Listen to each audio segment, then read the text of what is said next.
Hello everybody, hello Align, Natsu, Dex, and Yuri. I hope you're all having a lovely, lovely Thursday afternoon. Night, I have melatonin. Oh, I guess good night, Yuri. Appreciate you stopping by. I hope you have a lovely rest of your night. I hope you sleep well. Hydrate. Oh, I was just opening a Coke, but... water. Hope you're all excited for another visual novel. I'm actually really excited for this one. It seems really cool. I heard Yuri and came here as fast as I could. Dude, it's gonna be very fun. We're gonna have girls kissing, girls killing each other. It's gonna be everything you could ever hope for. God forbid a woman do anything. Yeah, I know. I'm excited for Homicide. But yes, from what I can tell, the game seems very, fairy tale inspired, which is why I went with the music choices. Like, did the girls kill and then kiss each other? I am not sure. I know nothing about the game, besides the fact that I am booting it up right now. And that there are a few ways to die.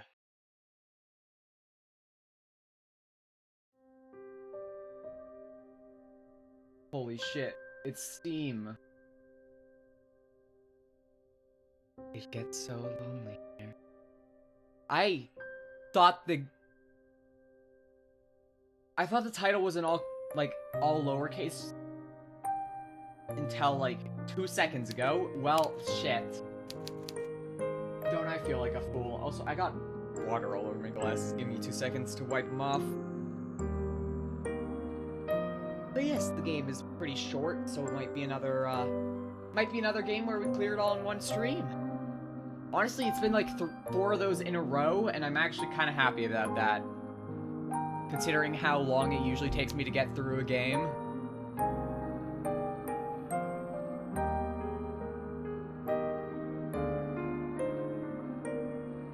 The bug is, a skin for a thing has glitches where it can be hit during the attack, specifically iframe attacks. The bugs shouldn't exist, as the thing is this is a skin of doesn't happen. Weird. Alright. Well.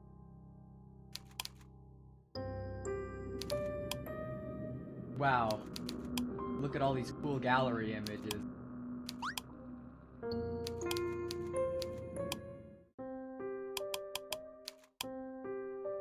I'm excited though.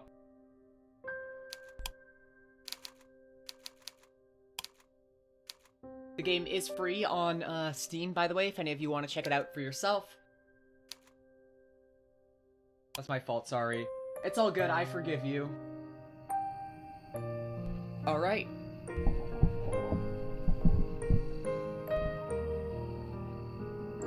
Sorry, wanted to move my microphone closer because it's a visual novel. I'm gonna be doing a lot of these. You're running through a forest. It's late at night and the sky is black as pitch. There's nothing to light your way save for the moon, the moon's milky glow, but its rays cannot reach you. Not properly. Aww, okay. Have fun! The trees which surround you, jutting out of the earth like eerie monuments to a foreign god, are blotting out most of the light. You cannot see where you're going, even if you had commenced your flight at a more sensible hour, however. With the light of the sun to aid you, it would be of little use. You do not know where you are going. You have no map, no route, no plan. You're running like a frightened animal, anxious and nervy, with no destination in mind. You have no desire as you run, save to escape. You cannot let yourself be caught.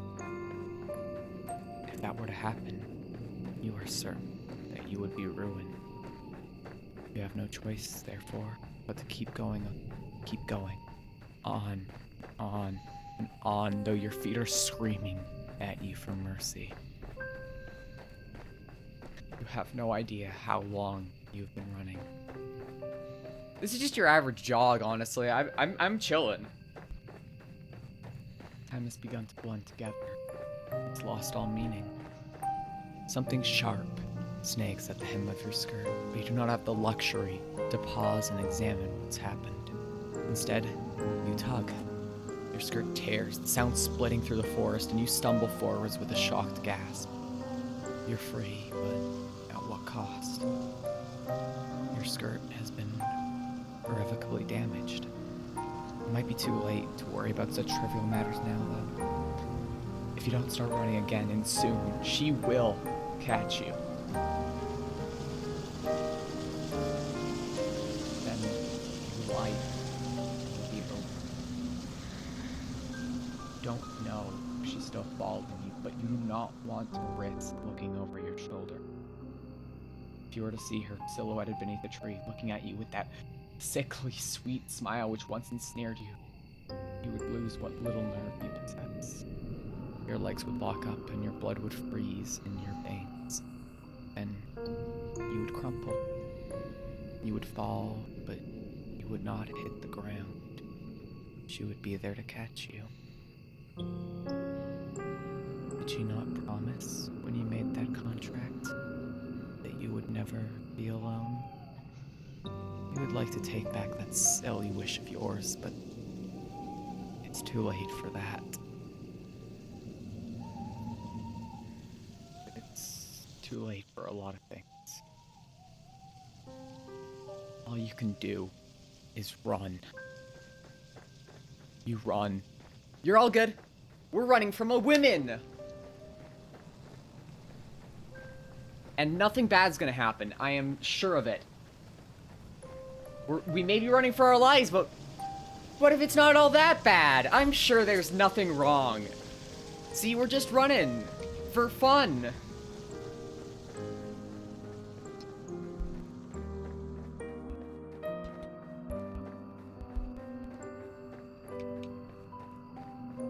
You run and run and run while icy fog swirls about your feet. It's cold enough to sap the heat from your body and you shudder from it. It feels as though you're drowning. It feels as though you're being buried alive. Your knees and your shins, meanwhile, are bleeding.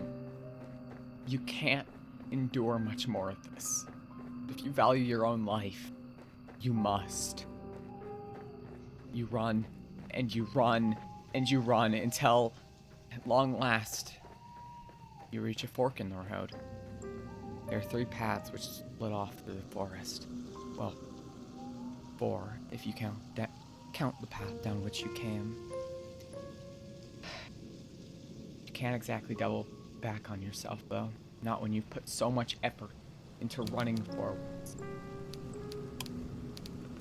I think we should make our first save slot. You can only press on. The 3 paths are signposted, which is something of a strange sight getting so deep in the forest. Dark though it may be, you've grown accustomed to the shadows. You can just about pick out the writing on this old dilapidated signpost, curved and slanted though it is. Your fate, if you will forgive me for sounding cliché, is in your hands. Now, I wonder, which path will you take? Okay, now we save. Alright, chat. Which one do you want to go down first? To the shore, to the village, or to the castle? Nothing bad ever happens in the shore. I don't know. What ending has us die last? I'm gonna be real with you. I think all 3 are gonna kill us, but...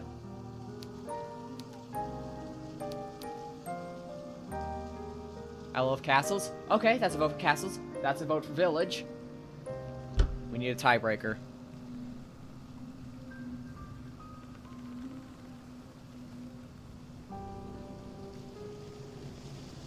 I mean, place jester and bag. I don't think that's an option. I mean, I guess you could go to a castle and see a jester. I don't know. So that might be 2 votes for castle, theoretically, unless there's like an ocean jester. That'd be cool.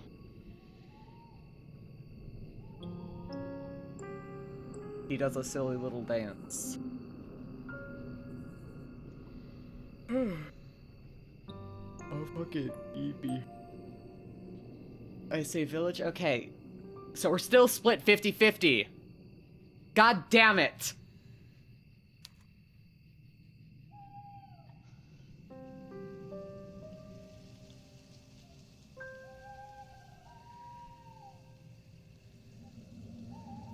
Okay. You know what? If you guys can't decide on a tiebreaker, we're going with the one no one wants. Fuck it! We're gonna go have fun! So you want to go to the shore? Good idea. What'll you discover there, I wonder? This night is far from over, and there are any number of adventures still awaiting you. I hope you've prepared yourself in advance. And I do hope, for your sake, that you've learned how to swim. I have a sneaking suspicion that this skill might come in handy. You follow the path which leads to the shore, supporting yourself on weary, aching limbs which feel ready to snap at the knee beneath the burden of your weight. Oh, some of these lines are long. You're a little more than a wisp of a girl, but you've been running for so very long, and your feet are so very numb. You feel like a great lumbering thing. You need to lie down, and quickly. You only have hope. You only hope, as you continue, that you will be able to find a means to escape your current predicament by the shore. You do not know what awaits you, but you have visions of a harbor extending out to the horizon, cradling a fleet of white-sailed fishing vessels. Dude, that's every stream, Dex. Surely there will be a kindly fisherman who will be willing to take you far, far away on his boat, to a place where your pursuer will not be able to find you. You can imagine, too, the face of this kindly fisherman, the face lifted from fairy tales you read in abundance as a small child. He'll have thick, bushy eyebrows and a dark brown beard streaked through with gray. He'll look intimidating at a glance, but he'll be fiercely protective of you, just like a father. You don't know what fathers are supposed to be. You're only imagining. It is your imagination, however, which grants you the strength needed to keep going. You run to the shore. It takes some time before you finally emerge from the woods, but finally you do it. How much time, you ask? I cannot answer that. Did I not say that time had begun to lose all its meaning? The forest is behind you now, at least, and the awful nightmares that lurk within it. It's still cold, though, and still foggy. It's still dark, too. The sun has yet to rise. You can see the moon more clearly now as it hangs over your head, round as any pearl or orb or crystal ball. The moonlight shines down upon the I'm assuming that's vertigo, but vertiginous. Vertiginous.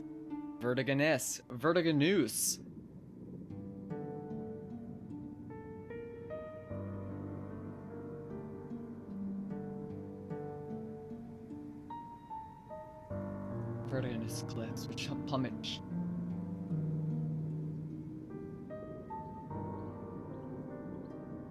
Which plummet sharp. Vertiginous? Vertiginius.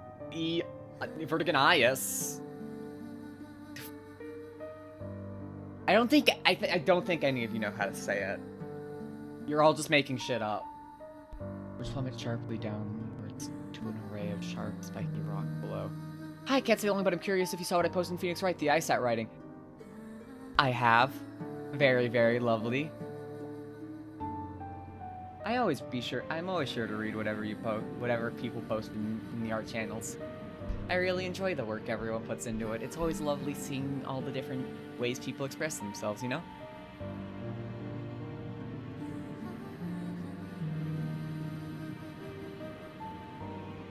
Plummet sharply downwards into an array of sharp, spiky rocks below.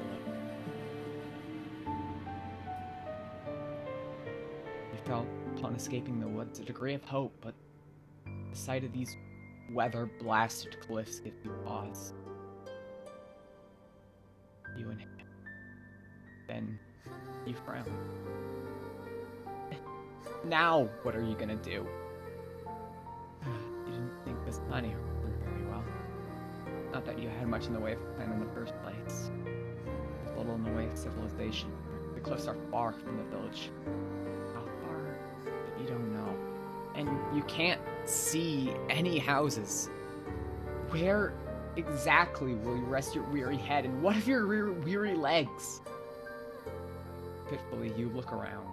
There's nobody to your east, nor is there anybody to your west. There's no point looking south, not the way you came. And when you look to the north, the world falls away from you. The cliffs are too steep to scale, and it's too dark. Naturally, there's not a soul here to help you. You're on your own. You feel so overwhelmed, you could very well cry. You do not cry, however. You know that tears have never helped anyone. You got yourself into this mess. Now, you need to get yourself out of it. It is with this thought in mind that you inhale a lungful of salty oceanic air. Then, you begin your exploration in earnest. You keep away from the edge of the cliffs, afraid that you might slip and take a sudden, unfortunate tumble into the abyss below. You're not as attached to your mortal body as some humans are, but you don't want to die. You still care for yourself, if only a little. And it's the sense of self-preservation which compels you onwards.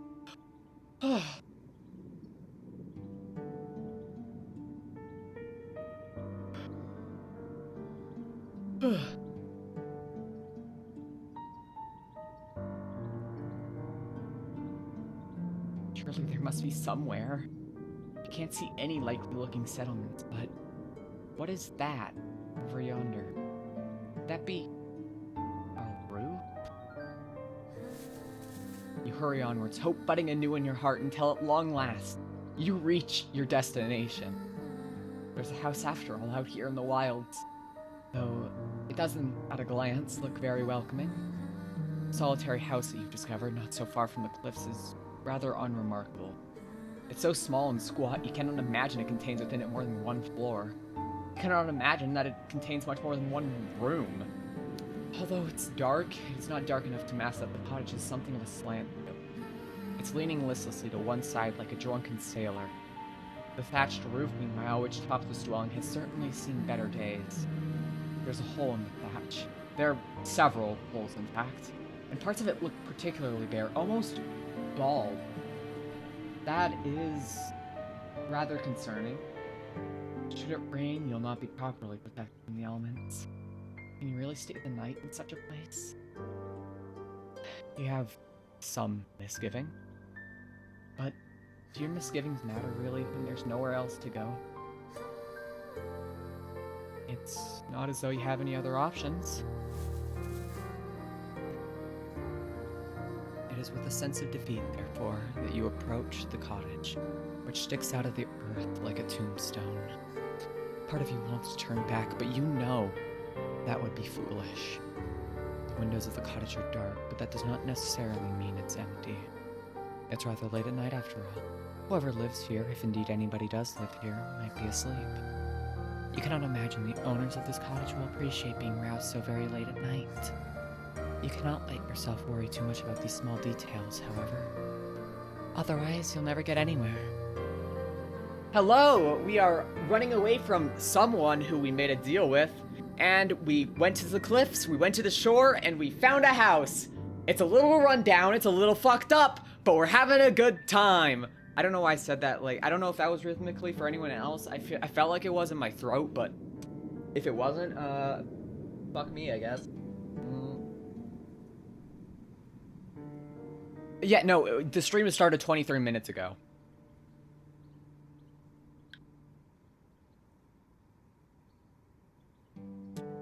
It is a short stream. You swallow. The taste of the salty sea breeze is pungent in the back of your nostrils. Then You rap the knuckles of your right fist on the door. You rap quietly at first, but you do not hear any result in shuffling inside the cottage. Perhaps you did not use enough strength. Emboldened, you rap your knuckles on the door a second time, more loudly this time. You wait a few moments, but still, you don't hear any. Perhaps the cottage is unoccupied after all. You knock for a third time. You knock for a third time. And then, wait. The third time is, as they say, the charm. But, for all that, your knocking goes unanswered.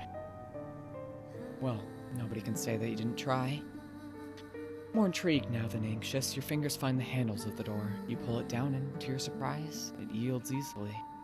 The door swings back for you, as if by magic. It feels almost as if this was preordained. That's fine. That's great. You know what I always say? If fate wills it, I don't want it. You step foot inside the cottage, which is very dark, and glance around. It's dark. It's hard to see, given how dark it is, because it's dark, because it's the middle of the night, dumbass. What the fuck were you expecting, idiot? But the cottage's interior is about as inspiring as its exterior. Which is to say, not very. It is every bit as small and as cramped as you fancied when you observed it from the outside. There are a few cupboards which line the walls, a wood fire which has since been extinguished, and a straw pallet on the floor which must function as a bed. Your search is unsuccessful, however, when it comes to trying to find other humans. You can't find another soul. Surely that's to your benefit, though? If nobody else lives here, then you might as well make yourself at home. Or as at home as one can be, I suppose, in a small cramped cottage such as this with holes in the roof. You close the door behind you, then approach the straw pallet. All of a sudden, you feel incredibly weary. The tiredness that assails your limbs is absolute, so intense that it overcomes the last of your concerns. You settle down upon the straw pallet, yawning as you do. It is not comfortable, but being able to lie down eases some of your aches and pains.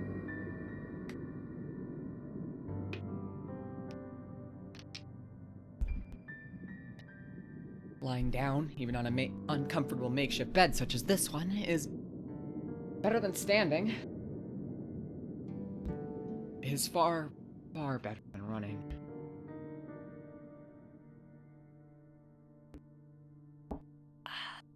Your eyelids fall shut, your lashes melting together, and soothed by the sounds of the wind and the distant rolling of the waves. You fall asleep, then you begin to dream. It is not uncommon, of course, to dream. The best and the worst of us do it, from queens in their castles to peasants sleeping in the straw. Why, who is to say that all you have observed tonight has not, in a sense, been a dream of its own? Would that make your nighttime fancies, then, a dream inside a dream? Perhaps our dreams are empty, hollow things stacked inside one another, like little wooden dolls. Is that not a whimsical thought? Oh, very droll. Your dreams, however, cannot be called whimsical, neither are they particularly droll. They are not pure fabrications, as dreams sometimes are, fleeting fancies which never come to pass. Your dreams are of a rather more pernicious sort. In your dreams, you are at the conservatoire, with your red hair tied into two prim, proper braids. You are walking through the courtyard, clutching your books to your chest as you make your way to the library. Your head is bowed so as not to look at the faces of your passing classmates. You do not want to meet their eyes. These girls, with their sensible braids and their sensible shoes, are merciless. You hunch your shoulders together in this dream of yours so as to not draw their attention. But alas, it's not enough. You stumble, clumsy thing that you are, and you fall. Just like that, all eyes are upon you. They're staring at you. They're laughing at you. You lay there on the ground by the fountain, your books scattered and your skirt in a woeful state of disarray. Your knee hurts. Is it bleeding? You examine your injured leg, trying not to cry, and as this transpires, you hear a voice. One of your classmates is calling out to you. She has acknowledged you. You look up shyly, tears beating in your eyes, at a girl taller than you, and prettier, and much more refined. She extends her hand towards you. Does she mean to help you? Hiya! We're having a dream in a rundown cottage because we're running away from a person. It cannot hurt to try, can it? Hesitantly, you reach out to accept her offered hand. Her fingers curl around yours tightly. Perhaps too tightly. Her nails dig into your skin. It hurts. Deftly, the girl pulls you to your feet. Your legs feel weak from your fall, and your knees are still aching. Still bleeding. You stumble, feeling out of sorts, but you're not afforded much of an opportunity to gather your bearings. The girl's hands are on your shoulders. She's laughing at you. Then she's pushing you. The sound of the fountain and the running water which drums against his basin is all of a sudden so loud. It's overwhelming. It surrounds you. Then it engulfs you. It's cold as ice. You can't breathe. The rushing of the water continues, echoing in your eardrums over and over, and then... No. You don't want to remember this. What good will it do? It's in the past, where the past ought to remain. You're never going to go back, not even in your dreams. It is this determination which forces you back into the world of the waking with a start. You gasp like a fish as you sit upright, your eyes unnaturally wide. You feel wearied from the lack of sleep, and with half-lidded eyes, you glance about. Still dark inside your cottage, the sky visible from beyond the window still with stars.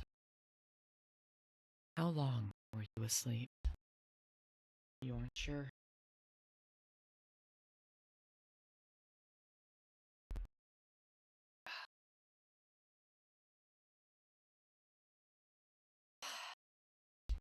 Your dream was so very detailed, it really did feel as though you had been transported into a different time, into a different place.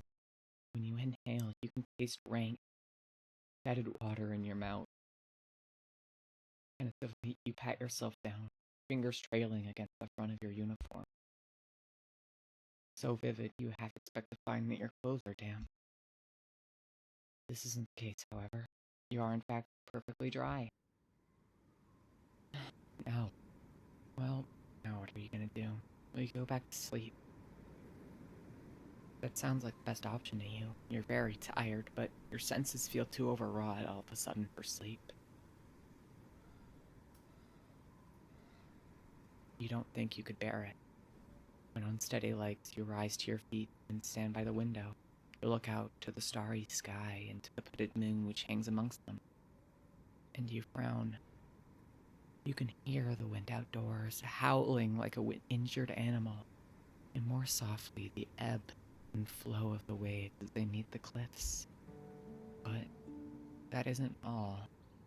What is that sound?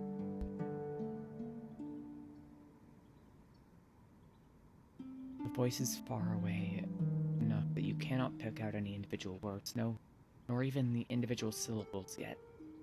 There's a haunting quality to it all. The singer, whoever they are, possesses quite the pretty voice. High and clear like a bell. Oh! Are we gonna get sirened? We're gonna get sirened! The song is a melancholy one which stirs your heart.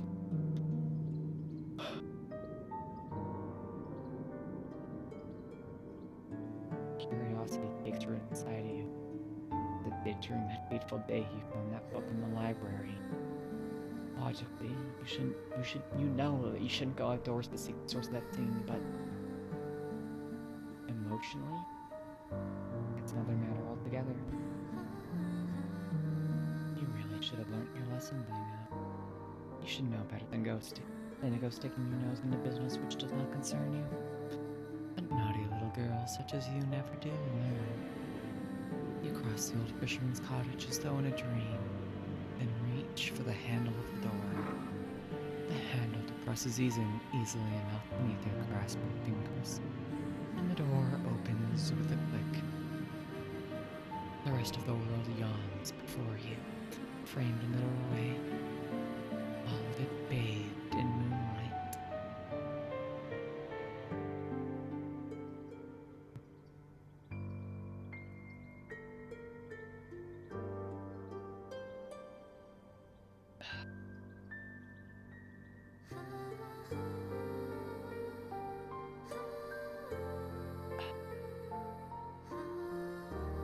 Sorry, trying to drink trying to drink lots of water. I'm kind of tired and a little out of it, so I apologize. I'm also a little bit tired for some reason. Shrugs. You thought it was cold inside the old cottage, but it's colder now. Colder still now that the door is open, and a pleasant wind rushes forth. I'm drinking lots of water, that's the problem! An unpleasant wind rushes forth to meet you, knifing mercilessly through the fabric of your uniform. Speaking of, I am so fucking cold right now. You look across the old, cold, inhospitable landscape, your fingers clenched into fists at your sides. Then, you step out into the unknown. You canvass the cliff face, led by nothing more than that luxurious singing. So haunting and ethereal is this voice as it hangs on the breeze. It would be enough to send 1,000 ships off to war. You keep walking into the night until you reach the very edge of the cliffs, where they drop downwards into empty air. You ought not to go any further, but the voice has yet to cease. You can still hear it, echoing inside your head. It compels you to act. You look down at the shore, which seems like a dizzying distance away, then out towards the ocean, which is breaking against the scattered rocks below. Your eyes narrow with determination. Then, you take a step towards the cliff. The cliffs are steep, and the rocks below them are sharp. You can see them glinting in the darkness, their tips jagged like the teeth of hungry predators. The cold wind blows, rocking your hair, and you shudder from it. Your shoes were not built for scaling cliffs, and your heels do not have much in the way of purchase. Particularly not when the cliffs are so steep. Clinging to the cliffs is no small feat, yet you are determined to ease yourself down onto the shore. In one piece, preferably. The wind is so powerful, it feels as though there's something deliberately malicious to it. You wonder during your descent if it means to knock you off from your perch on purpose, to cast you down to the rocks below. Well, if that is what it wants, you refuse to give it the satisfaction. You can be awfully stubborn at times, and now is one of them. You continue to climb. How long have you been in it now? Until, at long last, your feet meet the shoreline below. You've made it, and you didn't sustain too many injuries. Your palms are throbbing, yes, after gripping those rocks, and you might have a few cuts, but your wounds are of a shallow and superficial sort. Things could have been worse. You flex your fingers. They feel uncomfortably numb and cold alongside it. Your skin is prickling, but at least you can still feel discomfort.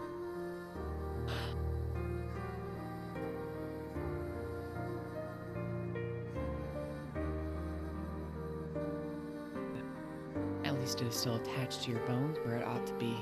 Your vital organs concealed within the hollow cavity of your body. You have a lot to be thankful for. This night has, by and large, been quite successful.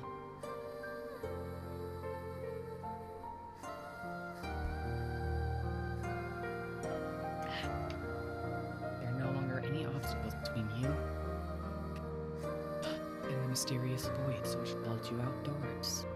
Now, you must find them. You set off down the shore, on the hunt for the singing voice which has captivated you so. You sidestep sharp, jagged rocks which shut out of the sand like teeth.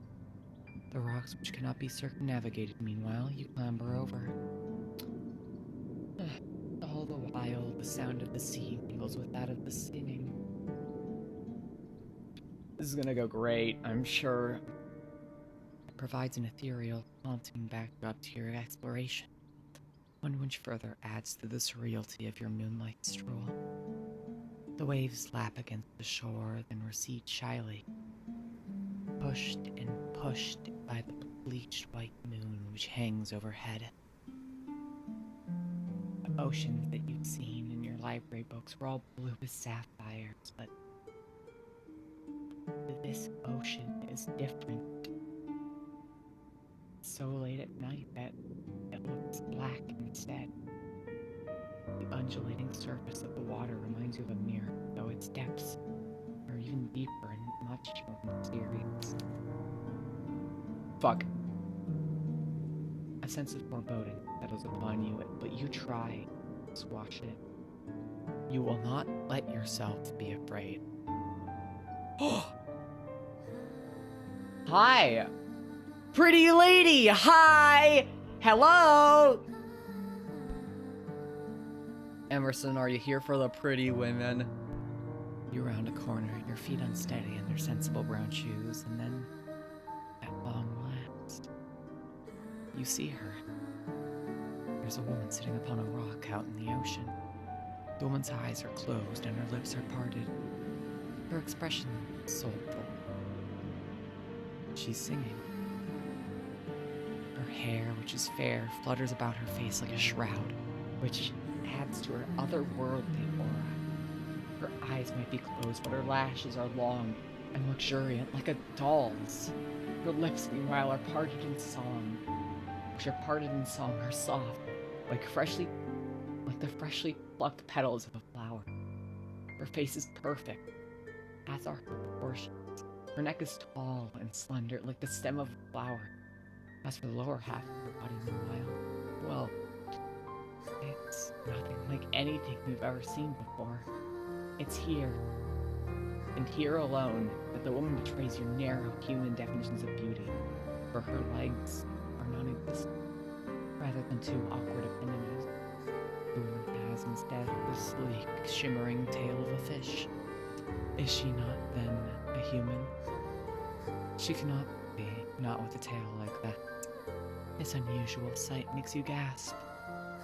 Quite audibly at that. You do not mean to be rude, but you cannot help yourself. Humans tend to react poorly to things they do not understand.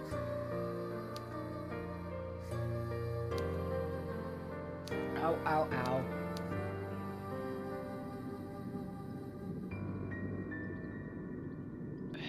Just had like pain shoot through my arm. Sorry about that.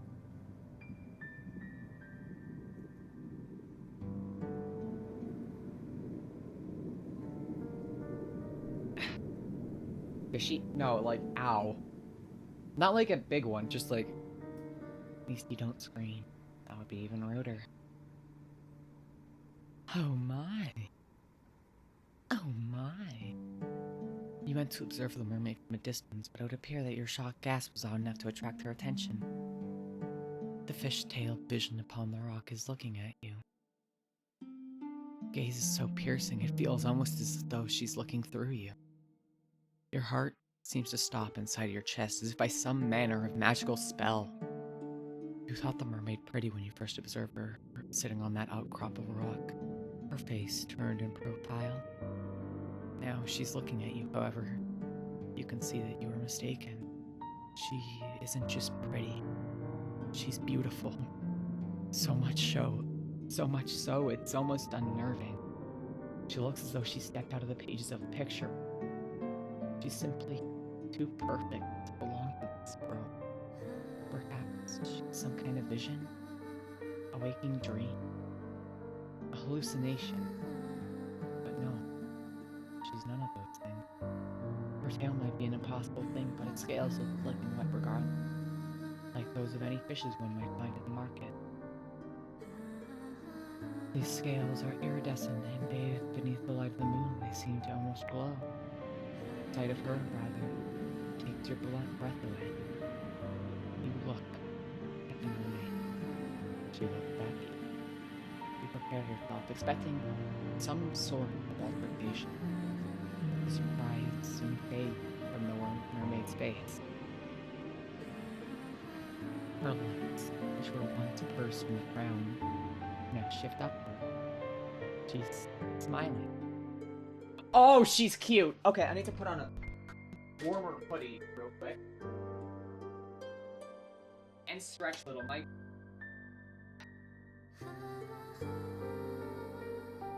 I'm just a little out of it today. Sorry about that.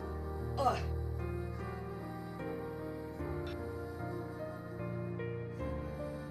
Ah! Okay. Okay! I forgot to do vocal warm-ups. Fuck, that's what it was. That's what it fucking was! God damn it!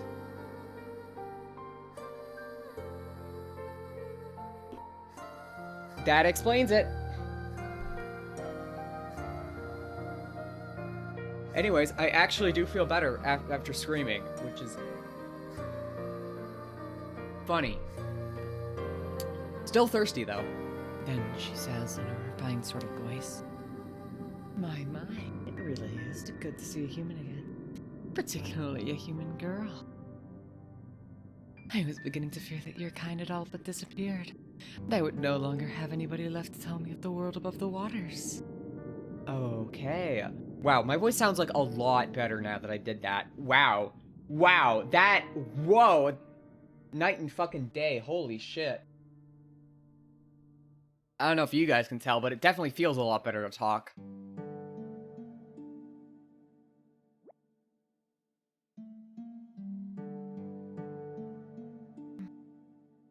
My, this is quite the effusive greeting. The mermaid's introductory speech is positively bringing with the excitement of a sweet, girlish variety. She's rather more amicable than the fine polish of her syllables would make one suggest.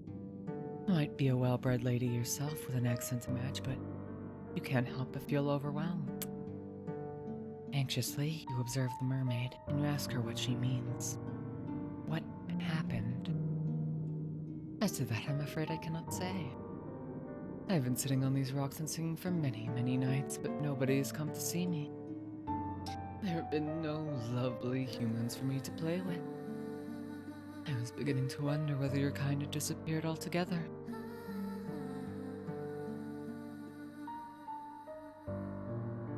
I feared some matter of calamity had occurred while I was slumbering beneath the water's surface, and your kind had been eradicated. I had water in my throat that whole time. You shudder, then reassure the mermaid to the contrary. Was this Yuri? Yes, it is! Welcome to the Yuri show, child. We're here for girls kissing. Welcome to 1-800 Girls Kissing Radio. That's kissing noises. Sloppy.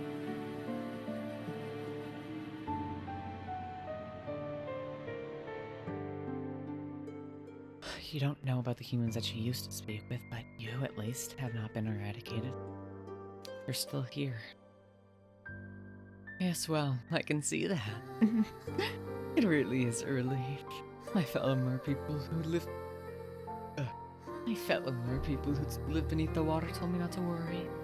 So, but I could not help myself.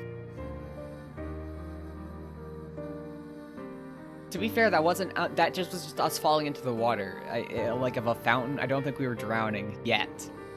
I've always been fond of you humans. It is rather sobering sitting here night after night all on my own. It gets so Wait, what? Yo, we chose the route that gets the name of the game! Hell yeah! Let's go! It gets so lonely here. But she's pretty, Dex. Now that is an interesting turn of phrase. It catches inside your head like a bird. Have you heard it before? So, dear human, did you say that you're unfamiliar with these parts? Hesitantly, you examine the mermaid. Thoughtless though you might be, at times, you're not so self-centered that you cannot detect the note of longing in the mermaid's voice. It is evident, as she looks at you, she's hoping for a particular answer to her query. This answer is, alas, not one you can furnish her with.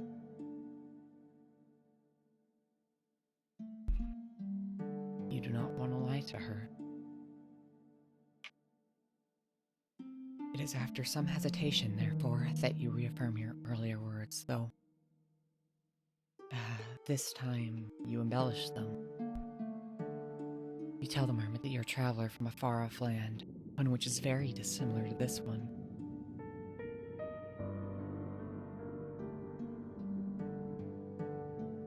It isn't a complete fabrication.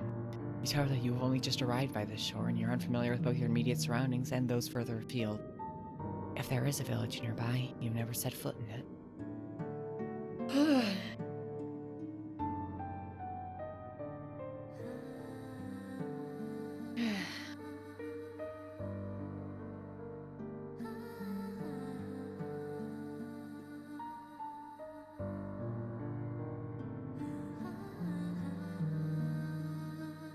You do not know what this village is like, nor how many inhabitants it boasts. You don't know if a calamity, as the mermaid grimly supposed, had struck this land, but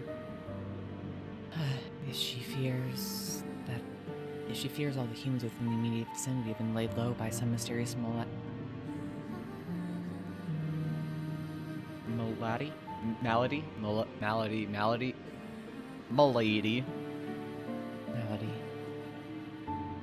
then she needn't worry overly on that score. You're still alive.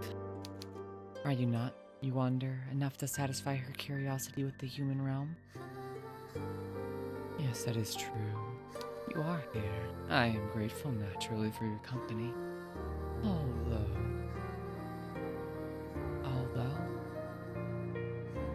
Wistfully, the mermaid sighs. I was rather hoping you might be able to bring me some news of the nearby village and its inhabitants. I mean, if you could guide me there, I'd be more than happy. This makes you wonder. Was there a particular person from this village she was close to? So, you were able to work that much out? You're an intelligent one, aren't you? Your past professors would beg to differ on that score. You were always awful when it came to academics. Mathematics in particular. She's just like me for real. Low self-esteem, bad at math, not a great school experience. Overall, we're doing great. Oh yeah, and overly curious to their own detriment. You could never get your head around all the numbers.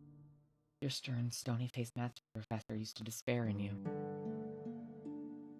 But she isn't here. None of them are here. It's just you now, and the mermaid. She doesn't need to know about your dismal academic record. You allow yourself a small smile, touched by her compliment, and tell her that it was nothing more than a lucky guess. Or I guess it was remarkably accurate. You're quite lying, right? I did have a close friend from the nearby village. She was very dear to me.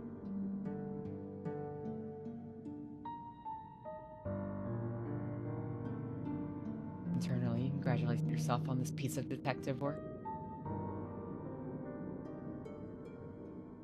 That's IRL accurate too, right? I mean, I used to go out with Smile, who I guess is technically, in a sense, more a fish demon than a mermaid, though.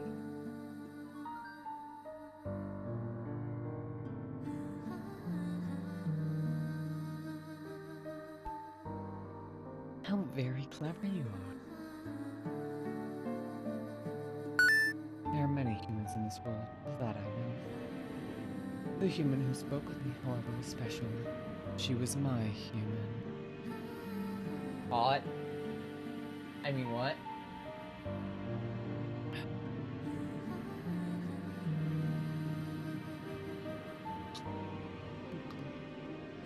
Oh, fuck.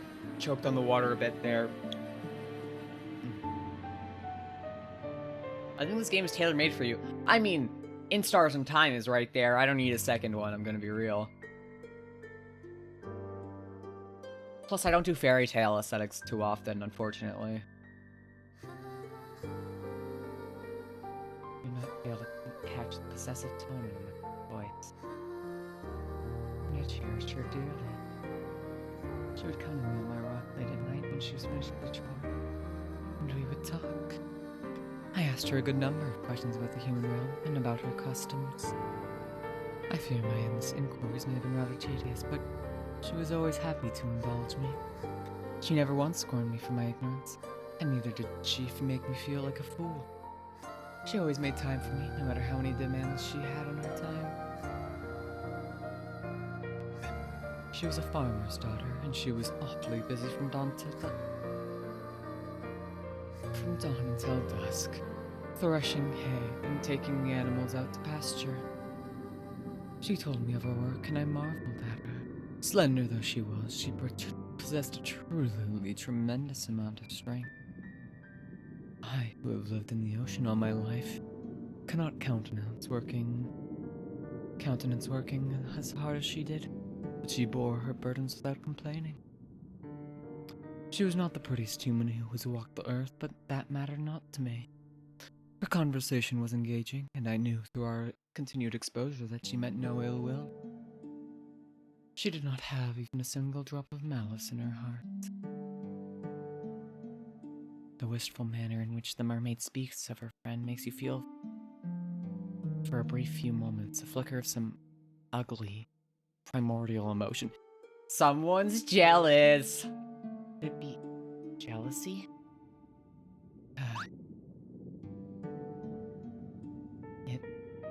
It's painful, isn't it, to hear others wax poetic about those they hold dear. Apparently when you yourself have never regarded in so intimate a manner. You have, for many, many years, been woefully alone. But you're not alone now. You're with the mermaid. And she's with you. And although she might prefer to be in the company of an industrious farmhand, the farmhand isn't here. Where did she go? Oh, if only I knew.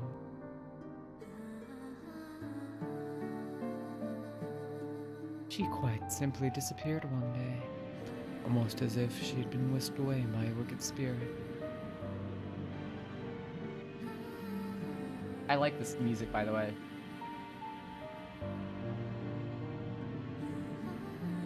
That seems like quite the anticlimactic ending to such a close relationship. Did the farmhand not tell her companion before that she might one day disappear?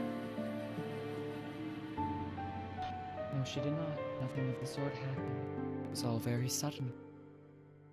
So you ask, feeling affronted upon the mermaid's behalf, did she not give you any warning? Not a single one. And when you ask, did she disappear? I do not know, in truth.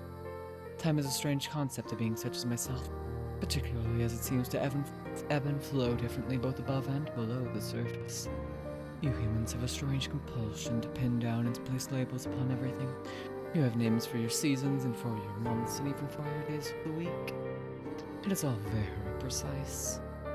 We merfolk, however, do not bother with such affairs, perhaps because we live for so much longer than you humans do. We have no need to obsessively document our days, not when we have so many of them at our disposal. This curious remark catches your attention. How long exactly do mermaids live for? A mermaid doesn't look much older than you do, but you can't help but wonder. My, how nosy, aren't we? The mermaid asks, and she laughs a soft, tinkling sound like that of a bell, which makes you blush. Were you being nosy? Perhaps you were. We've always had a thirst for knowledge, not of the dry, dusty academic variety, but of stories, peopled with strange persons. Literature was the only subject you were ever any good at. Again, it's hard for me to quantify, but to put it in terms of a human like you can understand, I suppose we mermaids can live for centuries. Centuries?!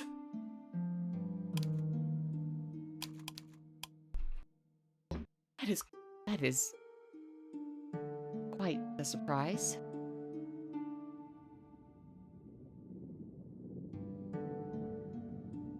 Perhaps it shouldn't be.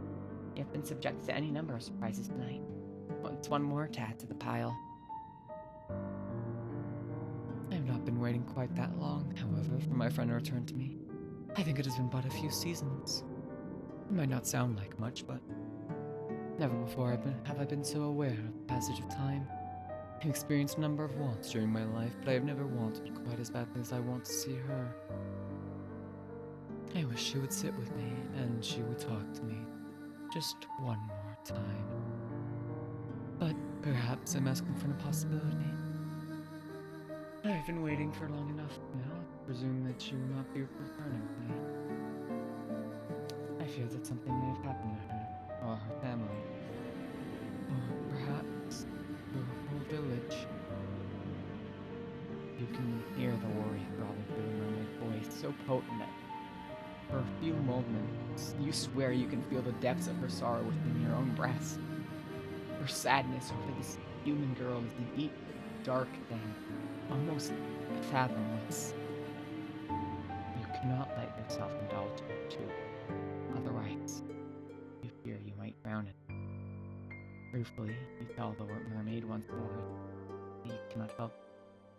Only a traveler, after all. What do you know of a single insignificant farmhand in a nearby village? Yes, I thought you might say that. It is quite unfortunate, but oh well. I ought not to reflect upon all that I'm missing. That would be churlish of me, and it would not be fair to you either. Oh no. You do not approach me, I'm sure, with the hope of hearing about all my woes. I should be grateful instead for all it is that I do have. I still have my long life, which stretches before me like a golden cord. And, of course, I have you now. Does she? Does she? Do I not? I ought to go soon before my absence is noted. But will you not come visit me tomorrow night? I think I would like that. I've always enjoyed speaking to humans. You make me feel less alone.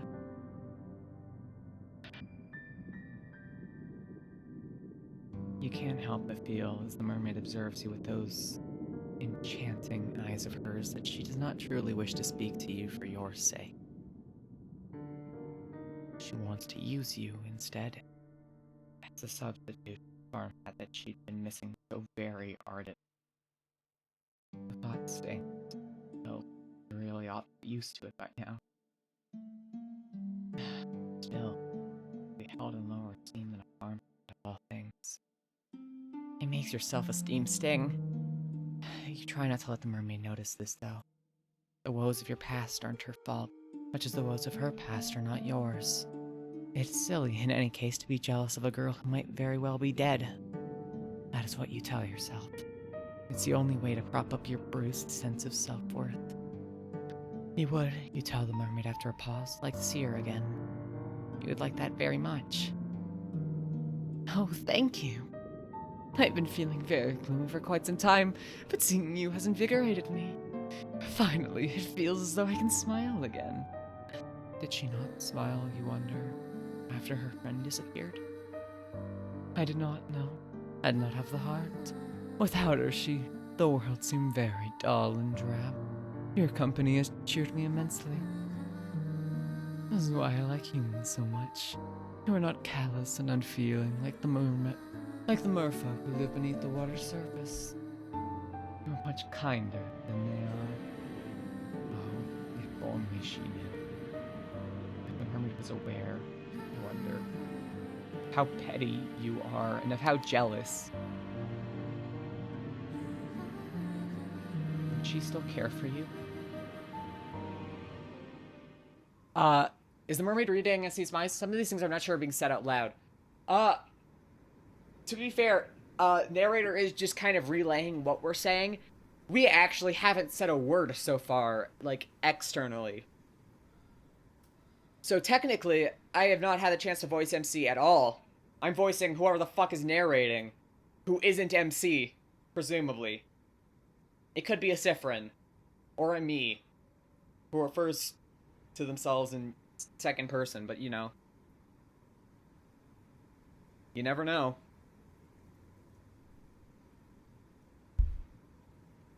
Well, that is neither here nor there.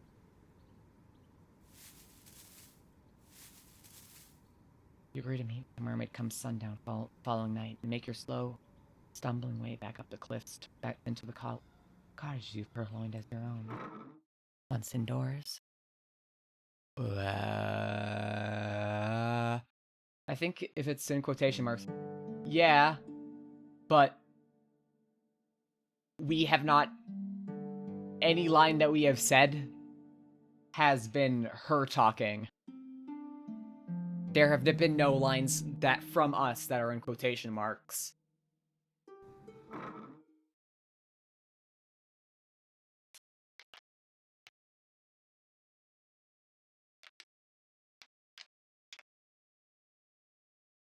Give me a second. I'll be like 2 seconds. I gotta refill water because I've been drinking a lot of water this stream. Be sure to stay hydrated, everybody. Yeah, so as far as things, everything's being narrated. Yeah, we've yet to see MC. Yeah, exactly.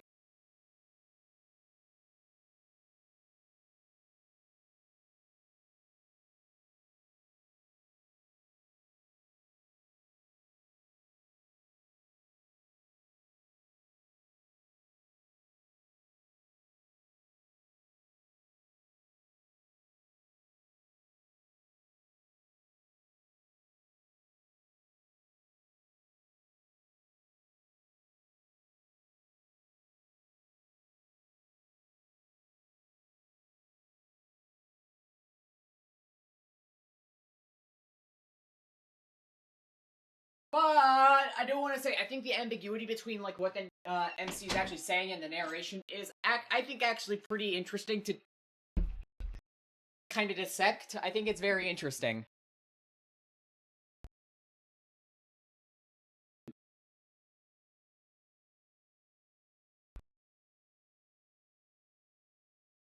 Once indoors. Oh, what? Fuck! Ah! Once indoors, you settle upon your pallet and then close your eyes. Okay, for some reason, screaming helps reset my vocal cord. I don't know why.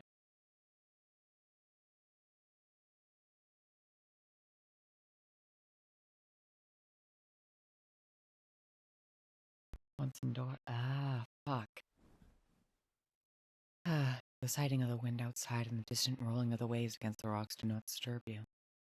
You feel, after your midnight encounter of a marish kind, quite at ease.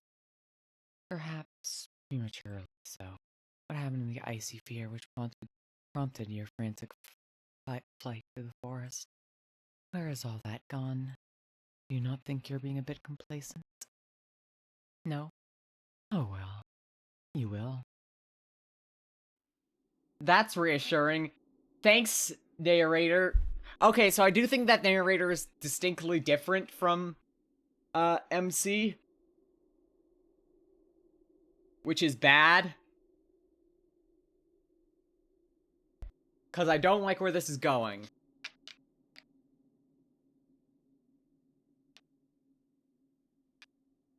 The narrator threatened us. Again.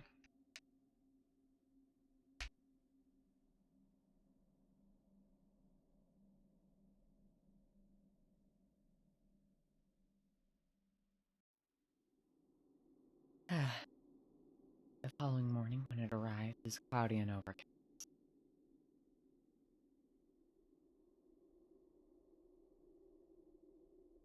It is not a particularly pleasant morning, but at least it isn't raining. That's some small consolation. I looked dilapidated last night when much of it was obscured by the shadows, but it looks even more so when the morning's light. Oh, Jesus. Yeah. What the fuck happened here?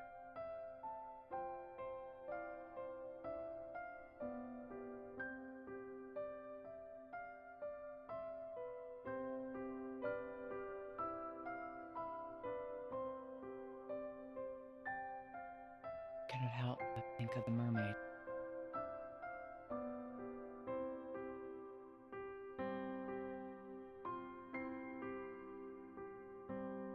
Oh fuck, yum. Did you truly meet an aquatic maiden last night during your nightly stroll? You can't quite believe it. It's been a dream. It wasn't.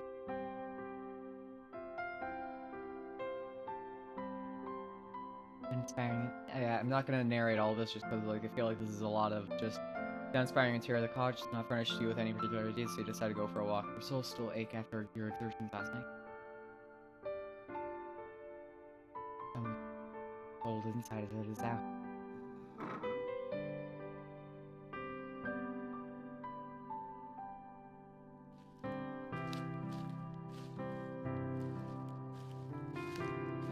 Yeah, what the fuck? You were rather more determined than you ever realized. Though I, of course, Okay, so narrator is definitely a distinct person. That's... Who the fuck is it? The Dread. No, I, of course, would have told you that much. You're surprisingly capricious for such a small, slender human.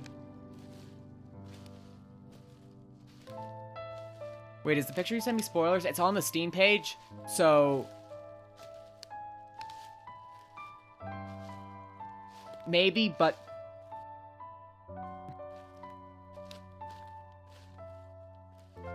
More in terms of where we know that another route is going, because there's a big branching choice here. Let me save. Where we could choose between. I'm assuming Castle is where we got that screenshot from.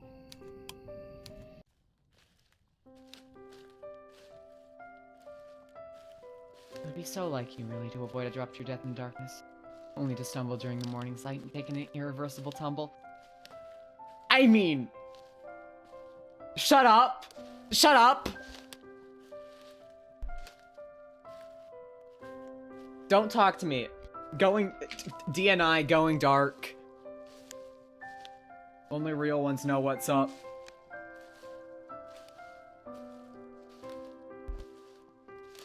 I'm a living comedy sketch, what can I say?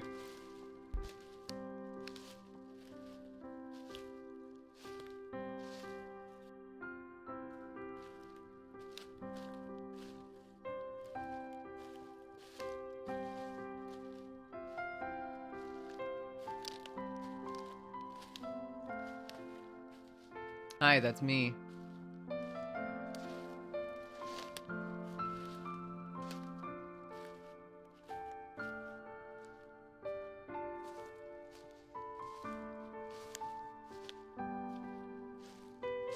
Your fortunes have never been the fairest. Your meanderings along the cliff reveal to you all manner of curious flora. You thought the night prior that the cliffs were weather blasted, but you can see now your assumptions weren't correct. There are flowers here, very warm and bright, like the sun's light during the summertime. Breathing with a flush of pleasure. The fair hair of the mermaid.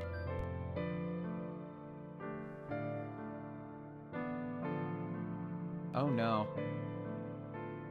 Are we gonna get killed by the banana plants? Bananarama.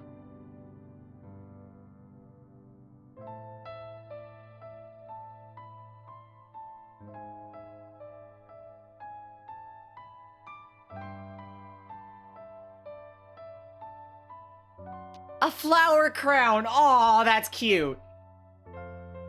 She's so pretty, anything would suit her. Just like me for real?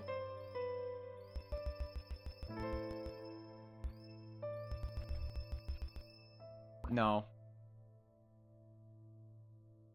I wish. Take some time, but you're eventually able to fashion something that. Aw.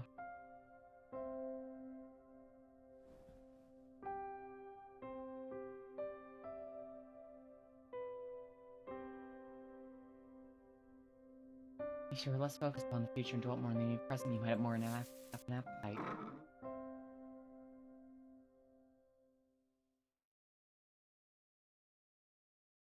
There are no books to read either. Blah, blah, blah.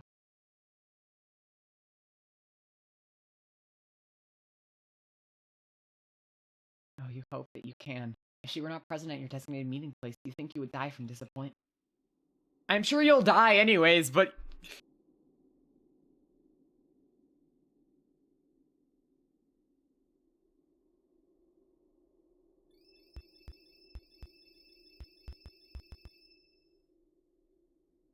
Thank you. I'm really proud of it. I'm very funny.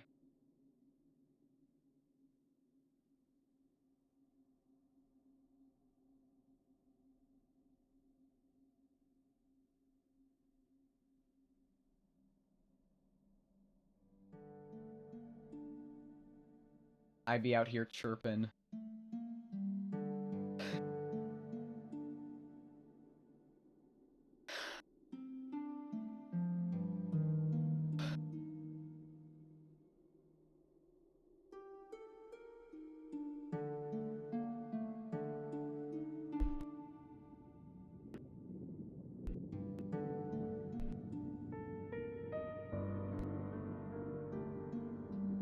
Yay!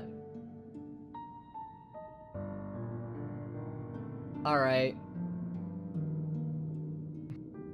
She didn't abandon you after all. Why, you wonder, did you ever think she would? She said that she wanted to see you. Do you think that a mere nicety? Buoyed, as if by a gentle breeze, you hurry to the door. With trembling fingers, they are trembling, I presume, from excitement rather than fear. You seize the handle and turn it. Then you step out into the dark, inky night. You walk towards the cliffs as you did the night prior, beneath the cover of the inky blue sky, the wind moaning fitfully with every step you take. Your soul still ache, dabba-dibba-doo. Well, almost anything.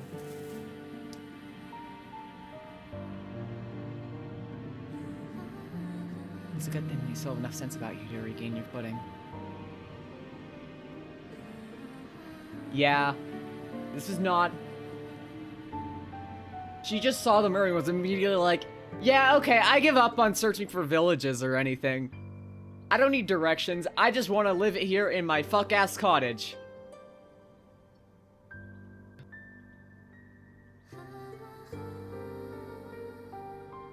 Eventually, you make your way onto the shore and approach the jagged outcrop of rock where you last saw the mermaid. Like the night prior, the mermaid is perched upon this rock, her fair hair strewn about her shoulder.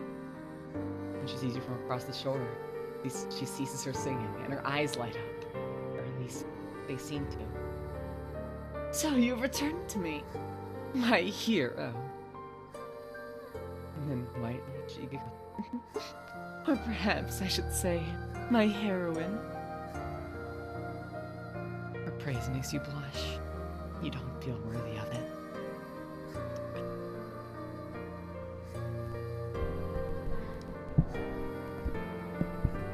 Nobody has ever called you a heroine before. You do not even think of yourself as a heroine. If a story were made about you, you'd rather think that you'd be a supporting character. One without your own voice. You're not interesting enough. Ouch! Also ouch because she literally doesn't have a voice in her narrative.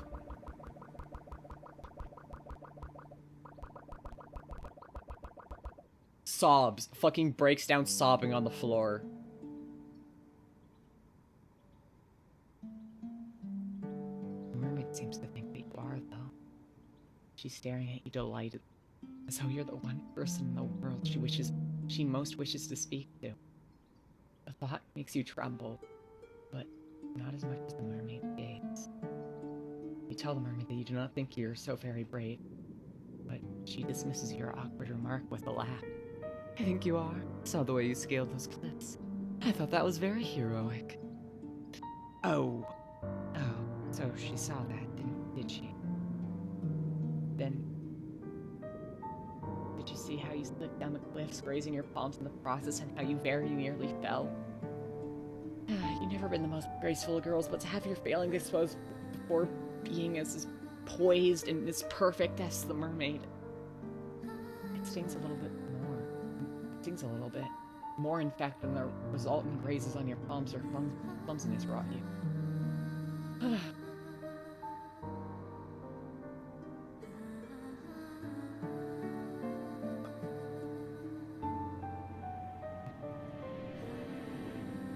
You tell the mermaid that there was nothing so very heroic about all of that. You were simply excited. That's all. To see her again.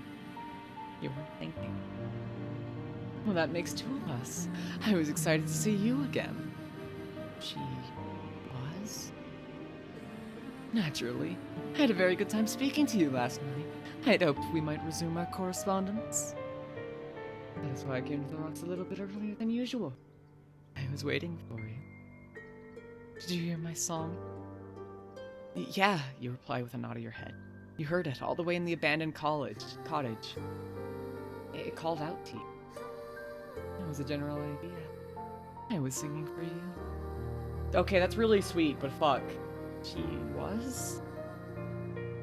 I do not think that you're worthy of the mermaid song, but if she doesn't mind dedicating her voice to you, then...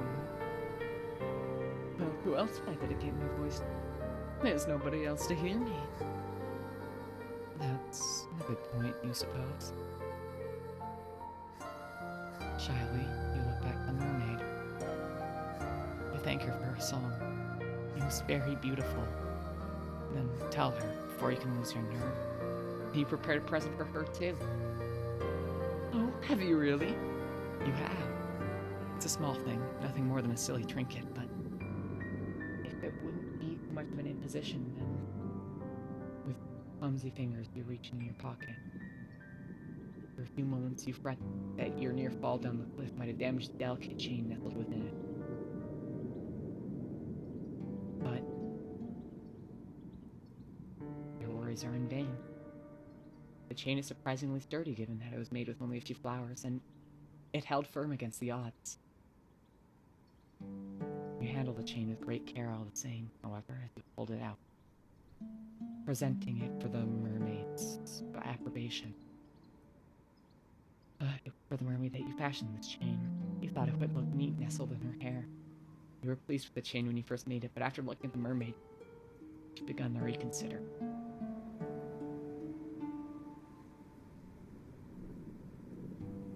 The mermaid's beauty is otherworldly, so much so that it almost hurts to look at her. Your flower crown, by comparison, seems a very meager offering indeed. The longer you hold your gift out, the more unworthy it feels. You have half a mind, as the seconds elapse, to snatch your silly, wholly unworthy gift back from the mermaid before she can judge you too harshly. But the mermaid's lips curve upwards into a smile, and in a voice so full of gratitude it makes your heart throb, she says, "Oh my! Did you make this for me?" Well, yeah, you reply, feeling a little flustered. You saw these flowers earlier, and when you went for a walk, and it made you think of her.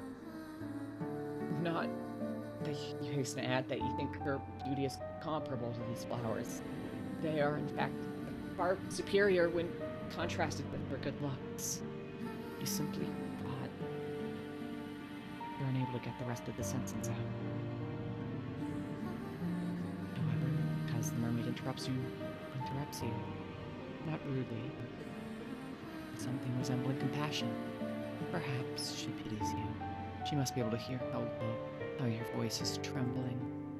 Can she also see the way your hands tremor? Oh dear. Faint heart never won the heart of a fair maiden, you know.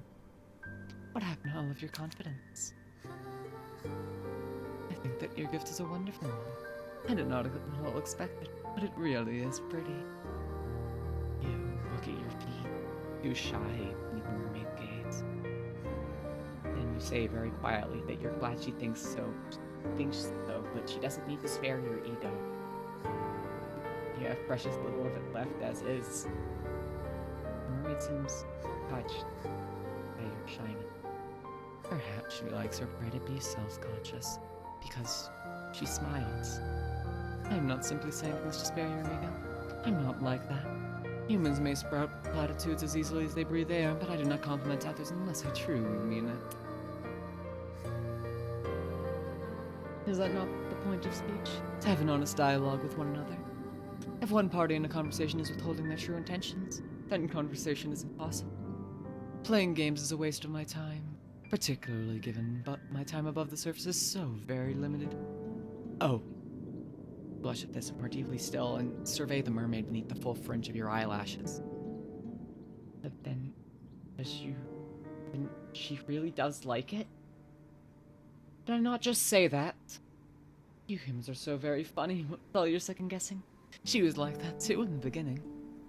She. My friend. The mermaid's answer is a simple one, but it makes your stomach clench regardless. Ah, yes. Her friend. In fact, you've forgotten about her. She used to make me gifts too, you know. Gifts like this one. No.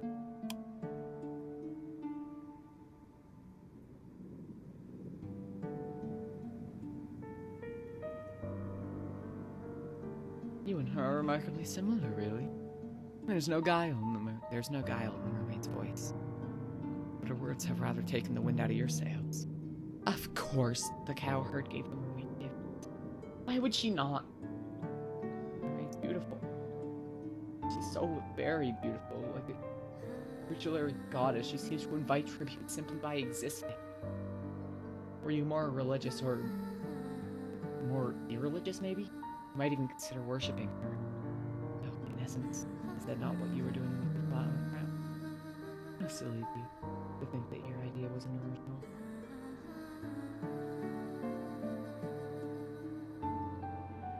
You may be accustomed to gifts, but it's been a long time since any human pleased me. Aw.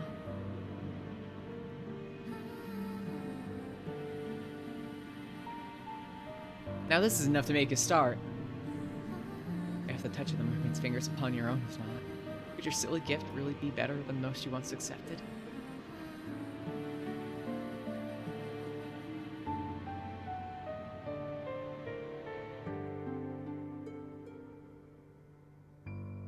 You must be very good with your hands. Nah. You think the mermaid's praise might be a touch too effusive. You tell the mermaid as much and she only laughs. I do not think so. Now. Aw, that's cute! Oh god, this is gonna go terribly. Ah ha ha!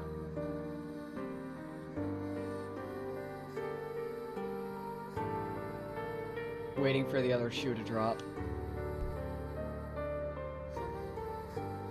What do you think?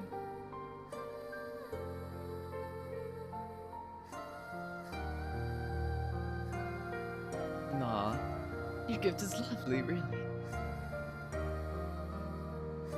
She's all you've been able to think of.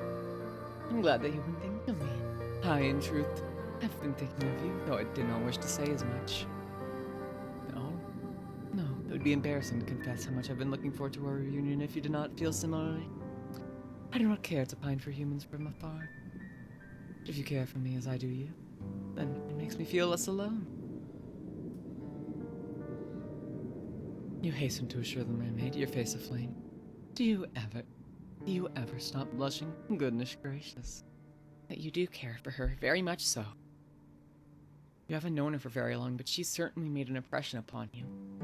She's such an easy conversationalist. The time simply slips by when you're together. And it doesn't hurt that she's so pretty. I've heard it said yet that my looks are rather appealing. Aw. Damn. Sometimes I think I rather pity you.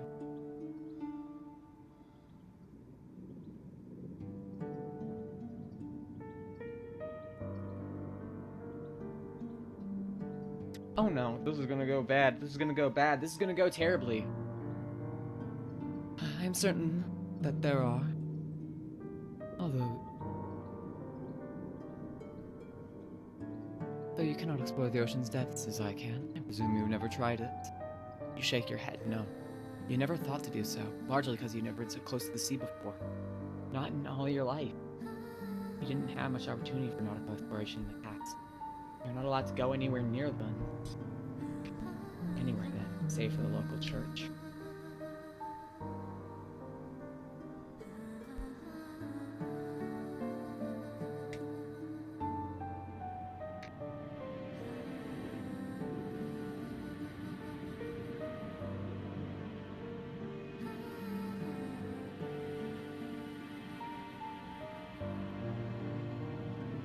If my company is all it takes to satisfy you, then you're easy to please indeed. But please do not rebuff me. I am offering because I wish to do this. Remember what I said. I do not say things for the sake of it. Well, if you murmur, you murmur if she doesn't really mind. Of course I do not mind. Now wait there. And she dies. I swallows her. Then she disappears from view.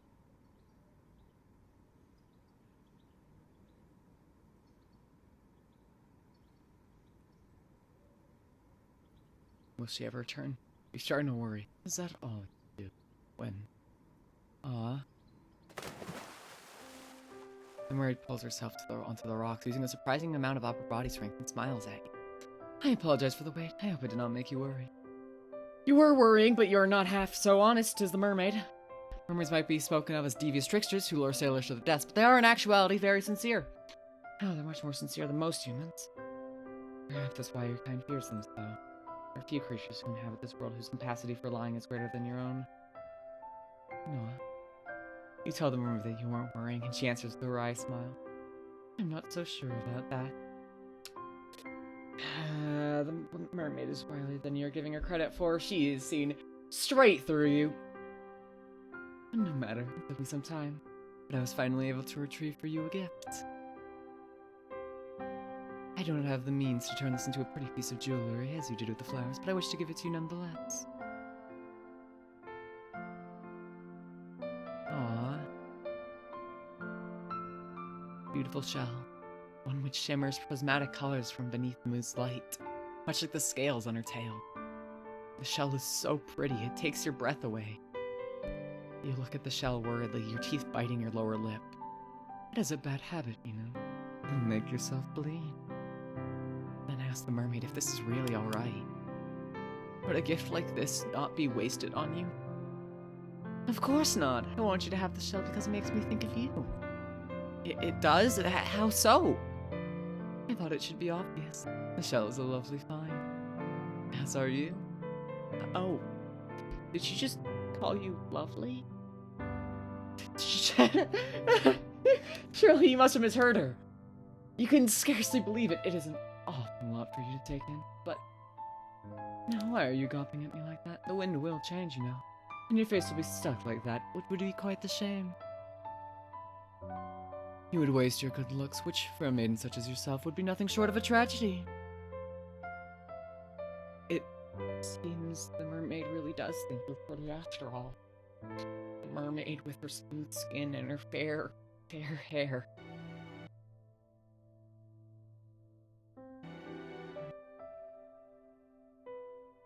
You can scarcely believe it. There's something almost laughable about the mermaid's compliments. How could she call you pretty when her looks are so immensely, obviously superior? Tongue-tied, you look at your feet. You don't know how to reply to the mermaid. You have half a mind to refute her words, to tell her you're not that pretty, not really, but you fear that you might look rude. You don't want to rebuff the mermaid's well-wishing. There's nothing for it then, but to take the shell which the mermaid retrieved from the ocean's depth. You do not think that you are worthy of it, but neither do you want to refuse it. Now that is a surprise. I did not think you would be bold enough. Not without more coaxing on my part. You exceeded my expectations. What a good girl you are. Your heart flutters with this praise, and it flutters all the more when your trembling fingers brush against the mermaid's palm. She presses the shell into your skin, and your own fingers tighten about it. The shell is sharp and pointed, and it digs uncomfortably into your skin. Hurts, but there pleasure and the pain. This too feels like a gift. Oh no. God damn it, MC! Go to jail. Horny jail.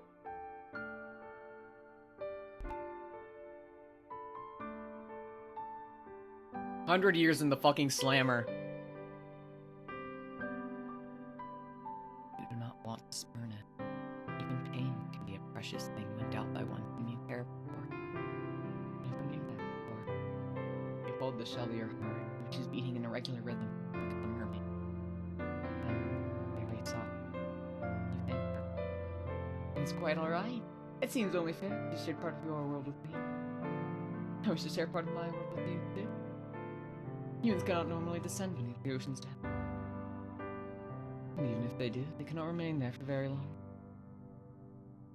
Would that I could, I'd bring you with me to my underwater kingdom, where we might be together. No. The mermaid's voice, the mermaid's melodic voice trailed away, suffused with something resembling melancholy. She sighed, and she shakes her head and smiles. This will have to do for the present. Please, take good care of that shell. That would make me very happy indeed.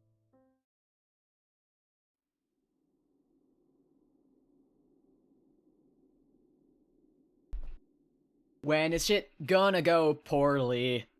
I'm waiting for the shit to hit the fan. I'm scared. Things are going too well. Things are very, very sweet, and I don't know how to feel about it. You endure the hours of sunlight as best you can.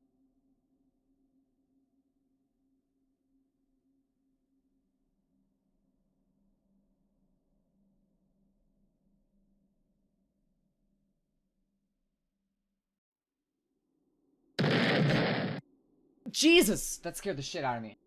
Hi, Dex. You learn, too, how to cook them over a simple fire.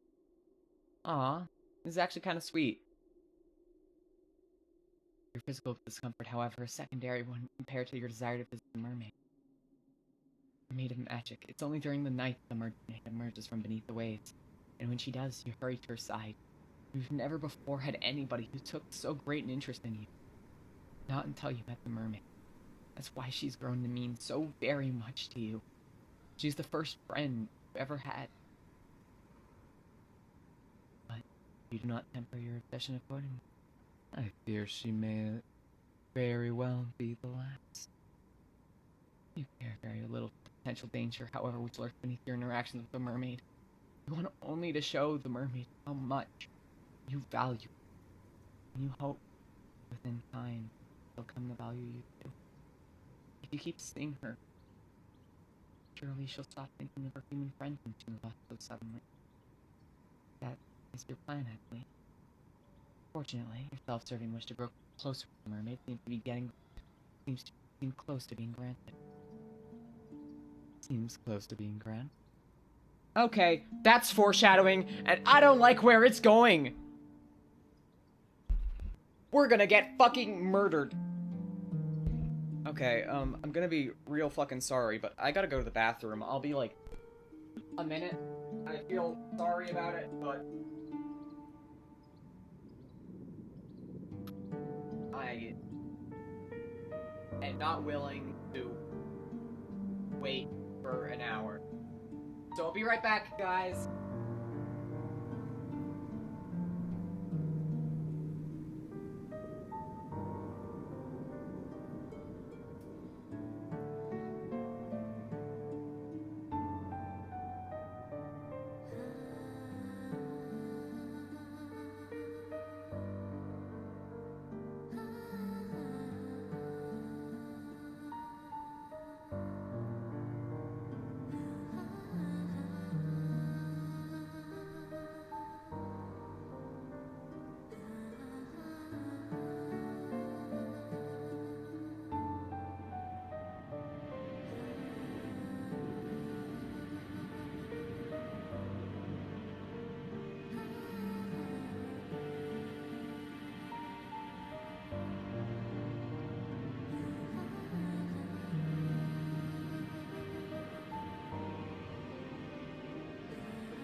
Bathroom break taken.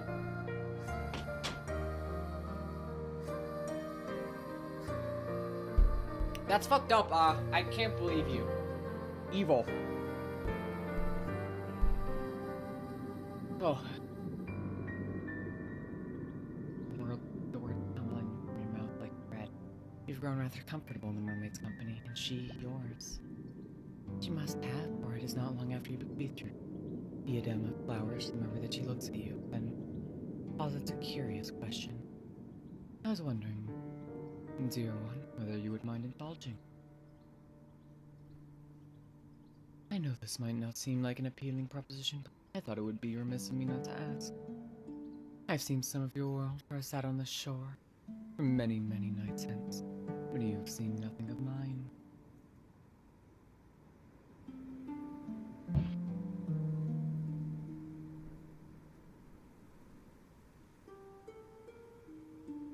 It seems unfair that I should know some of the world that you inhabit, while you know so little of my own. So.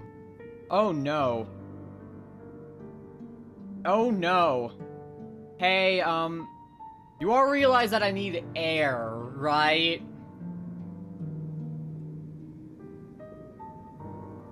There's much that I wish to show you. Sights that I cannot, I fear, be accurately represented in language alone.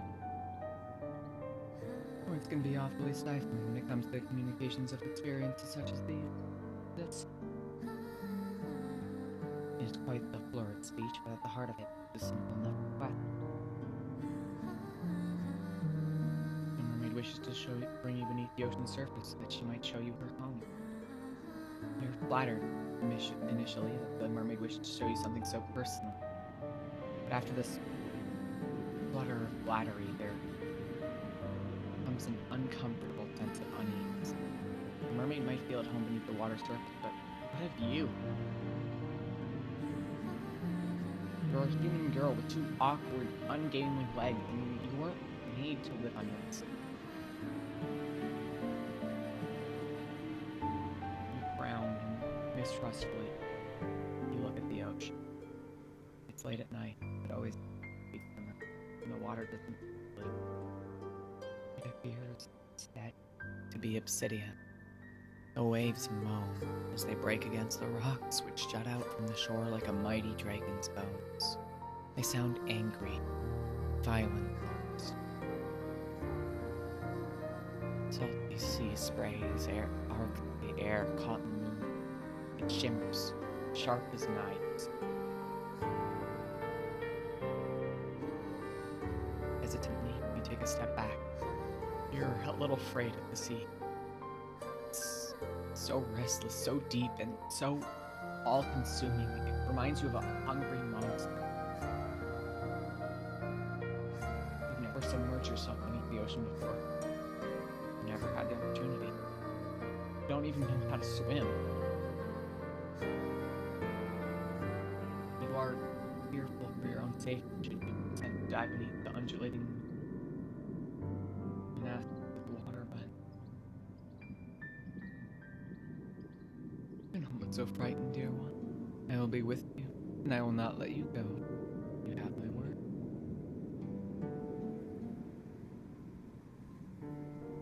Doesn't have wow, not really.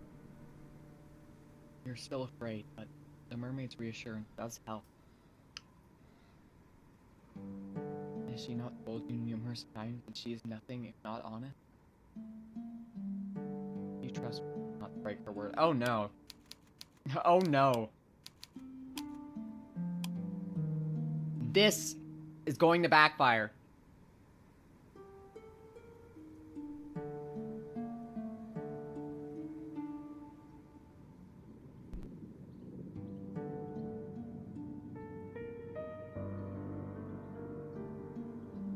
You are interested too in what lies beneath the ocean's surface, sad to say.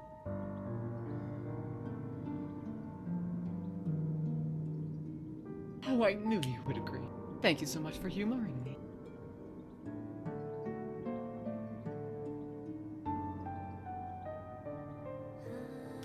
What do you mean, next few moments?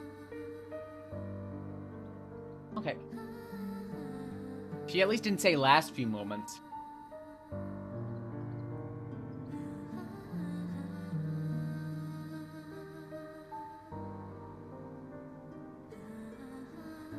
feel frozen in place, rooted in the sand like some shore-grown tree.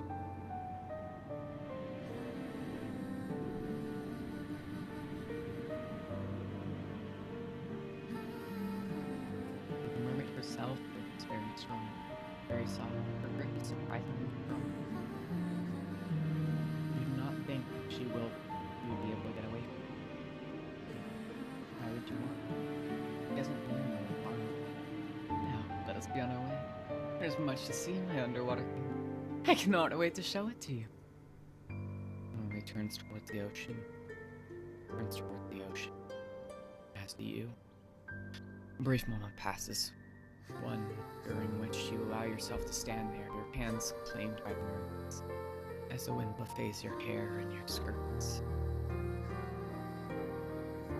You inhale deeply. The sound of the salt is heavy in the back of your nostrils, so much so you could choke on it. It's not a particularly pleasant smell, but you've grown accustomed to it after living in your tumble-down cottage by the shore. It's nostalgic, almost. You have a vague feeling as you stand on the precipice between your world and that of your aquatic companions, that you might never again be able to smell the salt in the air like this. That is just a silly superstition, though. You're being foolish. The mermaid will return you back to the surface in due course, will she not? You hope that she will. You, unlike her, cannot breathe underwater. You open your mouth, meaning to ask the mermaid about this fact, but you aren't afforded the opportunity to speak. The mermaid has already shifted, her fingers still twined around yours. She dives forward, her knife slicing through the surface of the water like a knife, and you, inexorably, are dragged along with her. Oh, that art's really cute, but this is going to go terribly. The water rushes forward to meet you in a sudden, shocking rush. The mermaid's descent might be graceful, but yours is anything but. You don't know how to position your legs, and your limbs feel awfully ungainly. The shock of the water as it touches your skin, meanwhile, is intense. You didn't think that the water would be this cold.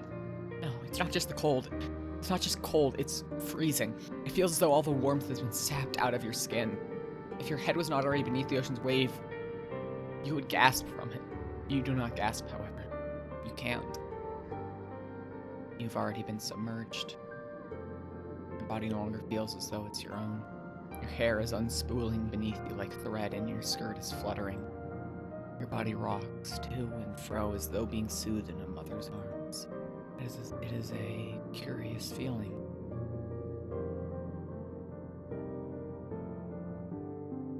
If only it were not so cold down here beneath the ocean's depths, you might find it relaxing. It's dark under the surface of the water, yes, but you've not ventured so very far that the glow of the moon cannot penetrate its depths. Your surroundings are illuminated, but faintly, and thanks to the precious illumination you can see the schools of fish swimming about you. Their scales all glisten as they arc through the waves like rainbows. They don't look like life forms. They appear instead to your fairy tale-addled mind, the ancient relics brought to life through some strange arcane sorcery. They're pretty. No, that word is not significant enough. They're beautiful. You did not know, as you stood upon the shore, how very full of life it was beneath the water's surface. You didn't know either how very beautiful these aquatic denizens of the deep were. You've never seen fish like these before, not in real life. You have memories. Vague, hazy memories of dissecting a fish once in a particularly gruesome biology lesson. But that feels like a very long time ago now.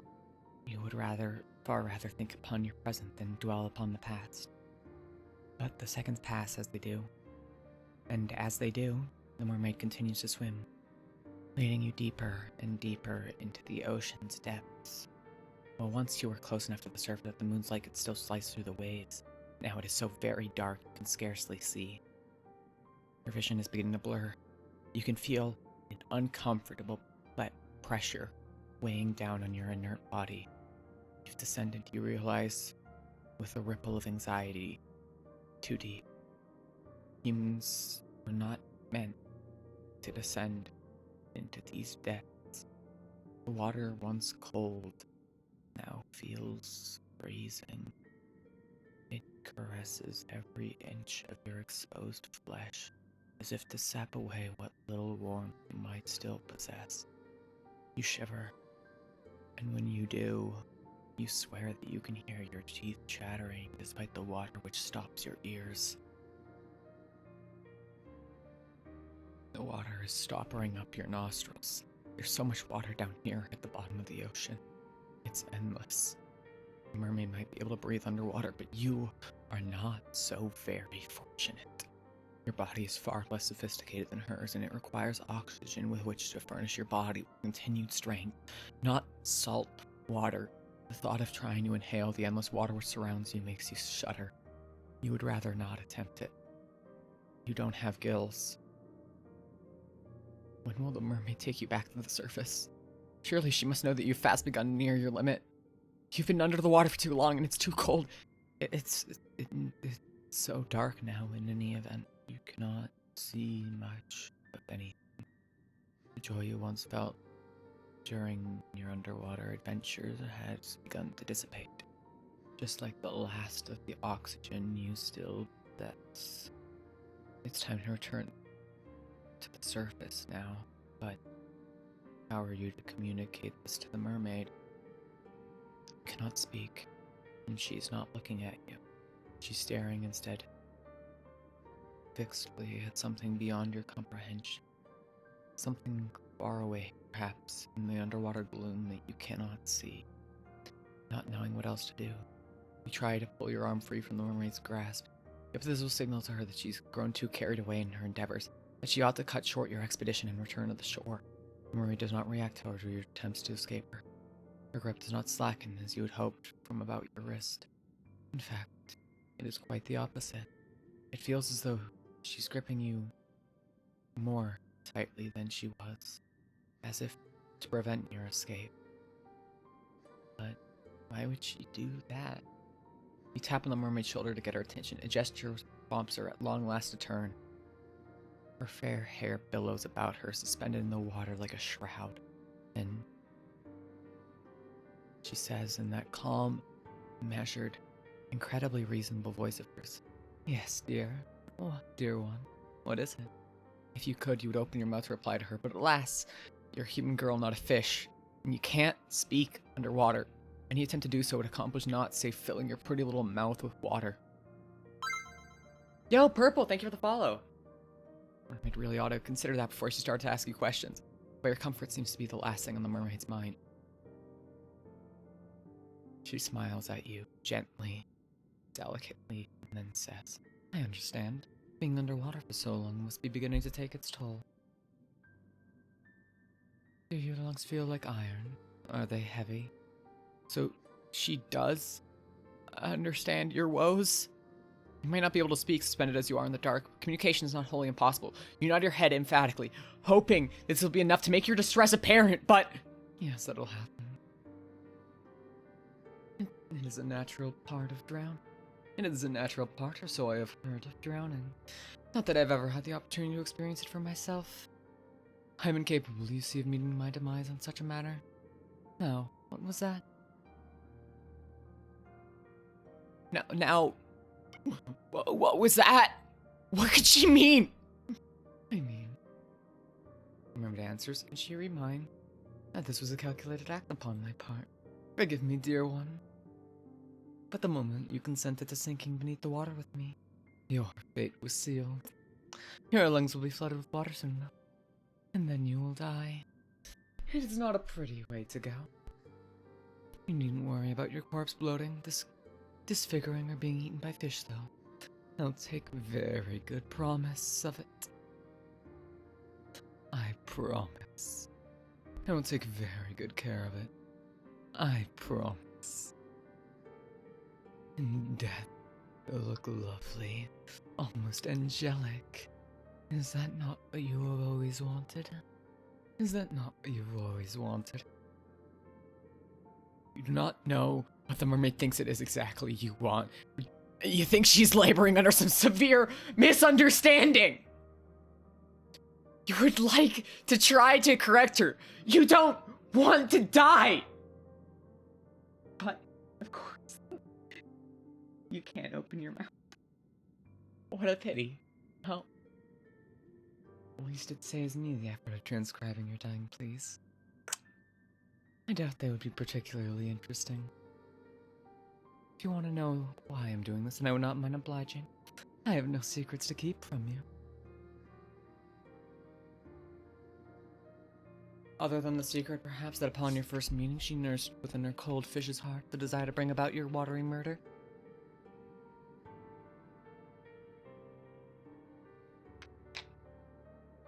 To be fair, it's also been a week and it was a flower crown.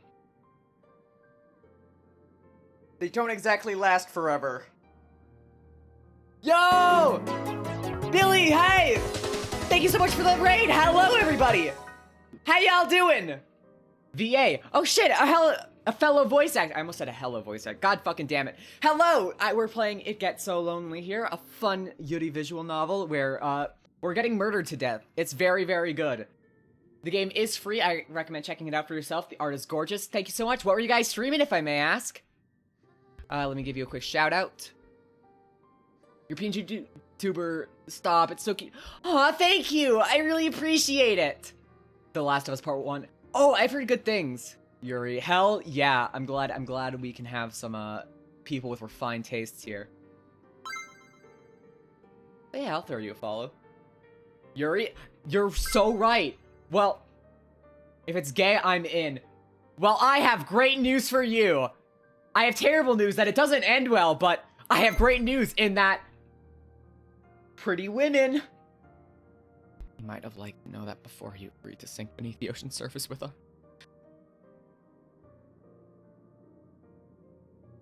Doomed, Yuri? I guess doomed from our MC's perspective, but honestly, everyone else is getting what they want, and what they want is us dead! I'm only doing this because I have no choice.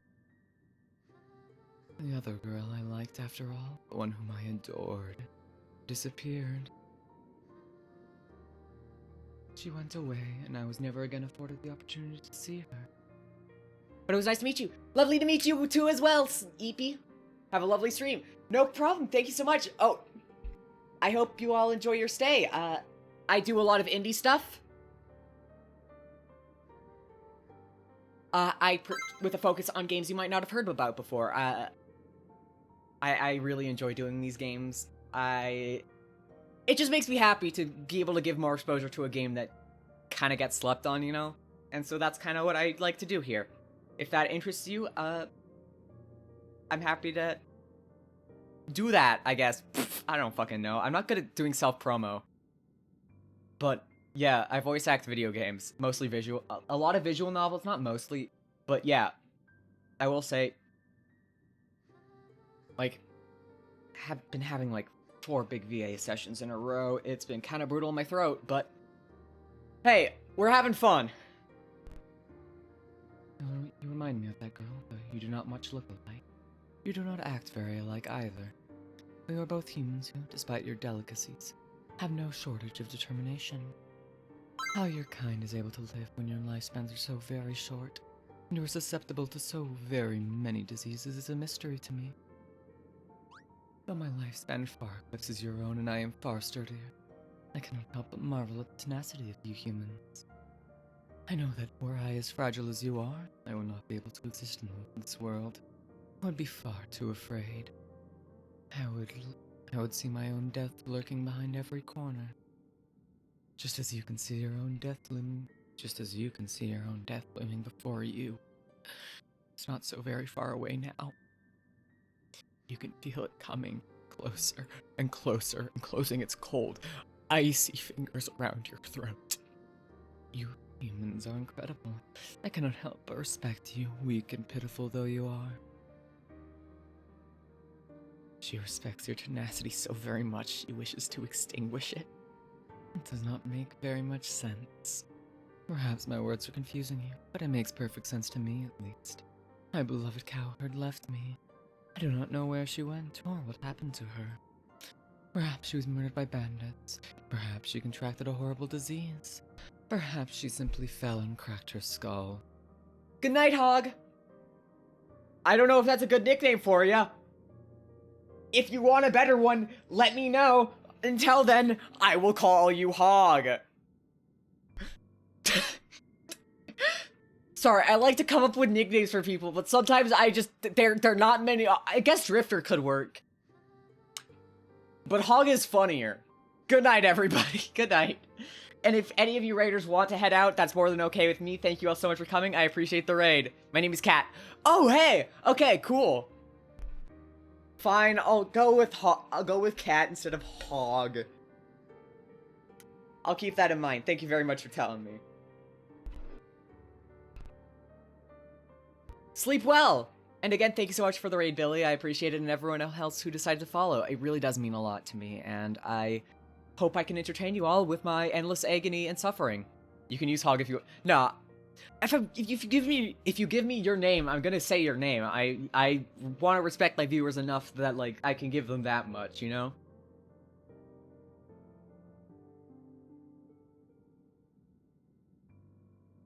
I do not know.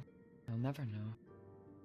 Also, I just realized the head pats are, like, way off. That's, like, not even close.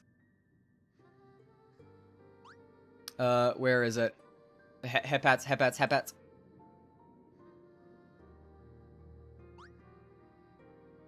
Yeah, there we go. Many days and many nights her disappearance tormented me. I could not help but wonder how it all came about. There were so many possibilities I could not imagine all of them. This thought terrified me. It still does. That is why I'm going to take you to my underwater kingdom with me. There, we can be together forever. Nothing will be able to tear us apart then. I will brush your hair and I will dress you in the finest pearls from the bottom of the seabed. It'll be lovely, much lovelier than any sort of miserable existence you might be able to eke out above the water. In my citadel, you will never be attacked by bandits nor ravaged by diseases. You'll be quite safe. I promise. Quite safe, yes. Quite safe. Oh, fuck, my throat is dry.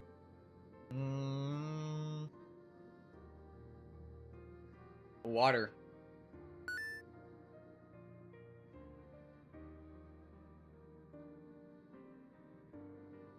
Quite safe, yes, and quite dead. And quite dead, too, surely. Well, yes, that's the only unfortunate aspect of my plan. She considers your death nothing more than a mere misfortune? Mary might be surprisingly cold after all. But perhaps you ought to have predicted this. She is part fish. Are fish not cold-blooded like lizards? You probably learned this at some point during biology class, but your lessons are beginning to feel very faint and far away now. Your body is beginning to fail you. You cannot take much more of this. Quick question before I go. Yeah, no problem. Ask what you will. Do you have Twitter? Yeah, it's just Joy Kirbs, but honestly, I don't use Twitter that much. I prefer Blue Sky. Or Discord. I do have a Discord, ! Discord in the chat, but... Yeah, I'm pretty much just Joy Kirbs on everything. Minus the underscore. The underscore is pretty much just the Twitch exclusive thing.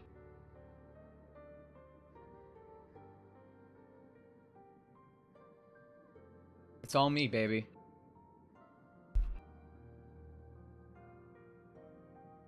I do apologize for tricking you. Please, try to understand. I really have been lonely. You would be more inclined to sympathize with her, perhaps, if her loneliness was not ushering in your inevitable demise. But you are too preoccupied with your dwindling reserves of oxygen to feel much in the way of anything for your captor. You can feel the pressure of the water against your eyes. They're beginning to ache. Oh, fuck.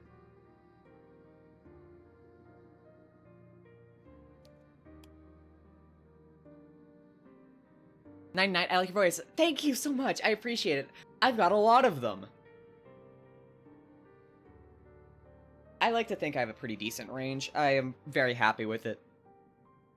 I'm gonna be real, this is also my throat on, like, dehydrated, haven't eaten in, like, 2 days, so it's not actually as good as it usually is, unfortunately. Got a bit of a raspier quality because of the dehydration. For the record, I've chugged, like, an entire water bottle today. It's an all-day thing. You haven't eaten 2 days?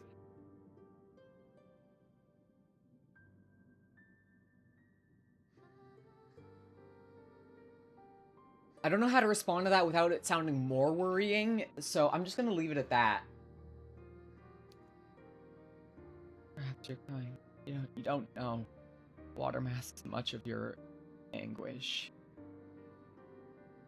You've been drifting underwater for almost 3 minutes. It's a remarkably long time to go without any air. Your vision is spinning the cloud. Surrounding already dark, darker still. Unpleasant. Sphere, not at all like the paradise the mermaid promised you. The pain of being suffocated slowly is far stronger and far more oppressive than the sensation of the mermaid's hand wound tightly around your arm. Is there no escape for you? The prognosis, I'm sorry to say, grim. Your fate as the mermaid death nearly was sealed the moment you met her, luxuriating on those rocks beneath the moonlight. But you'll forgive me if my sympathy's limited. You did bring this upon yourself, you know. You reap what you sow. And in your case, you made a series of bad decisions that led to your untimely demise. Now, what do you want me to do? What to do?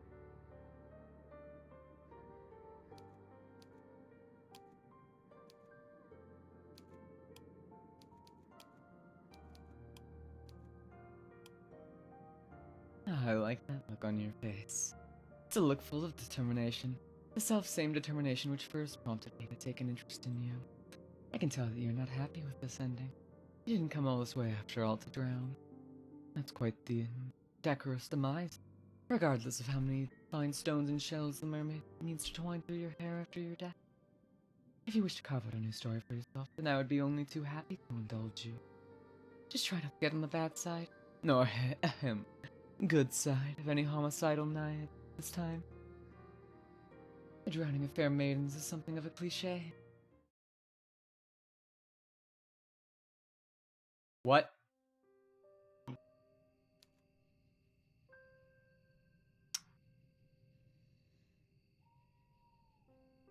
Narrator, what the fuck?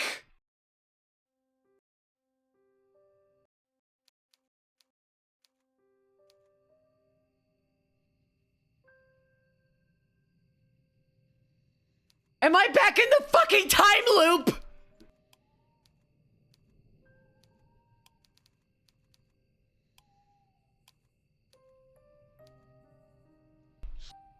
They put my ass back in the fucking time loop.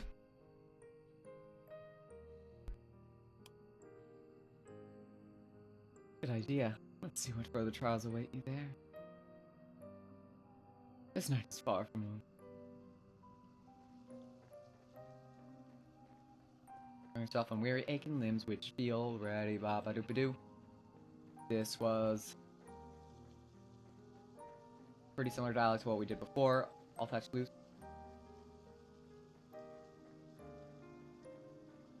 She'll be broad-shouldered and ruddy-faced, with all brown hair crammed beneath the cap. Her arms will be sturdy from many years of washing clothes and milking cows, but she'll be kind to you and compassionate, just like a mother. You don't know what mothers are like. You hardly ever spoke to yours. You're only guessing. You're not a complete fool, however, despite your tendency to daydream, and you do have a few reservations. Peasants do not, as you know from your voracious reading, have much money, nor do they have much food. Is the narrator the person who MC made a deal with? Yes. Probably. I feel like it's likely. Also, I like that you can scroll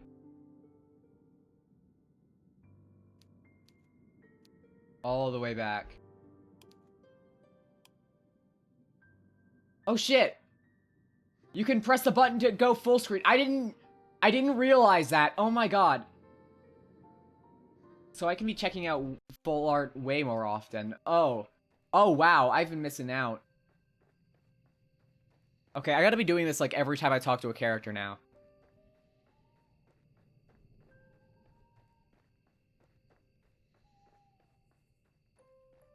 So you run to the village. It takes some time before you finally emerge from the woods, but finally, you manage.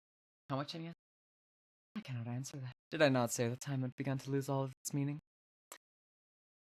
The forest is behind. Also, I like that this is just like a photo with the Photoshop paint effect placed over it. It's silly, but I kind of like it. You know, it's a neat aesthetic. It's still cold though, and it's still foggy. Still dark too. The sun is yet to rise. Ba-ba-doop-a-doo, we did all this dialogue already. Ba-ba-doop-a-doo. Follow the winter path to the village, looking this way and that. But your hope, which is such a precious, fragile thing, soon begins to fade. The village up close does not look half as welcoming as you had imagined. Also, for the record, I do think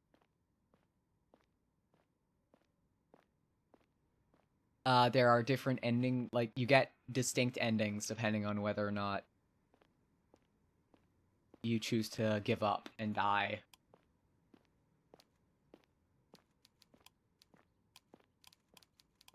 I want to actually double check that theory.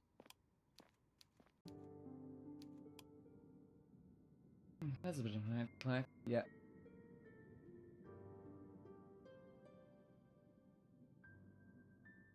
So instead, I think I'll content myself with loving you. What? You thought in your death the mermaid was the only one who would be able to cuss at you? You know, I've said this before, but you really are naive. You cannot escape me, even if you're at the bottom of the deepest, darkest ocean. The world might have forsaken you, but I never will. I will never leave you. You'll never be lonely again. Okay, that has a lot of implications, actually. I'm glad we did that if just for the fact that, oh my god. Holy shit! Narrator is the person we made a deal with, and I think they're the person we were running away from at the start of the game. Oh boy. Oh boy. Yikes.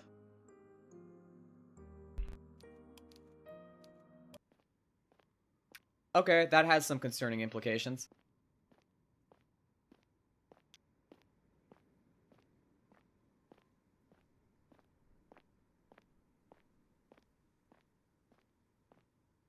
It's immediately obvious, even to a naive girl like herself, that something terrible must befall in this village. You know before you try your luck in one of the houses that nobody will answer you. There will be no kindly, red-armed washroom and a welcome you here, no matter how much you wish for it. That does not stop you from wishing regardless. Your knuckles rap smartly against the wooden door. God damn it. How very sad. There's nobody there. Once again, you found yourself all alone. At least you have found some dwellings in which you could rest your weary head.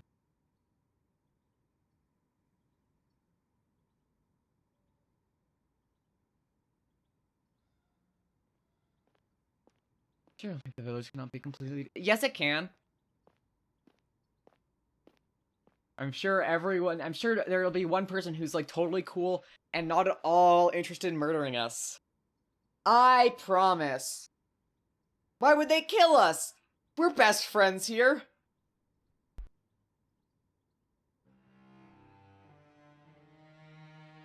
Godless heathens, not that their faith did them all that much good in the end. Still, the sight of the church soothes your overtaxed heart. I can pray you to Jesus. You were so focused on your fantasies of a kindly washwoman taking you, you did not pause to entertain the fantasy of a kindly nun doing much the same. All hope is not lost. You approach the church, which seems to tower over you despite it being so humble.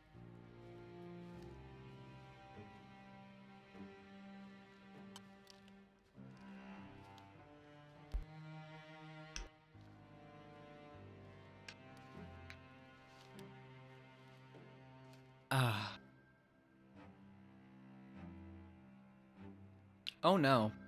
You're out of the woods now, and you have subconsciously already begun our acts. You tried to read their names. Hyun and... Hyun? Hyun into the myriad tombstones, but it's dark and you're tired, and some of these graves are very, very old indeed. You strain your eyes, but you do not have much luck in the endeavor. Oh well. Such superfluous details are not important. The graveyard is expansive, unusually so, given the village itself is so small. How can it boast so many corpses? And there is much to explore. And as you do, you see her.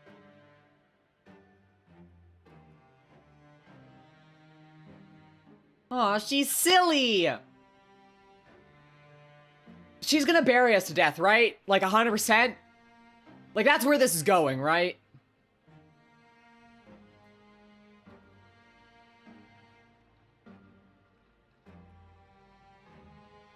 She's gonna bonk us with the shovel?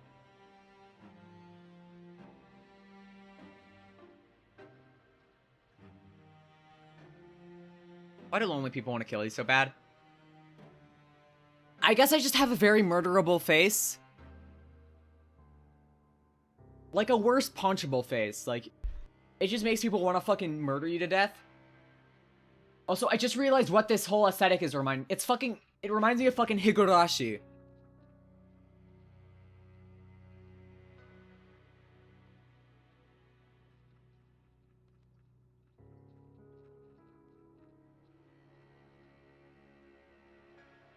Like the original releases. With the goofy-ass art. She looks like an ordinary girl, small and scrawny, just like yourself. But she's much, much more than her unremarkable appearance might suggest. Girls will be girls. Yeah, God forbid women do anything. No sunlight here, though. There's only the night sky, and the stars, and the moon.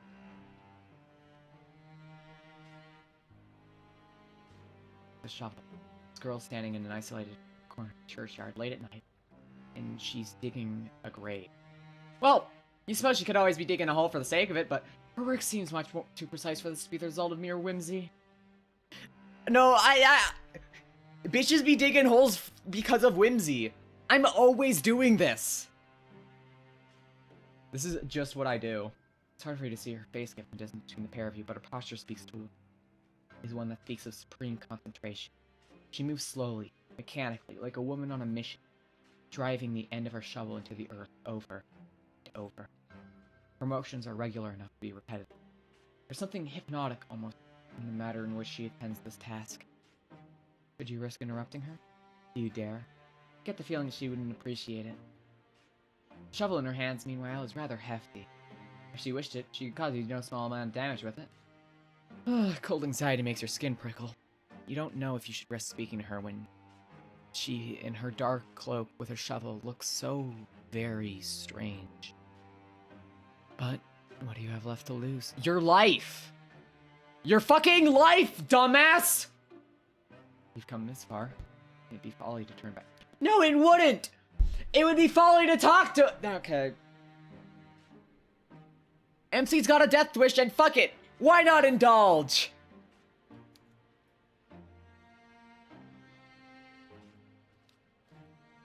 Your footsteps are quiet.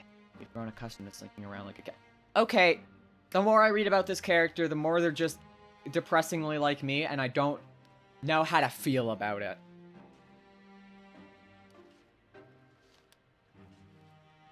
Stares at the fucking ceiling.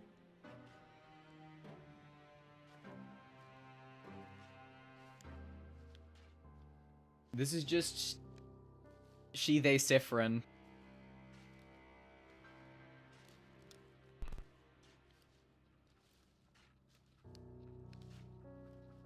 So I guess me, but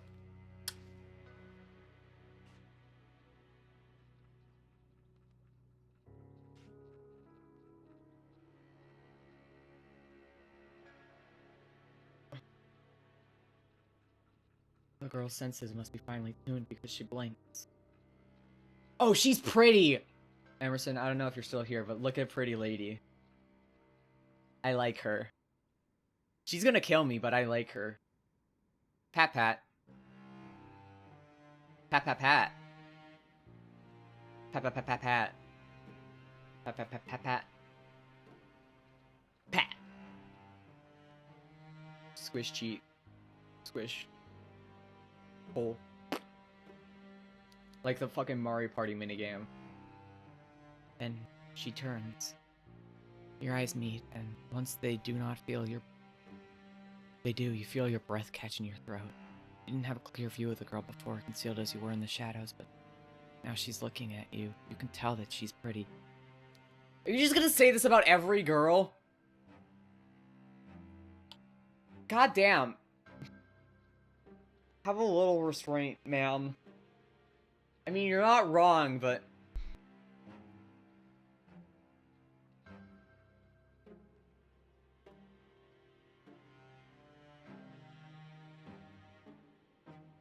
3. I'm assuming one more after this. So 3. 4 if you count the narrator, actually. I don't know if that's a woman, though. So, I think 4. Simply too perfect to belong to this world. Perhaps she's some kind of vision, a waking dream, a hallucination? But no, she's none of those things. The shovel she's clutching in her hands looks solid enough, its pointed tip glittering wickedly in the moonlight. You steel yourself, expecting, perhaps, some sort of outburst, but the tension soon drains from the girl's slender shoulders. Her fingers, which were once gripping the handle of her shovel tightly, relax. Her lips curve upwards at the edges. Aww! Aww! She's got a really cute smile. She's adorable. She's gonna kill me, but you know what? I'll let her. She's smiling.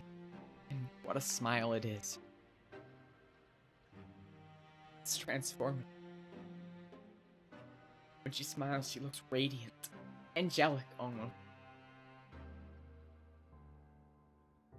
Hers is a smile so suffused with light that your eyes begin to prickle from it.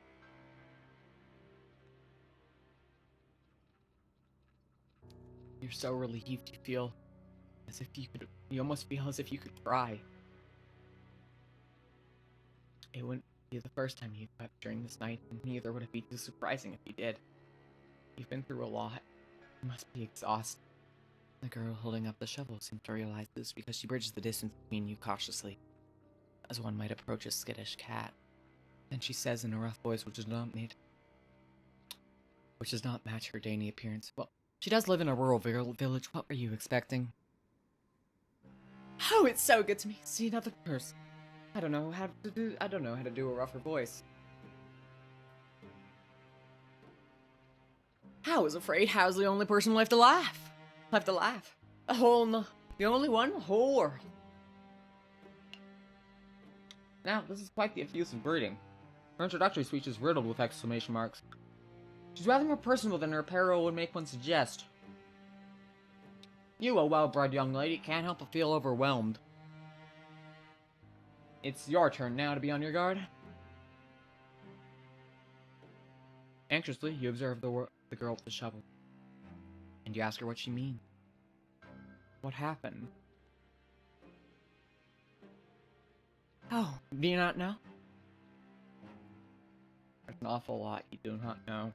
So much, in fact, it could fill a whole encyclopedia. No, a whole library. A library of Ruina, if you will. Ruina. You shake your head, ashamed at your ignorance, and the girl frowns. You mustn't be from around these parts. Guess I should have known. This field's a small one, everyone knows everyone else. The girl's expression falls. At least they used to, back when there were still people now. Ain't the case now, not after the plague. What the fuck is this, the 18th century? There was a plague? Certainly explain why the village when you walked through was so quiet. That's right. Just me here now. I'm not saying another human. Being such a long. Maybe it's so lonely here. Now that is an interesting turn of phrase. It catches inside your head like a bird. Have you heard it before? Yes. Oh, but where are my manners? No, it's gone rusty after being on my own for so long. My apologies, miss. You look like you come a long way. Said you were a traveler, yes? And your hands are very cold, just like ice. Oh, hello, a gravedigger? Yes, she is! But Emerson, look at her! She's so pretty! She's so pretty!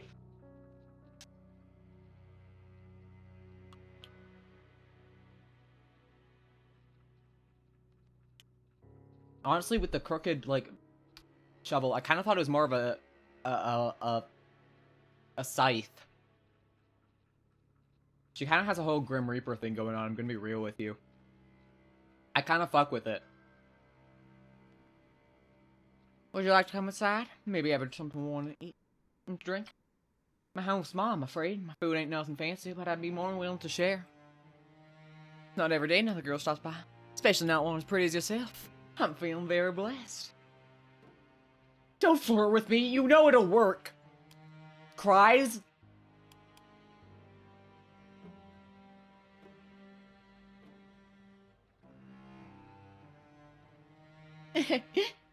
The girl laughs, a carefree, airy sort of laugh. She did not match your initial impression. You thought, when you saw her among the graves, that she'd be more distant, somehow. And more mysterious? Perhaps you're mixing her up with someone else.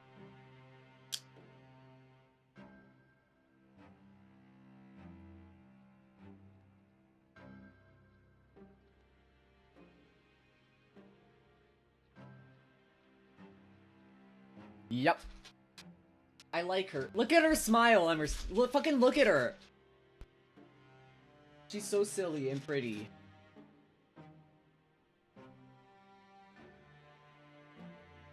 Without her, you'd be all alone. Your hostess leads you to a small, humble home located about a stone's throw away from the church.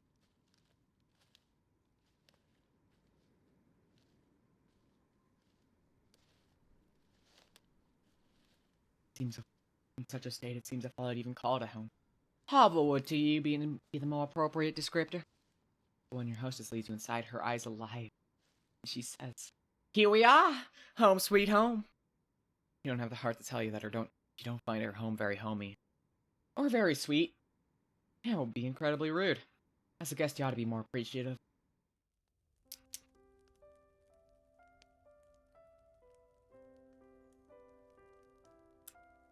I mean,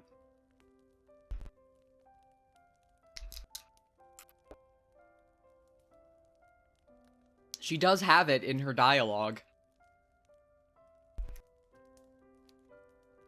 Ceiling is supported by wooden joists? Joists? Me?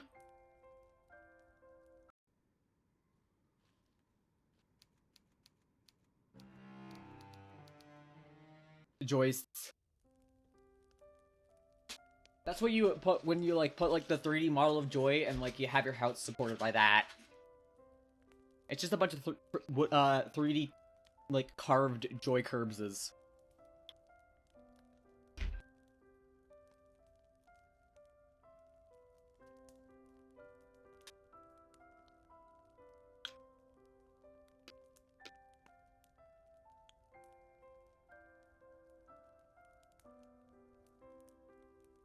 In the open, in a wooden ass house? This is a terrible idea.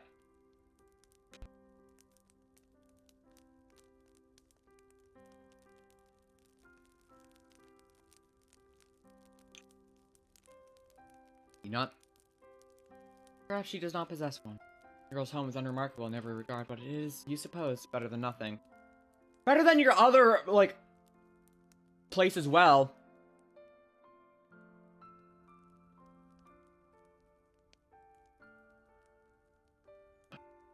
Oh, she let the hood down and she got pretty. She's so pretty.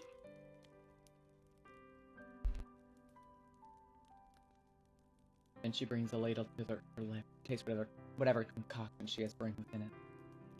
You can only hope that she's not like the weird sisters from that famous play, brewing a broth with Benny snake fillets. Okay, I think this is about done. The girl says to nobody in particular. Drops to one knee immediately. Would you do the honor of killing me? I mean, if you're begging.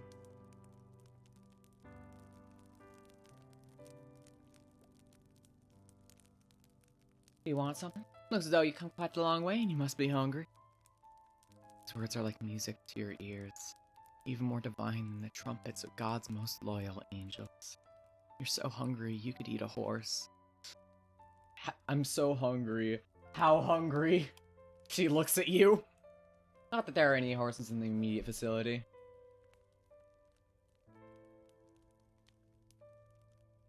I thought you'd like the sound of that. Just give me a few moments. Just give me a few moments. It's gonna be people, isn't it?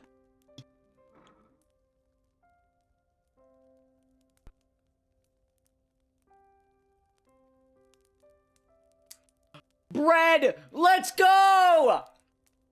Sorry, I like bread.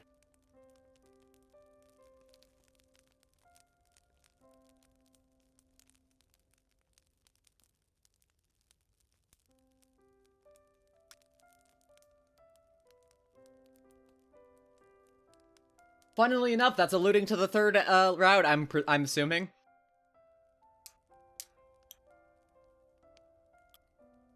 Yeah, but when you soak it in the soup, humans are creatures of necessity. We like to rack ourselves up in pretensions, but in actuality, you aren't much better than animals.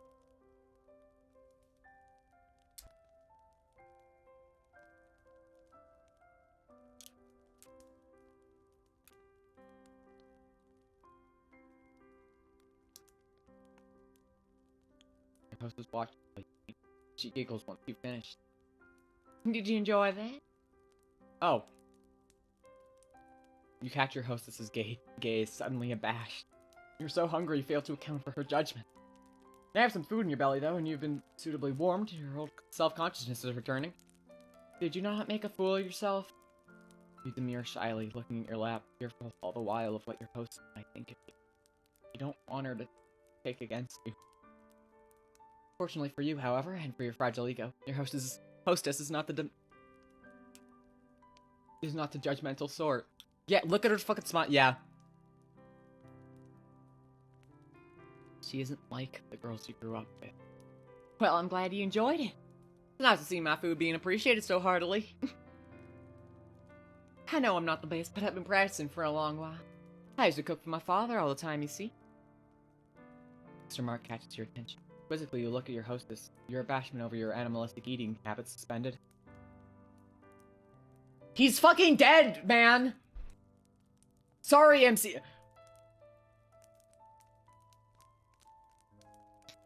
Everyone's dead!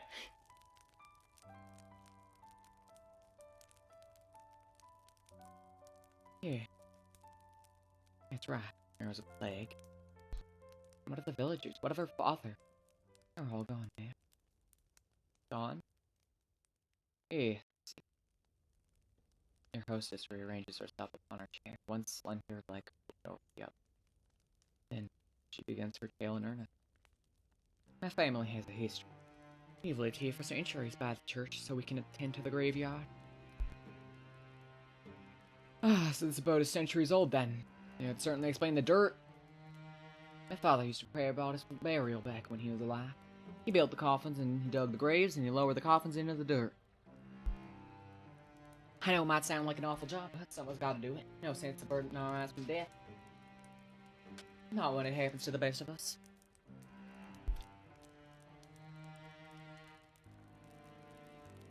It's a noble profession, one that's been handed down in our family for generations. I'm like eating.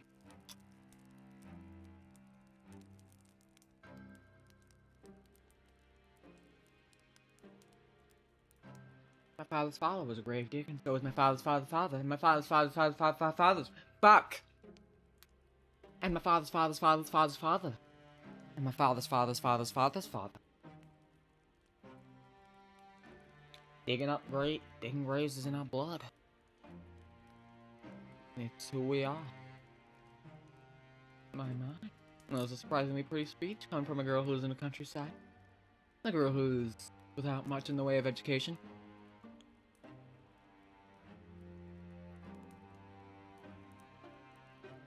It's apparent just to listen to her and the way she slurs her syllables together that she's never had any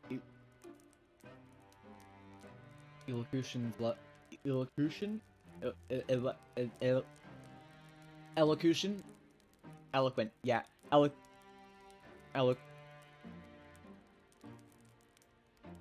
Elocution lessons. We're gonna go with elocution lessons. Fuck it. Not the most eloquent way.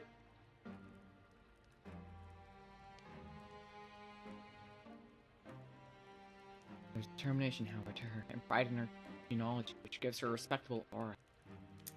You can't help but be impressed. So, you ask your hostess, does that make her one in the long line of gravedigger? Hey, your hostess, the gravedigger said. That's about right, though. I was never supposed to be a gravedigger myself. Not a woman's profession, but everyone said. My father didn't mind that, though. He taught me everything he knew and then some. Might be a woman, but I've got plenty of upper body strength. Hot. I mean, I can dig a grave just as well my father could, without breaking a sweat. Could display my mother up in heaven, I'm sure. I'm sure if she was still alive, she'd rather focus more on feminine pursuits like basket weaving or sewing. To better attract a suitor. Not that that would do much good now. Hey, leans over the table. Hey with like 5 Ys. 10.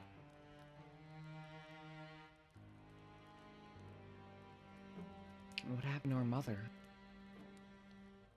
She died when I was very young, during childbirth. I was only 5 years old. I thought she meant hers and I was very confused.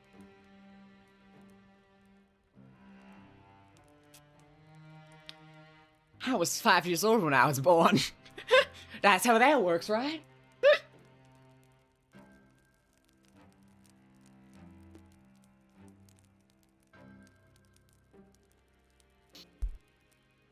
Oh, well, you can relate to her at least upon this point. Your parents are not dead, at least not as far as you're aware. You haven't seen them in an awfully long time.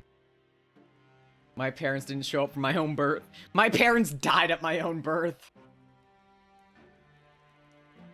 Sent you away as soon as you were old enough, and they never once bothered to check up on you. Many years there have been no letters nor any visits. You often figure your condolences. You don't know if they'll help. You feel like you can't see nothing. That seem hard. The gravedigger, however, did not seem too upset by this remembrance, but she smiled, albeit somberly. It's alright, it was ages ago. I remember her too well, and I never really had the luxury of sitting around feeling sorry for myself. Dies of fringe.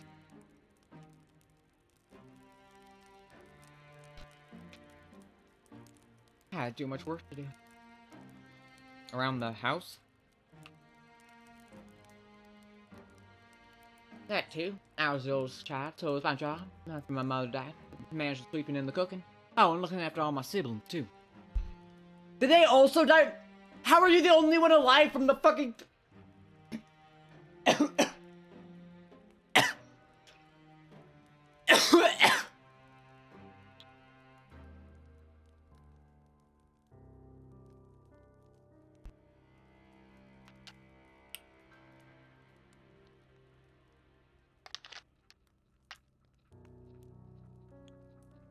I'd survive the plague, I'm sorry.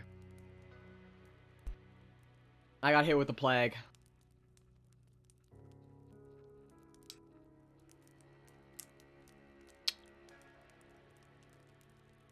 I had siblings. Oh. Oh, the water went down the throat, and now my throat's really fucking sore. Ah.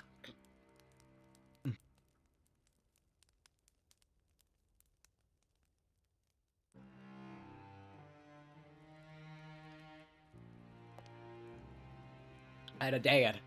He died. I had a mom. She died. I had 2 siblings. 2 younger brothers. They're both gone now. Fuck. I had a husband. He died.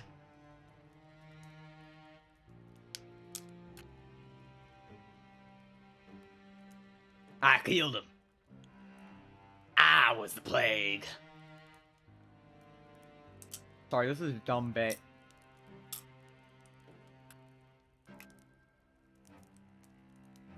Auto captions are, if anything, unreliable. I hate you, siblings. Two younger brothers. I'm both gone now. Oh. You just should have known. You apologize to the Gravedigger for your lack of tact, but she doesn't seem obsessed by this faux pas. Don't apologize. It's not your fault. My brothers weren't long for this world anyway. Youngest, he died when he was still a babe, but the oldest, he died before he reached double digits. I was upset about it at the time, of course, but I've come to terms with it. Life's a fleeting thing in this wicked old world. Something you learn from this trade. Digging graves, I mean. Oh, yeah, no, they're bad. But I like having them as an option.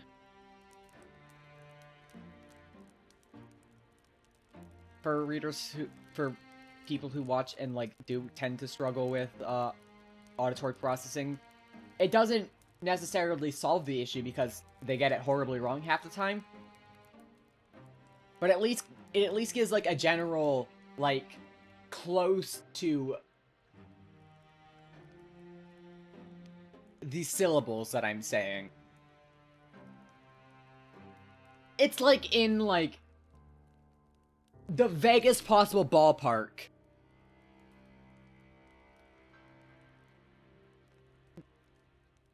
See what I fucking... the vaguest possible... Not Vegas. The Vegas. Like, fucking loss. Vaguest. Vaguest. Vaguest. Vaguest. Okay, I guess vaguest is just not a word, according to Google. The most vague. Fuck it.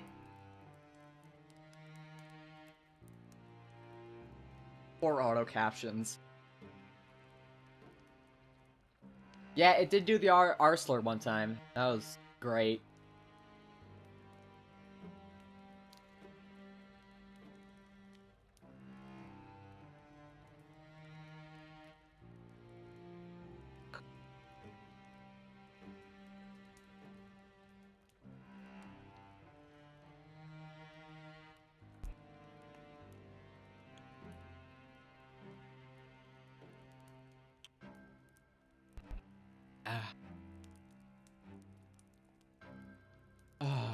Oh, that hurt. Oh.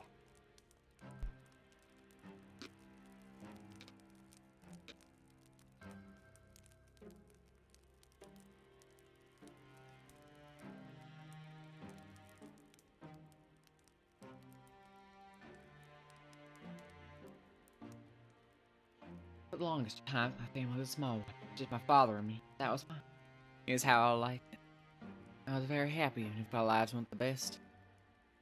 I've never had any fancy clothes to wear, and we can't dine on the nicest of foods. In the grand scheme of things, we ain't anything all that special, but I've always felt otherwise. She got such a nice smile. I thought that I was blessed. We knew hardship, of course, and famine. That's just the way life is around here. When food supplies were low, we always helped out one another. I had my father, but I also had the rest of the village. We all looked after one another, and things always worked out in the end. Till all of them fucking died. God damn it. I hit them all with my shovel. Until the plague happened. Yeah.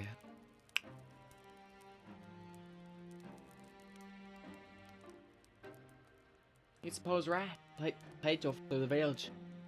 I don't remember when. Feels like a while ago, but maybe it wasn't all that long after all. Shovel named Plague. Feels like I've been... Imagine if we go to bed and she's like, God dang it, Plague got another one. Ah, she just buries us. She doesn't know what the fuck sleep is. She just buried everyone.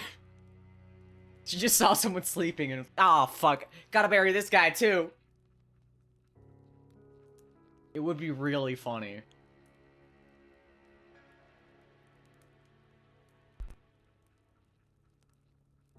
She wakes up, oh shit, play got me for a second. Oh, thank God, I fought it off.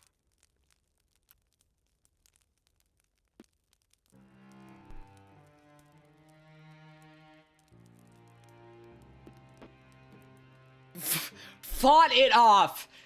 Embers fought it off.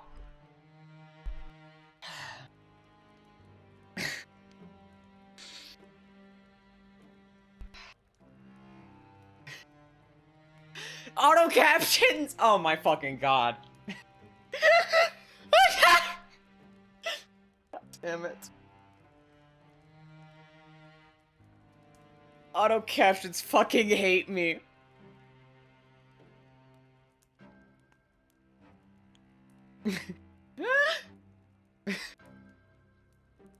Emmett?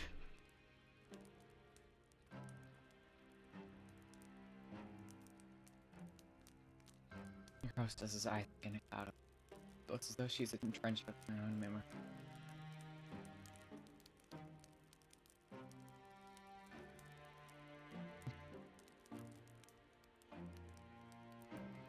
Why was she enthusiastic?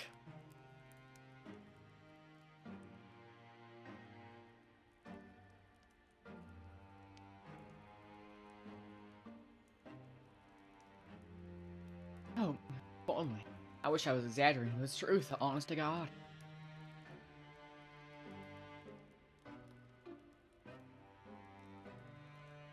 We can make her bounce. Yay! Boing, boing, boing, boing, boing, boing. Boing, boing, boing, boing, boing, boing, boing, boing, boing, boing, boing. Sorry, I got distracted. Bouncing on. Shut up!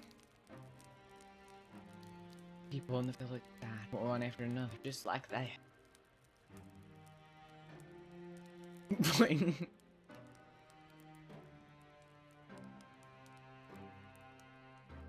I will get so rich. When I'll hit like $5 bajillion.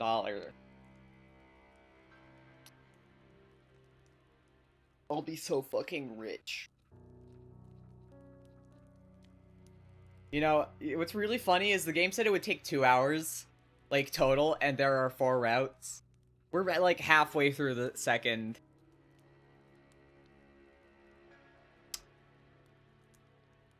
I may be bad at streaming.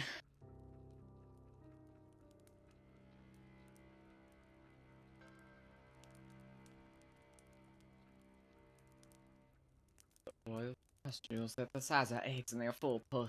Oh, gross! I'm not doing that. Gross.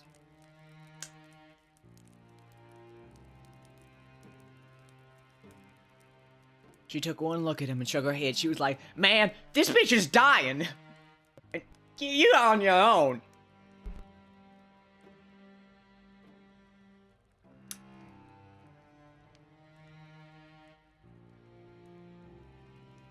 Aw, thank you.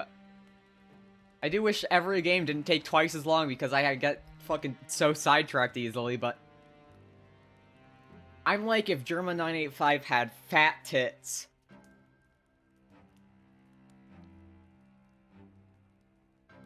I don't have as fat an ass as Germa, though. Like, I can't compete, you know?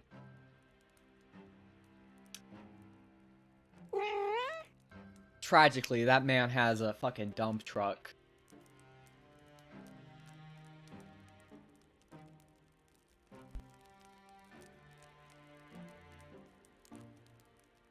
A streamer or a walkthrough video. I'm like the opposite of those no commentary, like, channels where it's just too much commentary. Shut the fuck up. Stop yapping. I wished her ill, I remember that after she left. And would you guess it? She got ill! The plague! Yeah. Then I felt bad for cursing her. Couldn't help but worry if it was all my fault. It was. I cursed her.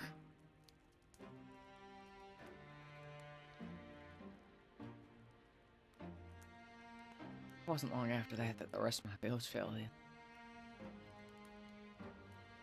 Gross. Good to know. Thanks. I'm not reading that out.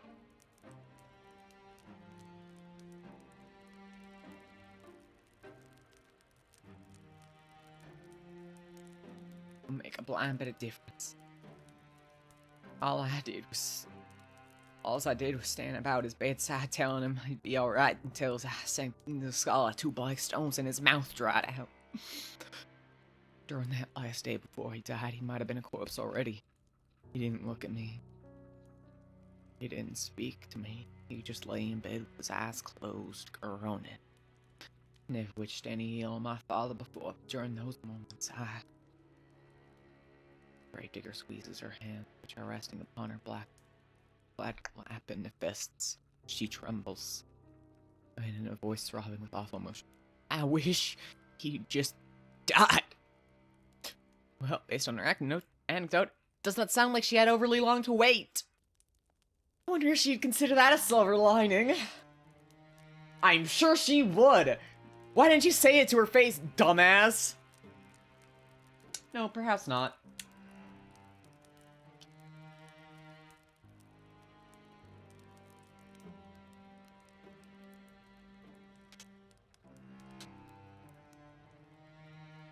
King, I think we need to hit the narrator. Yeah.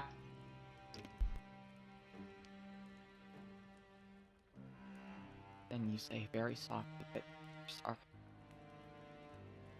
It's not much, but it's all you can think of saying. You thought initially that your situation was comparable to that of the Gravedigger, but now you can see that this isn't okay. Her suffering has far outstripped your own.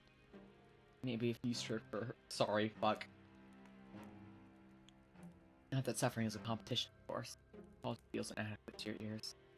Partially because it is. The Gravedigger seems not to mind it. He's very big-hearted.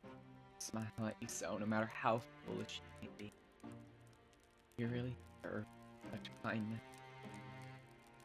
Oh, again with the apologies. It's alright, like I said. He didn't cause any of this. I'm not upset. So I have terrible news. So we were transporting a bunch of plague rats, and then... Would you get it? Would you guess? Those little scamps. Oh hey, there's one now!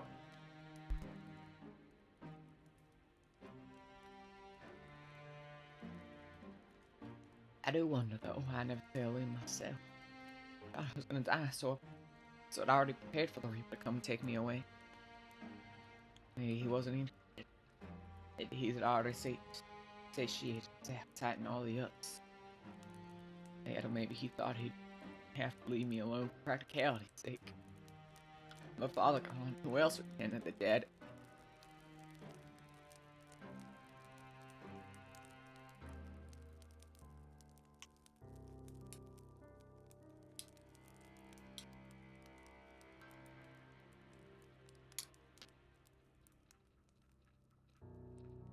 On the other hand, I'm happy for him.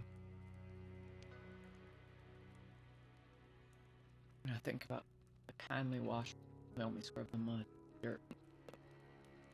Aha! So this village did have its fair share of washerwomen after all. It seemed that your earlier insistence upon this particular point wasn't without its merits. What the fuck, man? Narrator, shut the fuck up! Narrator, please shut the fuck up. I'm begging you. On my hands and knees. Oh, you'd like being on your knees, don't you? Shut the fuck up! I like having arguments with myself, it's fun. Handsome young farmhand. Wait. Oh shit, so that's what happened to the lady, to the mermaid's village. The fucking plague, wait. Okay, you know, she's not a farmhand.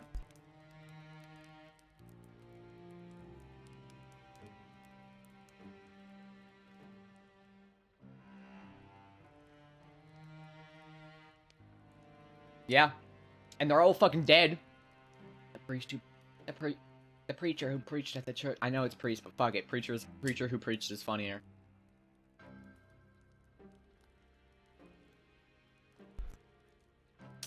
I mean, hey, we can bring you her corpse if that works for you. Can't help but feel so alone. Being very brave, much more so than you are. And for what? Give her a hug? Don't know her well enough. Pat her head? That'd be infantilizing. Squeeze her hand? Perhaps that could be misconstrued as romantic overture, and that's the last thing. You endured more than your fair share of teasing over that.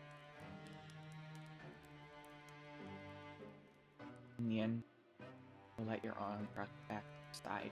Your hand rests on your lap, as useful as damp kindling. You don't know what to do with it. You do know that you ought to say something, though. Show her that you heard her plight and that you care. You don't know what the something should be, though. No words could ever console the gravedigger. They would never be enough. You can offer some balm, however, to breathe. And so, their pause just long enough to be awkward. You offer your condolences. What else can you say? Oh no. It's alright. I've grown used to it, really, being on my own. It ain't so bad, really. I'm not alone now, at least I met you. You'll keep me company, won't you? What can you say to that? You aren't callous enough to trample this poor girl's hopes, are you? You know full well how awful that feels. You can do nothing but nod. A response which makes the girl smile more widely still. This is gonna go terribly. It's very sweet, and I'm waiting for that other fucking shoe to drop. That's wonderful.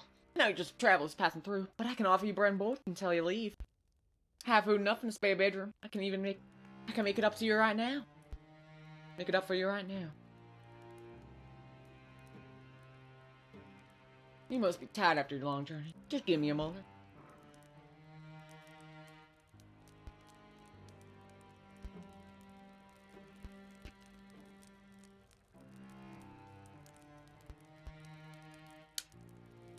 I'll sleep in her room.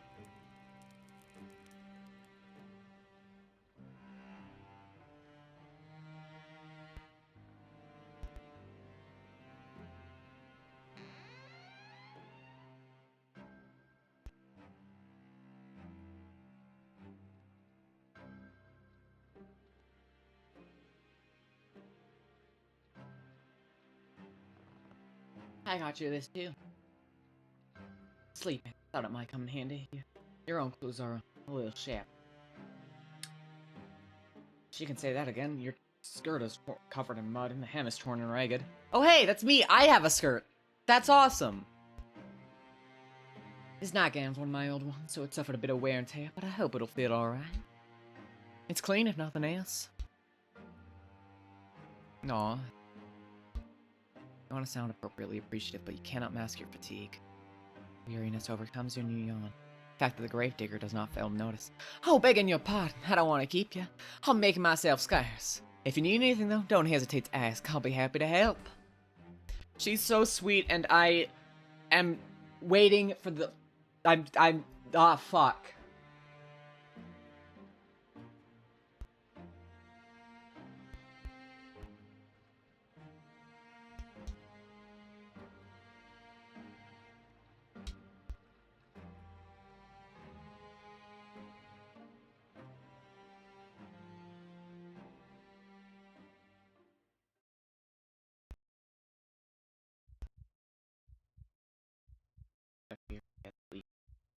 It'll never leave. Your terror was such that it feels as though it has deposited itself in your bones, into your very being.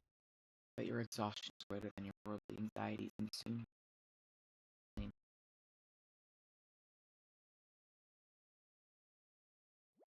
Oh, it's just very sweet. She's being very nice. And I'm dreading, full of dread.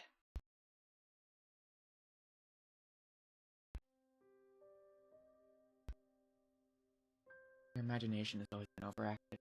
The conservatoire will frequently beset by dreams of the most vivid nature. The dreams that you have this night lying beneath unfamiliar sheets upon an unfamiliar bed are no less intense than usual. In your dreams, you're back at the conservatoire, the place where this adventure of yours began. You're wearing the crisp white blouse you once discarded, and your gray, unremarkable skirt. Your hair is tied in braids, and your eyes are downturned, forever focused upon your feet. You tried not to look at your classmates, and you thought yourself fortunate that if they did not look at you in return, you didn't want anybody to notice you. Till that awful winter, that is, where everybody stopped paying attention to you for good. Nobody tried to trip you when you walked past them in the hallways. Nobody, in fact, so much as glanced at you. All of a sudden, there were no malicious whispers, no wicked laughter, no pulled hair, and no thrown objects.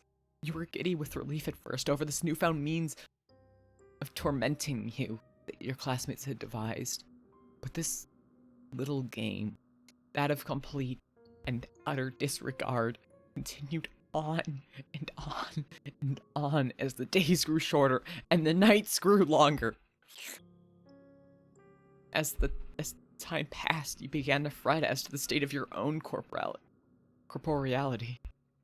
Could anyone still see you? Did you even exist at all? Then, at long last, you found it, quite by accident, the source of all your woes.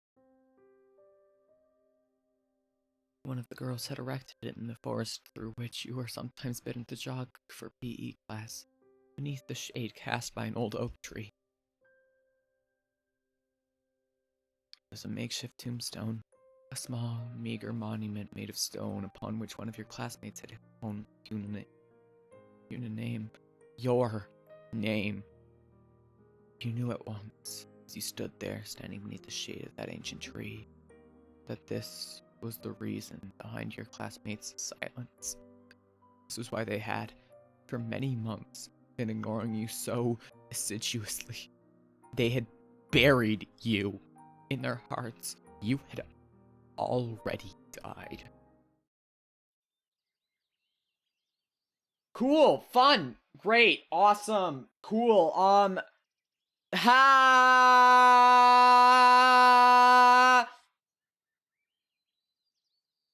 That's fine. I'm so fine about that. Ow. Fucking ow.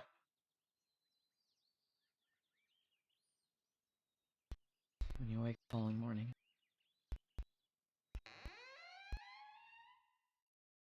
you look at your face, which is pasty, and your under eyes dark, and explains in the matter of one accustomed to solving problems, not complaining about. Oh, you look awful. I think you need something warm to drink. Maybe something to eat, too.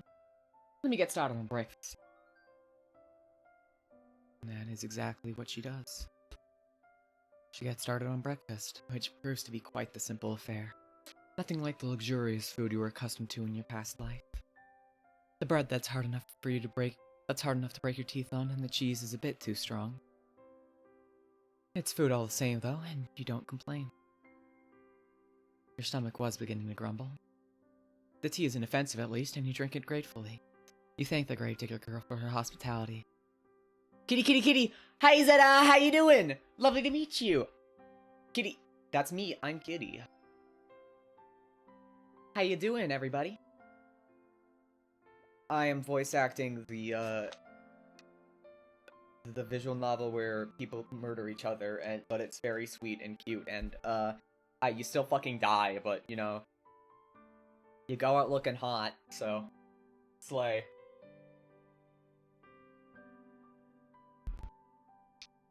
Aw, thank you, I appreciate it. It definitely took a lot of work, but I really do think this is a very unique approach. I'm very, very happy with it. I'm looking to get, like, a live 2D model, but, like, I definitely want something that could, like, mirror the, you know, expressiveness of, like, these traditional, like, 2D animated fucking poses. Like, something very fluid, I guess, is what I care about.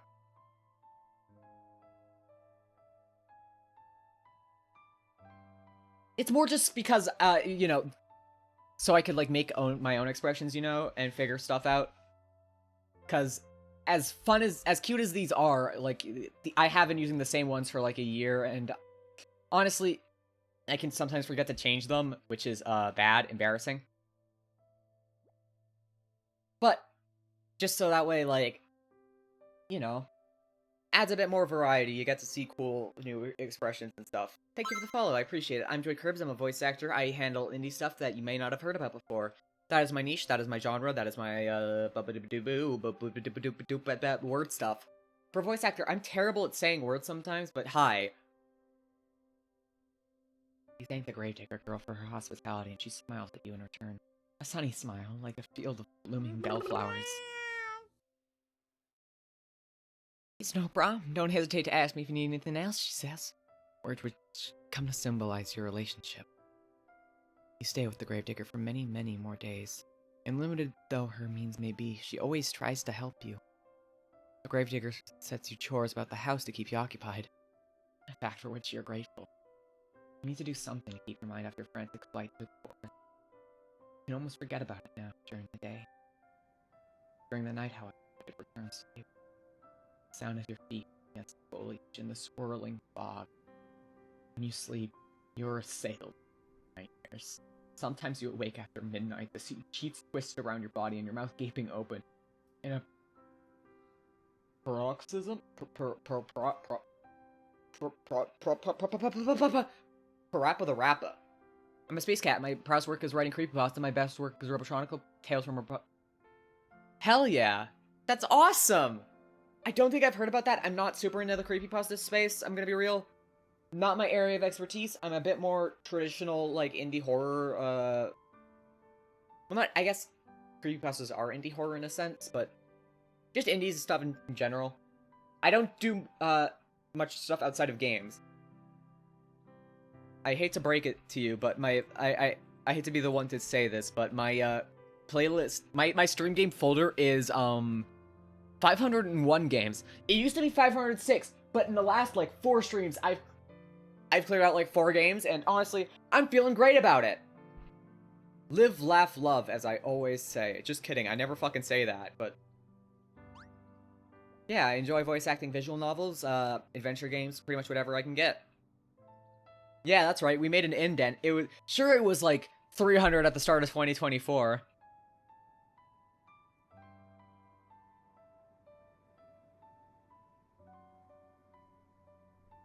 Oh, you said that last stream? I did? What did I say?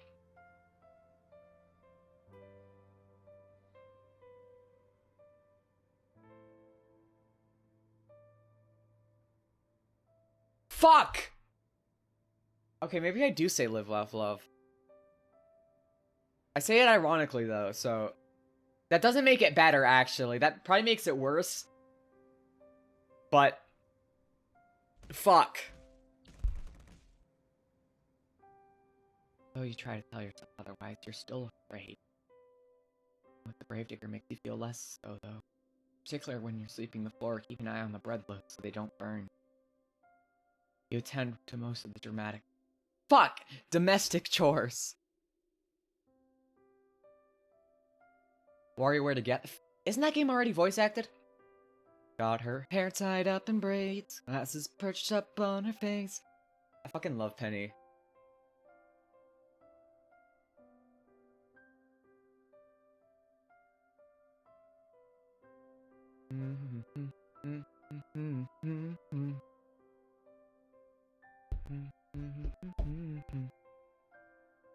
As a Crosscode stream from yesterday. Nope. Crosscode is unfortunately not happening this week. Because it was Lucy's birthday. It's Lucy's birthday today, by the way. Everyone in chat, go wish Lucy a fucking happy birthday or I'll kill you.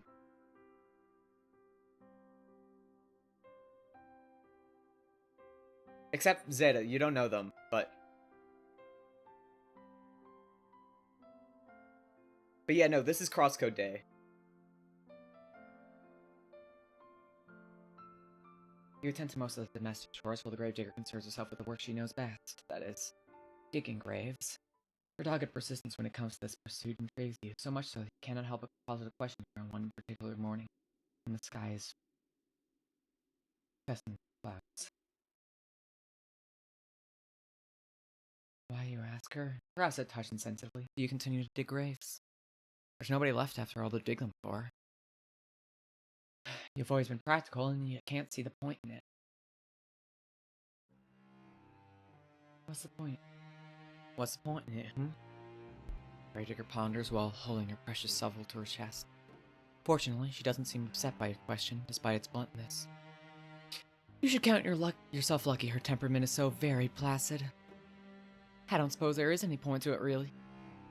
I know it doesn't have any practical purpose, but, well, digging graves is what my father did. Showed me how to do it so I could continue his legacy. My father wanted to keep our family tradition going. And I suppose I want to do the same. That's all there is to it, really. That's all, is it? Thinking you can understand that. Though your companion's actions might appear to be illogical, there's a kernel of reason nestled amongst them. She doesn't dig graves out of any sense of purpose. She does it, instead, out of sentiment. Besides, I have to do something to keep myself busy, don't I? If I spend all my days idling on my own, I think I'd go mad. Gravedigger laughs at this, as though the prospect of her own madness is amusing. Her laugh, despite her slender stature, is not particularly delicate. It reminds you, perhaps unkindly, of the braying of a horse. You're ashamed to think of such a thing, though, and your face flushes with the guilt of it. We can't all be well-bred young ladies, you know. Still, the laughter at the gravedigger as it echoes through the gray, gloomy sky is strangely desperate. It sounds forced. Her smile, too, is a touch unnatural. The rictus grin of a corpse. You find, despite your attempts to return her laughter with a polite giggle, that you can't. You can't help but pity her. You retreat indoors briefly after talking to the gravedigger, and set about some simple chores. The gravedigger trusts you well enough to manage sweeping the floor, a task which does not take particularly long, and the preparing of the meals, a task which takes particularly slightly longer. It is not until much later, however, once the sun has already sunk beneath the horizons and the moon is high in the sky, the gravedigger returns from the outdoors. She is windswept after many hours spent exposed to the elements, and there is cake caked beneath her fingernails. Yeah, she was digging in cake. Human corpse? Is it cake? No, it's a human corpse. Scent of cooking food, that of garlic and onions fills the air, diffusing the interior of the kitchen in a homey aroma which makes your stomach rumble.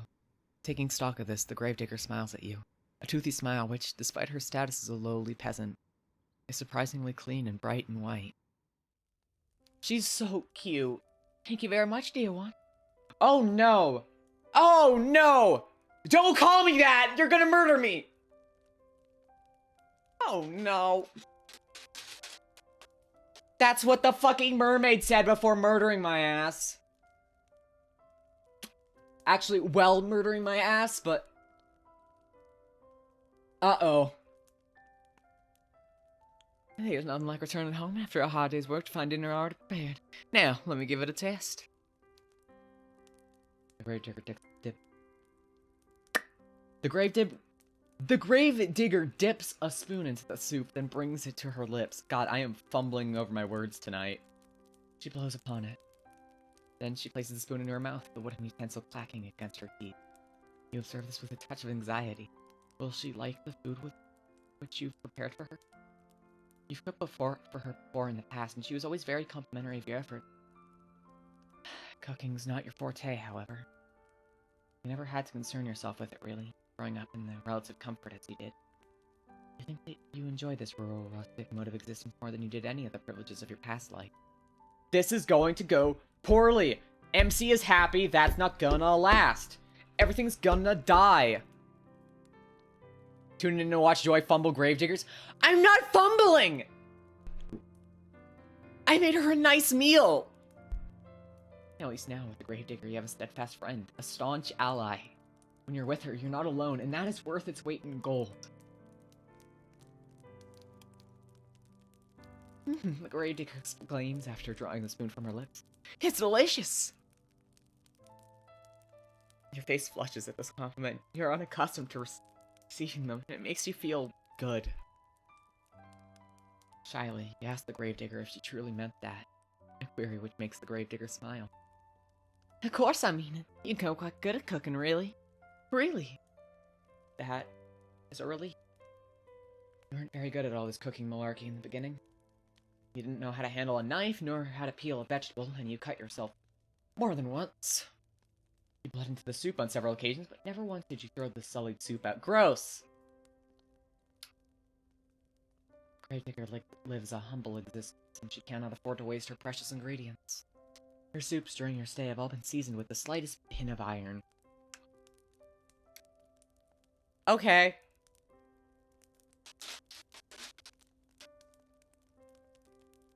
Whatever. Today's soup, however, is a marked step above all the rest. You didn't cut yourself with a knife even once! Maybe your companion's compliments are not empty fluff. Maybe you really are improving.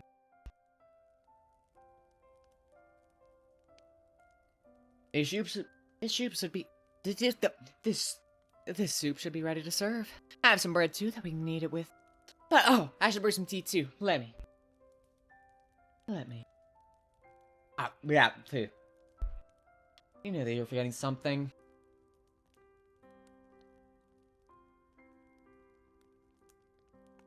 No, it's alright. You made it to dinner, so I'll brew the tea. It's only fair, and it won't take all that long. Would you mind serving up the soup while I'm busy? Of course you wouldn't mind. You do enjoy making yourself useful. For a lady, you are awfully domestic. Honestly, me too. This is life goals.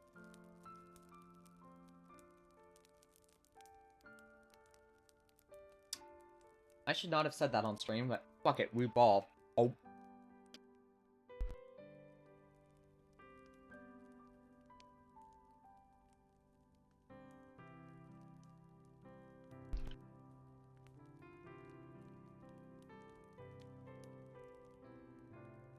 Aw.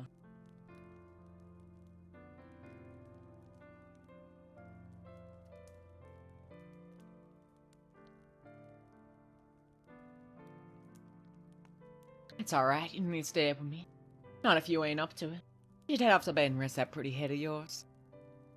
You do not think you're particularly pretty, but you presume that the Gravedigger is just regurgitating a phrase to you. She does not truly mean it. How could she? She's far prettier than you are. You thank the Gravedigger for her understanding, then rise from the table. She's just like me for real. You retreat to the spare bedroom on trembling legs, then change out of your clothes. You've only just slid into your nightgown when you hear the rapping of knuckles upon your door. Light and unobtrusive. This rapping could of course belong to but one person. It's the Gravedigger. Come to check up on you. Why do they never get any names? Concerning. I'm sorry, but you rushed to your room so soon after eating I couldn't help but worry about you. Would you mind if I took a look at you? I just want to see if you're alright. Gravedigger's trying to keep her voice steady, but you can hear it wavering farther. She really does sound concerned. So much so she could very well be on the brink of tears. You don't want her to cry.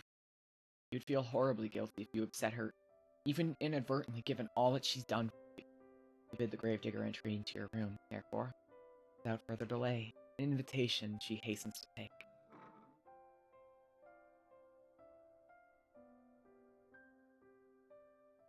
That relief, you wonder, playing without faith. But why? What was she expecting to see exactly before entering your bedchamber? Thank you for letting me in, the Gravedigger says, toying with her fingers. How do you feel? Not too terrible. No particular problems with your health, you just feel tired. Are you sure you're not sick? Your face does look a little bit pale. I mean, nothing out of the norm. You're always pale. True. Now, is there anything I can do for you? Would you like something warm to drink? Maybe a hot brick to place in your bed? Should keep you warm. Aw. You'll be fine. I hope so. I thought that about my father, too, before he...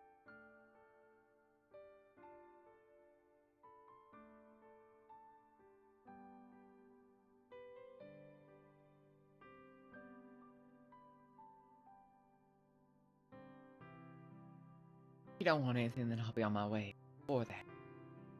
This was just a fancy on my part, but I was wondering, would you mind if I brush your hair for a little while?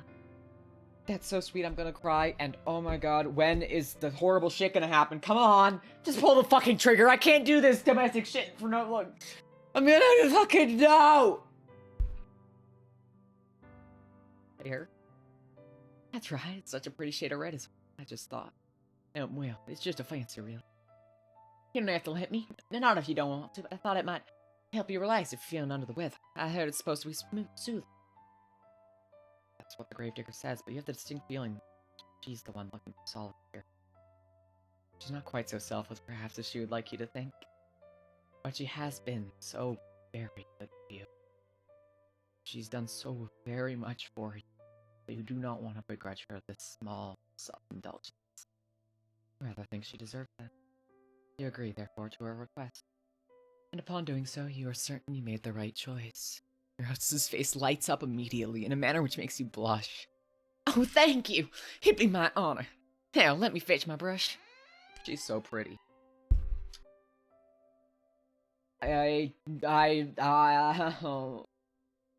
Oh.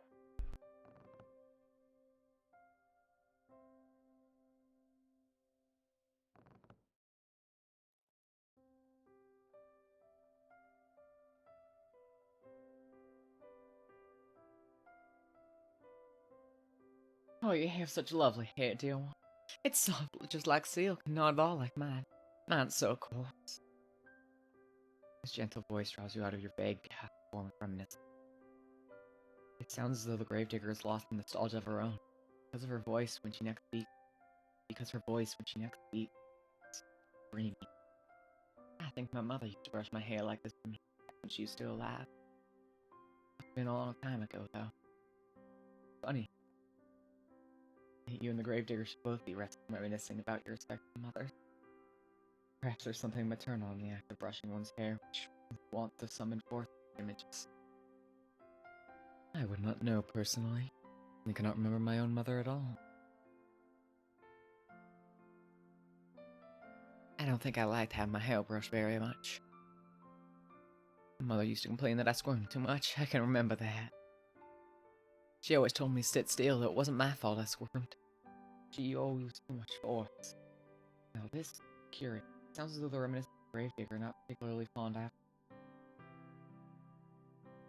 I can't rightly say. I was young, like I said, when she died. I don't really remember her all too well. I don't think she ever had that much time. She was too busy with all the cooking and the cleaning and... Oh, and looking after my baby brother. She had time enough despite that to brush her hair. She did what she felt she had to make me look presentable. Not that it really worked. I wasn't like the other girls in the village, you see, who liked to sit indoors with their mothers and so. I'd always loved the outdoors. My father said I inherited that from him. Ruefully, the gravedigger smiled, not that you can see it with your back facing her. My mother said I wasn't very, well, me. She didn't like that I always repeated outside after my father, watching as he dug graves. She said it wasn't appropriate, like I was some sort of princess wearing a fine dress. The gravedigger snorts. I used to get a bit muddy, yes, and maybe I did get burrs in my clothes and knots in my hair, but it shouldn't have mattered. It's not like I ever had any hopes of marrying a prince no matter what, my mother said. But still, she hoped. She had a lot of hope, my mother. I hope. I think she might have resented my father, maybe for working such a menial job. My profession is an honest one, but it's never made much money. I think my mother was hoping for fine jewels and dresses, but... Oh, I don't know. She always had ideas. Her head was full of fairy tales. It was a shame, I suppose, that her reality didn't match up with what she wanted. I didn't match up with what she wanted. I did what you wanted. What'd you say to her? You never met your mother. You never will.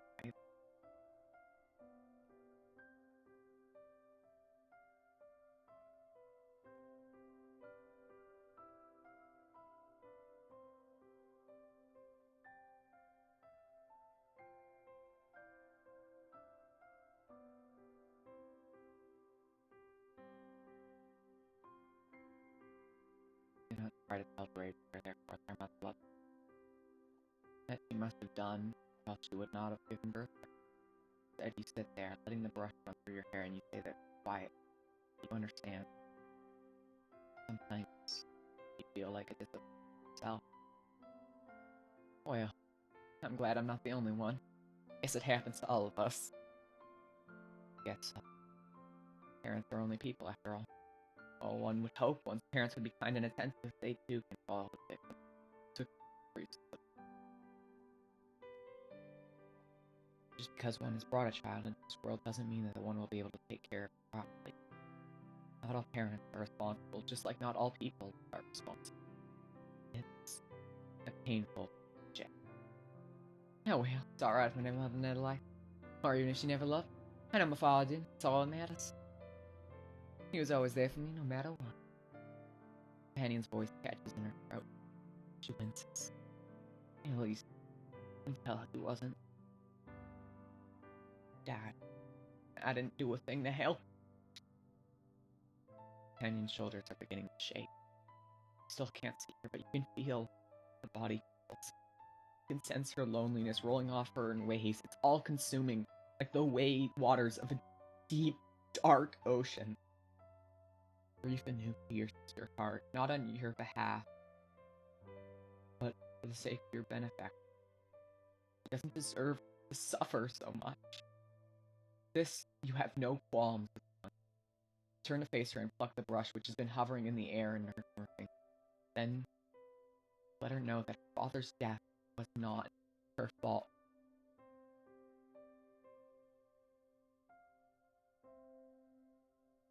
Aberrations within the audio? Wait, what?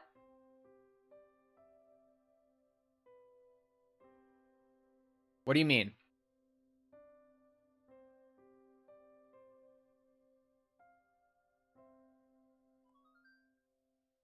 Weird.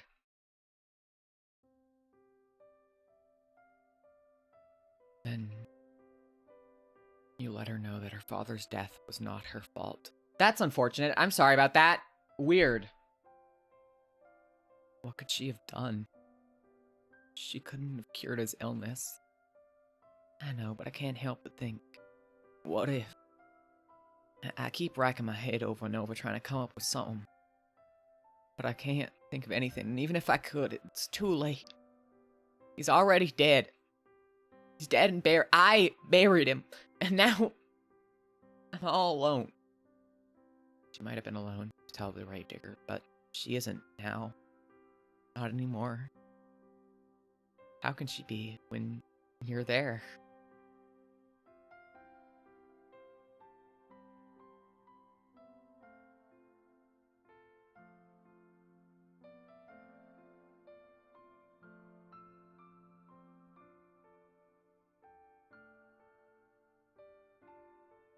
I know that. I know, and I'm grateful, and I don't know if I deserve it. Why would she not deserve your company? You don't understand. Because I couldn't do nothing for nobody. My father always looked out for me when I was a little girl, but when he needed me the most, I failed him. I failed everyone. All the villagers, all my friends, all dead. What would I do if the same thing happened to you? I don't think I could bear it. I don't want you getting sick too. Not when I care about you so much. I thought I'd gotten used to being on my own, but now that you're here, it's making me worry all over again. I'm worried so much I can't sleep from it. I'm scared.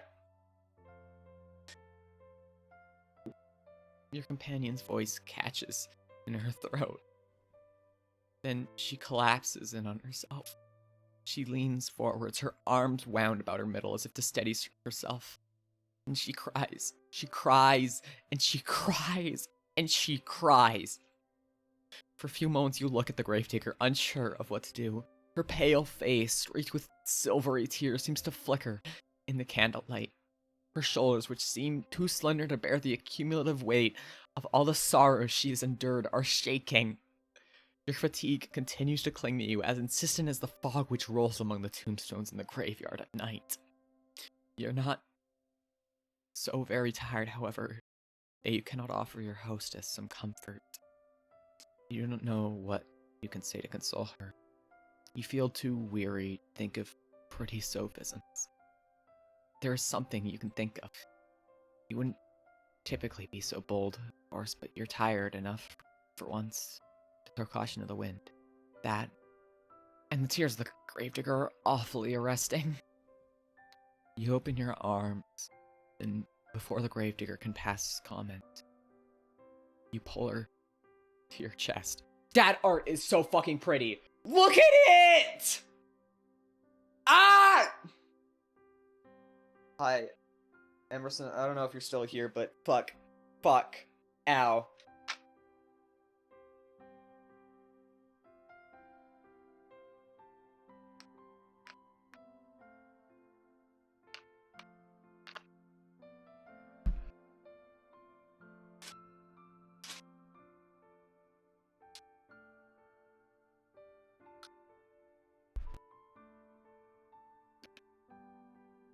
Oh. Soft exclamation escapes the lips of the gravedigger.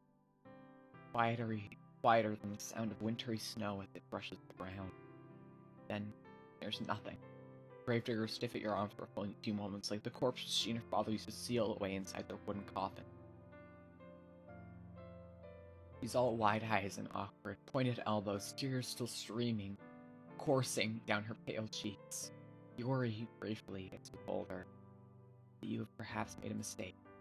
Or your attempts at consoling her too clumsy?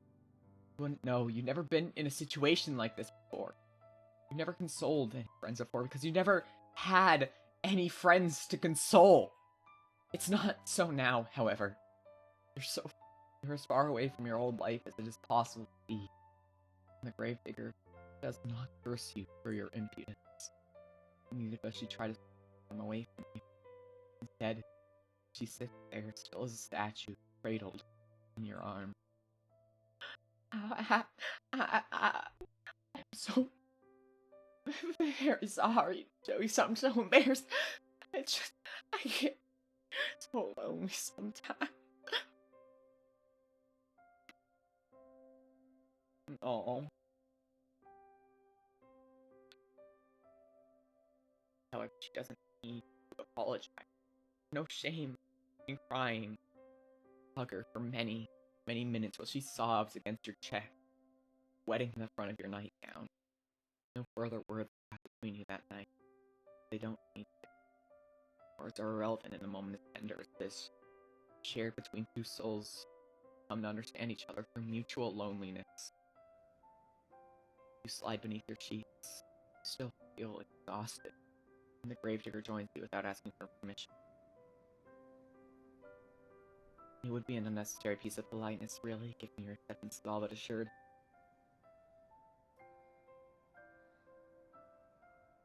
Gay sex!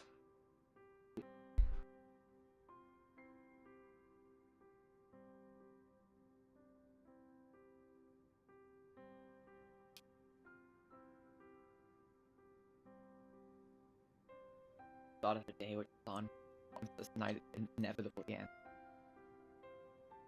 Instead, there's only the warmth shared between you and the wetness on the cheeks of the gravedigger. Aw.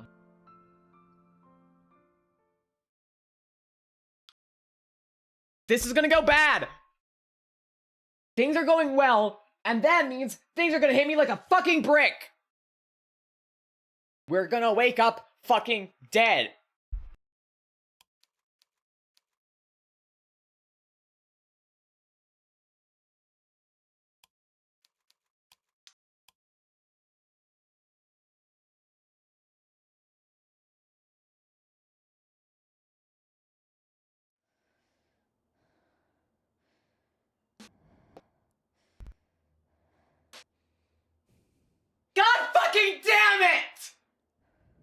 Sorry.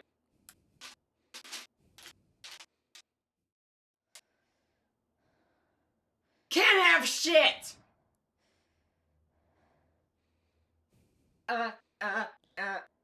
Buried alive. Fuck. Fuck! Should've seen that one I fucking called it! Damn it!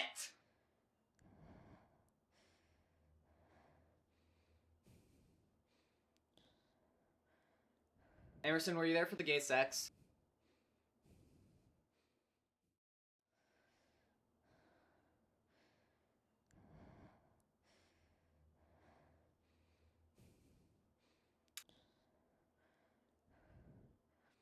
Here, I'll go back a bit. Look at them. Look at the gays.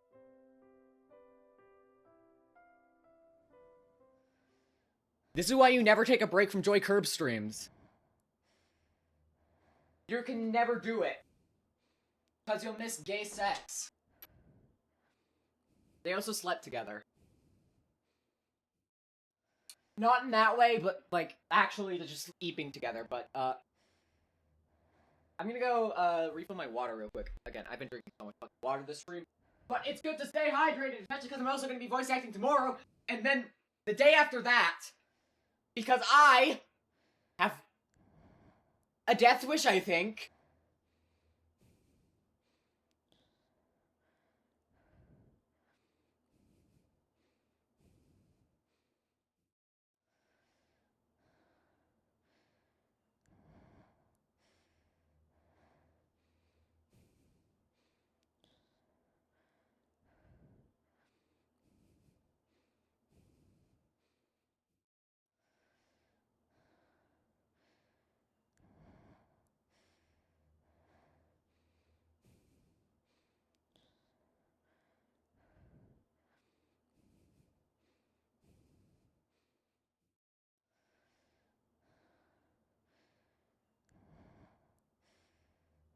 Water refilled.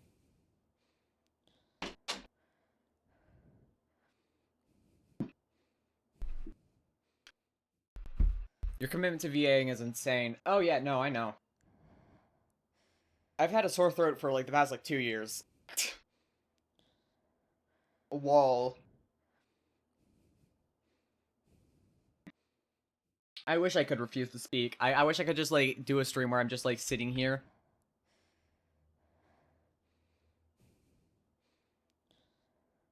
Oh, you guys have been hearing gasping this whole fucking time? Cool. Sorry for leaving you guys on that note, huh? But when you awake, you find that you're no longer in the bed upon which you slept in, shrouded by sheep. The gravedigger, too, is nowhere to be seen. Instead, you're quite alone, lying by yourself in the dark. You blink, but your surroundings do not become any clearer. Is it the middle of the night?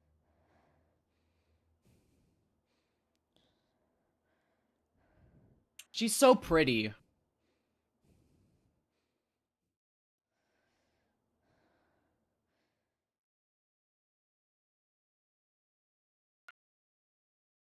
Sound quite right, though. You slept well, of that you're certain. Your body feels invigorated. So has slumbered for hours and Holy shit! Oh my god! What the fuck? Ah! Thank you so much for the raid, Vix! How you doing? What were you guys up to? Hello, everybody! We're getting murdered! Buried alive, specifically. Well, yes, that's 66 people. That's a lot. Hi, Luvi from Luvi Gold. Okay, let me give you a quick shout out. What were you guys streaming? We were making Vixen cry with nice gifts. Good. She's fucking amazing. Absolutely deserved. She is a lovely, lovely person, and I am so grateful for your support. Thank you all so much. Genuinely, quick shout out. They are an incredible other streamer. Go follow them if you haven't already. Thank you for the follows, everybody. I appreciate it. For those of you who don't know me, I'm Joy Kirbs. I'm a voice actor. I do a lot of indie content, primarily with a primary focus on more obscure indie games. That's what I do. That's my job, and by that I mean I sometimes get paid to do it. Look, I don't know how to greet 66 people. Look, this is just a very chill stream. We've been voice acting for like 4 hours, and we're currently getting buried alive after a very, very tender scene. It's been a good night. See, it's cute art. The game is free on Steam. I do recommend go checking it out. It gets lonely here. We are currently on Route 2 out of 4. And then the Family Guy cutaway to getting, fucking murdered. Nice to meet you. Nice to meet you too, Mata. How many hours? You don't know. You don't know much of anything. You can feel a strange pinching sensation around your chest, however, and around your arms. I've probably heard you in something before, but it's nice to meet you. Okay. If you're, my guess, my most popular content is definitely my In Stars and Time comic dubs, and my fucking voice acted playthrough. Those I'm still very, very proud of, and, apparently my latest one is fucking cursed because it's had to restart production like 3 times because I have, Audacity refuses to cooperate with me. But yeah, they're on my, Yes, that would be correct. Oh yeah, no, for sure. Believe me, I 100% get it. Speaking of time loops, we're currently in one, I think. It's a... I don't know what's going on entirely. The plot has been kind of vague. I know that the narrator is a, they're doing something. And I don't know what, but I don't trust it. Never trust the narrator. That's my advice, just for any visual novel. The narrator is always lying to you, but in this case, the narrator is an omniscient thing that we were running away from at the start of the game, who we made an elaborate deal with, and I don't know anything about it, besides the fact that we're running away from them, and that's probably a bad sign. Anyways, back to being buried alive.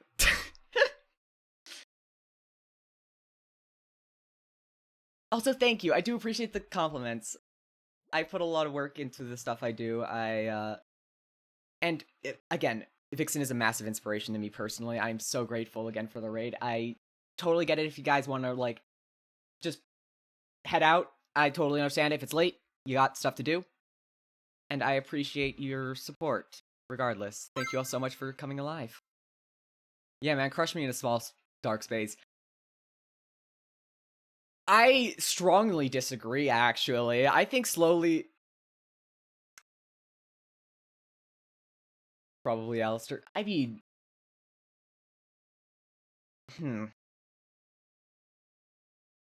Ways of dying tier list. I think, like, just...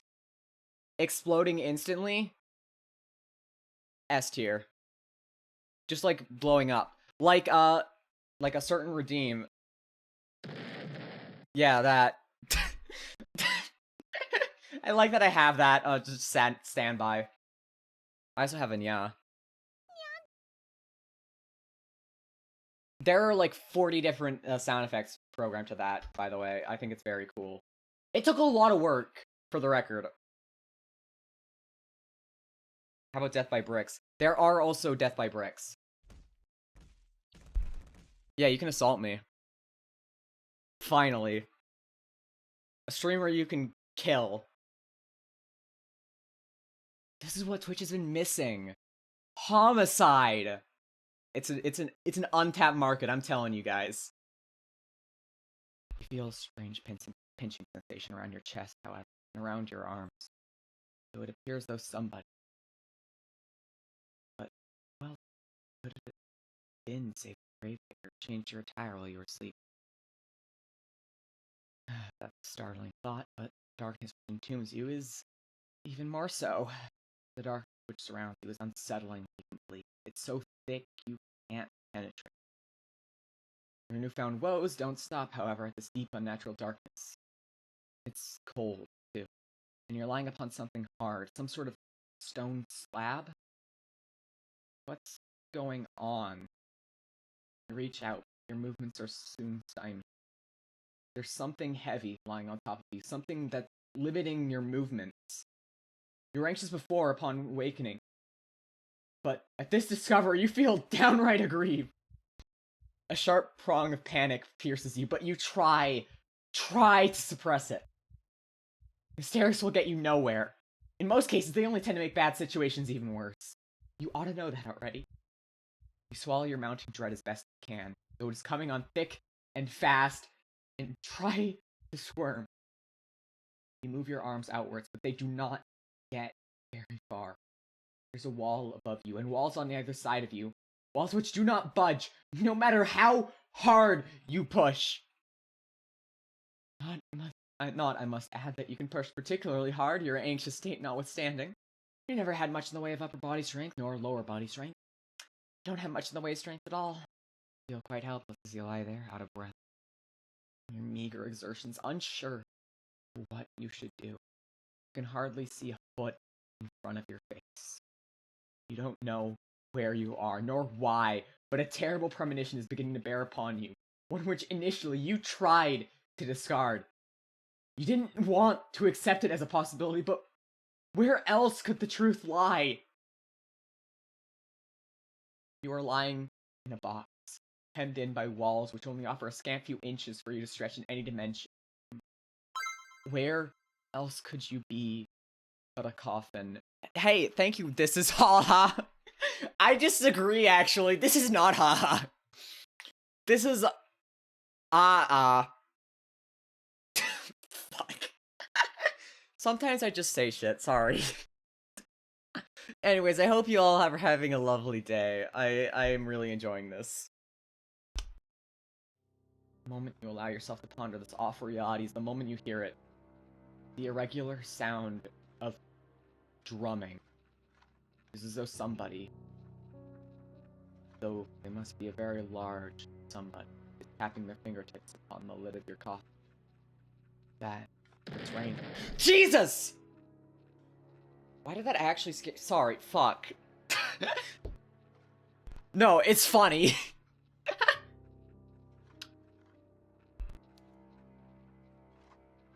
It's not the fingers or the giantess stuff which is disturbing you, nor is it falling rain. It's... Uh-oh. No, it's funny. You're all good, Alistair. The purpose of that emote is... That purpose of that fucking redeem is explicitly to startle me. Especially when I'm doing tense stuff. It helps alleviate the tension. I appreciate it. It's dirt. The sound continues on and on as though it's drilling its way inside your skull. It's relentless. It's merciless. Like the ticking of a great celestial clock. It cannot be stopped. Your time is almost running out. But you knew that already, didn't you? When you were running through the forest? You ought to have known something. You could not outpace your destiny forever. Sooner or later, it would catch up with you. You're stubborn, though, and you do not want to accept this. Not content to simply lie there, you cry out. You cry not for your parents, whom you hardly knew, nor for your school friends, for you had never had any. Instead, you cry out for your new companion, the girl with whom you've been living, and with whom you shared one precious, cherished moment. You cry out for the gravedigger. Surely this is some manner of mistake. But you realize that you are in fact entombed in one of the coffins she's currently filling. For who else would be moving the dirt above you? She will cease her operations at once. She will pull you out of the darkness back into the world of the living. And then she will hold you close. She will embrace you. She cannot mean to cause you any harm. Not when she was so good to you. And so kind. Why would she bury you? You cry to her so loudly, you fear your vocal cords might tear, all while banging against the roof of your compact prison. You cry desperately, helplessly, and to your relief, your cries do not fall upon deaf ears. The sound of the falling soil stops, albeit briefly, then you hear a voice.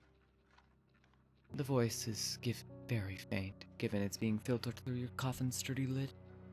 but you recognize it.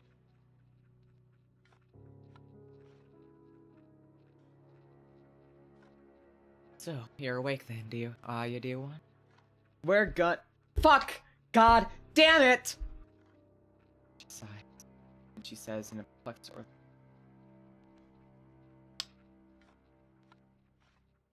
Now that is a pickle. I was hoping you'd be asleep a couple hours more, so the last time we smoked could have been on better terms. Could have been on better terms. If you keep screaming like that, I'm gonna feel bad. If you keep screaming like that, I'm gonna feel bad.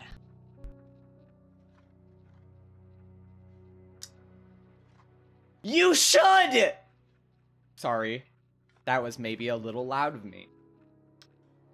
She should, though.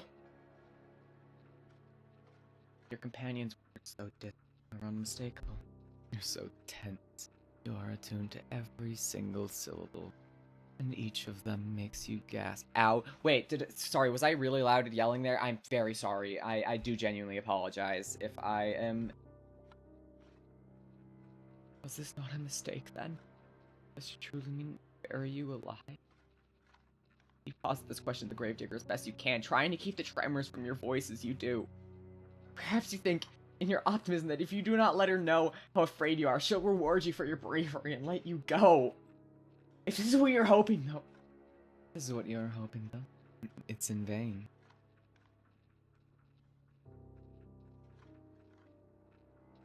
That's right. You really do catch on quick. So it appears she really has committed to the task of burying you. What an unfortunate turn of events. Why though would she do such a thing? You thought that she was your friend! We are friends, Gravedigger said, her voice still worryingly offhand, worryingly. I'm very fond of you. There's nobody dearer to me than you. I've had a really good time with you these last... How long has it been again? I don't remember. Neither do you. Well, if this little detail has slipped both of your minds, it can't be all that important. You have other things to worry about. If you really are friends, you say to the gravedigger, then what does she hope to gain by burying you? You don't understand. But you understand her reply, even less. Well, here's the thing. The gravedigger says in a reasonable sort of voice, as though burying someone alive could ever be thought of as a reasonable action. I haven't been graves for a long time, see? You can't see, it's too dark. But you affirm that you do all the same. Well, I was digging all these graves, but not had anybody putting them. Not for ages. It was rather sad. I don't like this. You think you know this train of logic, twisted though it is, might be going. So you don't interrupt her. You know no good would come of it. All you can do, present, is lie there and listen. I was thinking I'd never find another person to bury in this godforsaken village. Not after the plague messed everything up. What? I was getting desperate. Till you came along, Maddie.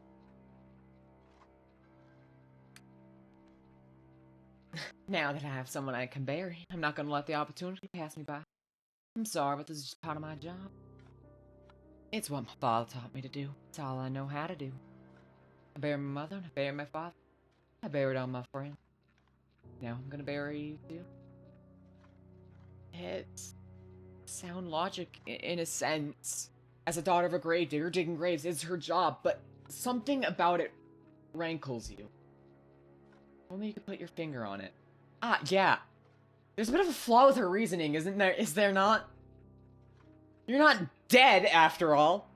You might not be dead now. Gravedigger says in response to your... But you will be, if given enough time. I mean, everybody else I've ever known's died. Who's to say you wouldn't be next? It seems rather more likely that you will die, and quickly if she persists with her poorly thought out plan to bury you. Your coffin is not very large, it affords you precious little space. Eventually, if trapped within it for long enough, you'll run out of oxygen. Then, you'll suffocate! That, or you'll starve to death. Either way, your demise will be a slow, painful one. You're unsure which death would be worse, though given how precarious your situation is, you don't wish to expend the necessary energy needed to ponder it. You need to plead with the Gravedigger, and quickly, while she's still here. You tell her tearfully that you wouldn't leave her. Why would you? You try to sound as convincing as your disordered nerves would allow, but the Gravedigger remains unmoved. You say that, but how can I know you're telling the truth? I thought you were traveling. I never stayed put in one place for long. You'd get sick of me before long, then you'd leave me. This way, at least, I can be assured that we'll always stay together. If I bury you like I did with the others, we'll never be fall apart. I haven't took care to put you in a nice spot close to my home, so you're only a stone's throw away, really. Isn't that nice? Privately, you think the Gravedigger has a different conception of the word nice to you. You don't say this, however. You cannot say much of anything because the panic has begun to set in. It is choking you, stopping up your throat, so you can only cry. You scream. You beg and plead, but it does little good. The Gravedigger has already buried her mother. She's already buried her little brothers. She's even buried her father, whom she loved above all else. She thinks by burying you, she's doing unto you an act of great kindness. You think that she's gonna kill you. In a sense, you're both right. Your opinions are so diametrically opposed in the matter that you'll never be able to find any common ground. You might as well save your screaming. She won't listen to you. She's beyond listening. Shush, shush, dear one, says the Gravedigger very gently, as gently as she spoke last night when she confided in you all of her fears. It won't be too bad, really. Nothing will be able to hurt you down there. It'll be just like going to sleep for a really, really long time. You can rest, and while you rest, I'll tend to you. I'll plant flowers on your grave. You'd like that, wouldn't you? This way, we can always be together. And I'll never be lonely again. While the Gravedigger speaks, she begins to pile even more soil onto the roof of the coffin.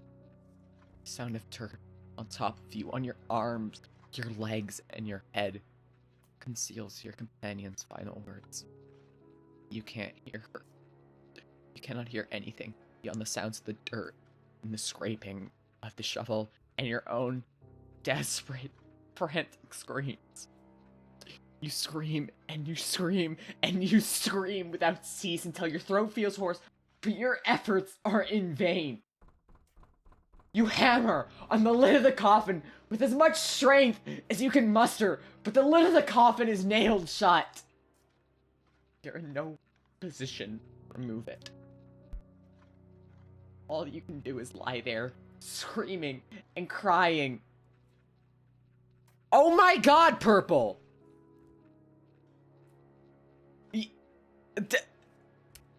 Yeah, okay. Welcome back. And banging. All you can do is lie there, screaming and crying and banging your fist on the roof of the coffin over and over as more dirt and debris falls on top of you. Thank you for the follow, Uncanny Meadow. I'm dying. Eventually, enough dirt falls on you to stifle your screams for good. The Gravedigger can no longer hear you. And you can no longer hear her. You're all alone, trapped in a narrow wooden box which, regardless of what you want, is now your new home. You can smell the soil in the backs of your nostril when you inhale. It's so potent, you can taste it on your tongue. You can taste the eventual, inevitable decay of your own body. You will remain trapped here underground forever and ever. Or use less melodramatic terms until the last of your energy escapes you and you succumb to your own slow suffocation. It isn't a very pleasant way to go. But You'll forgive me if my sympathy is limited. You did bring this upon yourself, you know. You reap what you sow. And in your case, you made a series of bad decisions which led to your untimely demise. Now, what do you want to do? Will you accept this fate of yours and rest in peace? Or will you try to fight against it? let's save again, baby. And let's get on to the final ending. Or, well, the final, non-final ending. It's complicated. Yo, Luigi as well! Hi! Thank you so much for the raid, how y'all doing? What are you guys playing, if I may ask? We are currently rewinding time. We're back in the fucking time loop. Very well then. What? No, wrong option! Wrong option!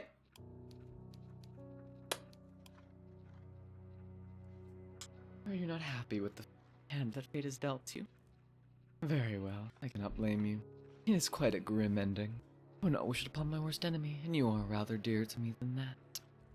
Now, why don't we give this another go? Oh, and Dragon! Hello, hi! We're still getting buried alive.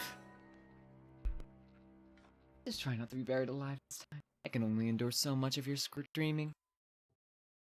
How you guys doing? Your fate is once again in your hands. Now I wonder, which path will you take? Oh my god, what the fuck? What? That's like... Hi.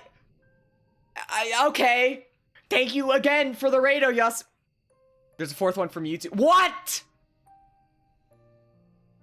How? Technically a fifth, because Vixen raided earlier. Huh. I was not expecting this to be the stream that pops off.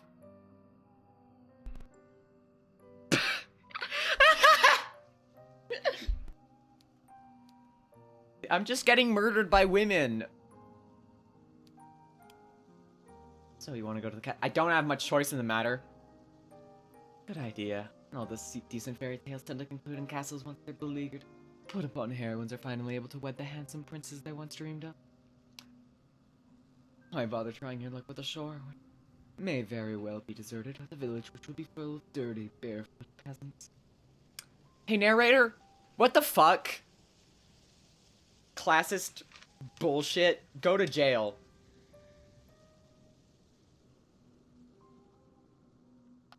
I'm doing great, actually. I'm really enjoying this stream. I'm having a great time.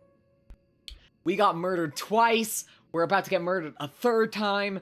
It's gonna be great. We're probably gonna get murdered a fourth time, but I don't know what the fourth ending has in store for us yet. Will we confront our trauma, or the narrator? Who the fuck is the narrator, by the way? I don't know. I wonder how far I can scroll back, by the way. Oh. Okay. Cool.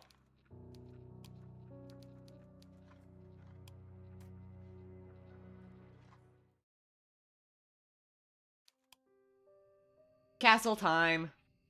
It's far better to skip the suffering and go straight to the grand finale. I have terrible news for you, narrator. We kind of did all the suffering, and now we're going to the grand finale. Because I'm fancy like that. Come on. That's very astute of you. I did not realize you had it in you to be so mercenary. I don't, evidently. I can only wonder what you'll uncover during your moonlight meanderings. The night is far from over. Your adventures are only just beginning. I hope only that you have brushed up on your curtsies. They might come in handy when one is interacting with a sovereign. Okay, so narrator, you know full well where this is gonna go. Fuck you. Oh, it's gonna be so temperamental after all. If you fail to treat them with the prerequisite amount of respect, you might come to regret it. Follow the path between the castle, supporting yourself on weary, aching legs. Blah, blah, blah, blah, blah. We did all this dialogue before.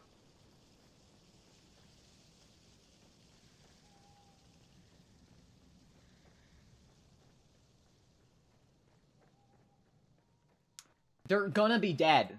What of a princess? Every good castle must possess a princess who will take pity on you in your plight. You can imagine the face of this generous princess with ease, thanks to the fairy tales you read in abundance as a small child. The princess will be of fair hair and blue of eye, with soft pink lips pursed like rosebuds. Her limbs will be slender, her hands dainty and unsullied from physical labor. You're all good. Thank you so much for popping by, Luigi. I hope you have a lovely rest of your night. I really fucked up that sentence, but I hope you have a lovely rest of your night regardless. Do well. Hope to catch another stream. As always, it's the Library of Ruina tomorrow, which is a fucking banger game. If those of you who haven't played like the games from Project Moon, they're great. I highly recommend them. They can be a little frustrating at times and a little difficult, but I think the stories and like complex thematic narratives they tell and the games they are also incredibly unique. They're very good games. For those of you who are coming from Vixen or just don't know about them. Good games. Good games. Highly recommend. I also recommend this game, but yeah. Thumbs up emoji.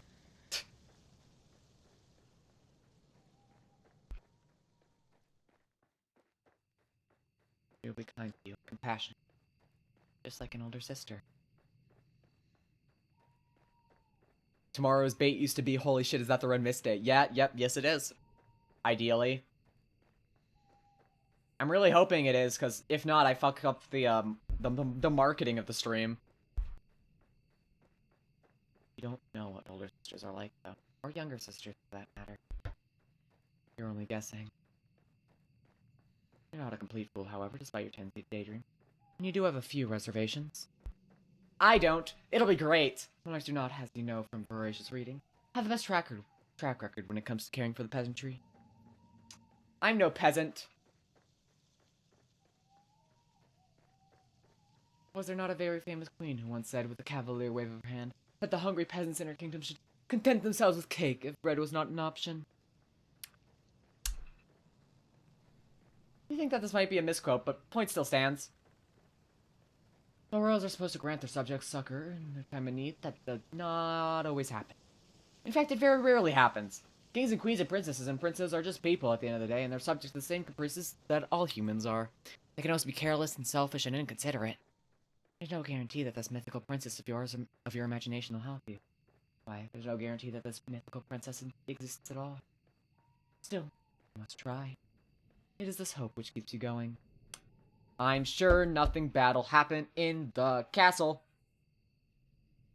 That's why all the other endings have been so positive and cheery. How much time, you ask? I cannot answer. Did I not say the time had begun to lose all its meaning? The force is behind you now, at least, and all the awful nightmares which dwelt within. It's still cold, though, and foggy, and very, very dark. The sun is yet to rise. You can see the moon more clearly, though as it hangs above your head, round as any. You've done all this dialogue like 4 times. The stone edifice of this building is imposing, and it drowns in shadows dark as the depths of the deepest ocean. Funny you say that! I'll leave it at that! Hilarious. Joke of the century.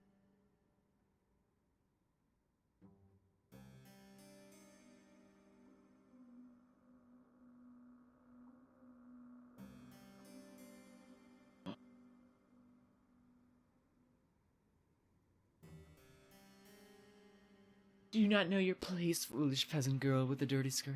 Be gone with you. You are not, of course, a peasant. Your family is a wealthy one, or rather they were, before your father made a series of poor financial decisions. You do not look like a young lady right now, though, with your dirty face and your dirty skirt, which is torn at the hem. If any guards were to take you for a vagrant, it would not be surprising. But though you stand there dithering, your filthy fingers hooked in front of your filthy skirt, you do not hear any cry. Nobody sounds the alarm. Lights may be on inside the castle, but there is nobody outside its perimeter standing sentry. There is nobody to impede your entry, but the elaborate iron gates which are set into the vast stone walls about the castle's exterior are open. Just a crack.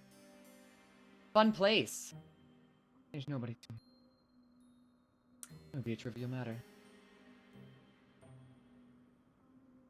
You got this. What could possibly go wrong? If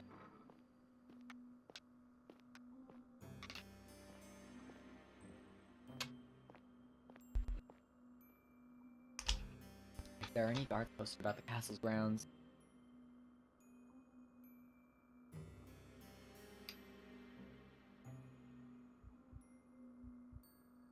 No dungeons? Lame. Where is everybody? Why, it's almost as if all the people in the world are here. Could you be the very last man left alive? You frown, then press your palm back against the door. You push less cautiously this time, heedless of the loud sound which splits the silence. There's no point about worrying about the guards, not when they might very well be non-existent. I like the photos in the game, I do want to say. The door swings shut behind you, and the resultant slam makes you jump. You did not expect it. Your heart knocks against your ribs, and with wild eyes you glance about. You're standing in a vast entrance hall made of stone, which splits off into any number of passages. At the very end of the hall, meanwhile, there's a large, elaborate staircase, one which seems to extend to the heavens themselves. It's dark inside the hall, but there are numerous torches, set in sconces in the stone wall, which are aflame. They offer some relief from the shadows. You can hear the faint sound of the wind outdoors, as it moans against the castle's impervious walls. But you cannot hear any footsteps. You cannot hear any voices. You cannot, more importantly, hear any people. Maybe the castle is empty. If that's the case, though, then who lit these torches? It's a curious conundrum. You must muster what remains of your courage and cry out, addressing the empty hall in timorous voices which fails to properly fill up the space. Hello, you say, your eyes wide. Is anyone there? Their voice echoes through the vast empty hall, but it is met, yet again, in silence. You can't say you're too surprised, but it is somewhat disappointing. Not wanting to be deterred, you try again and again, your voice growing louder each subsequent attempt. If anybody is here, they do not seem to be particularly social. That, or perhaps they simply can't hear you. Could they be in another room? Yeah, that must be it.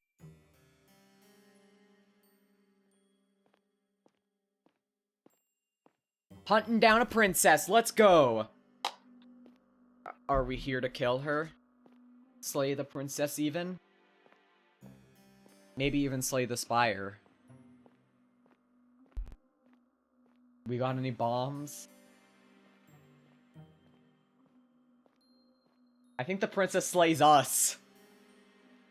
Well, to be fair, that also happens in the game.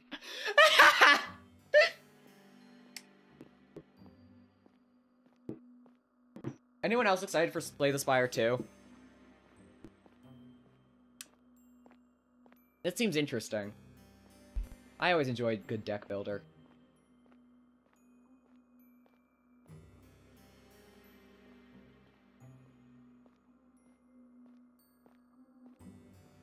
Yo, the what?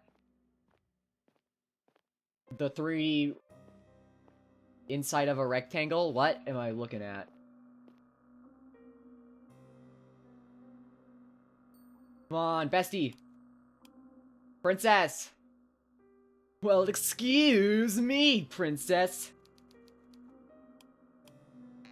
You push it. You step inside the bedchamber, which unveils itself. Hi!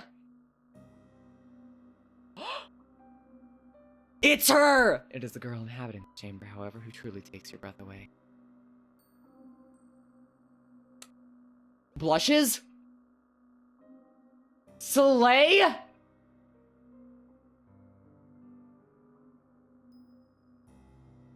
She's so pretty.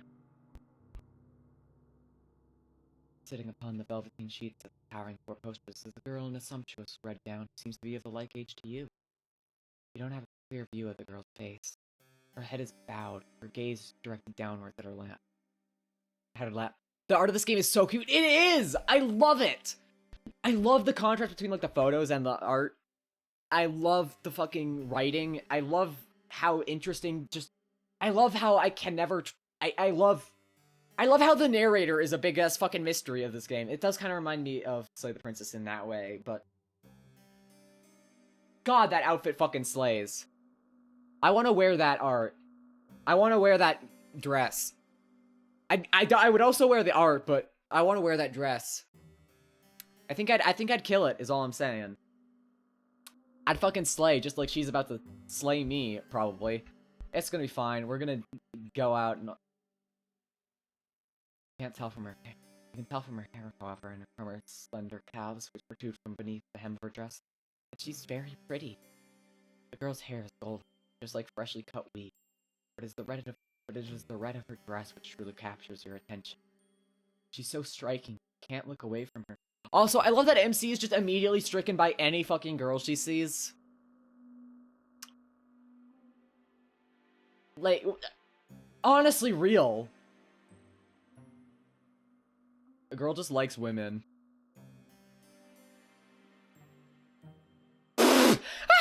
Sorry.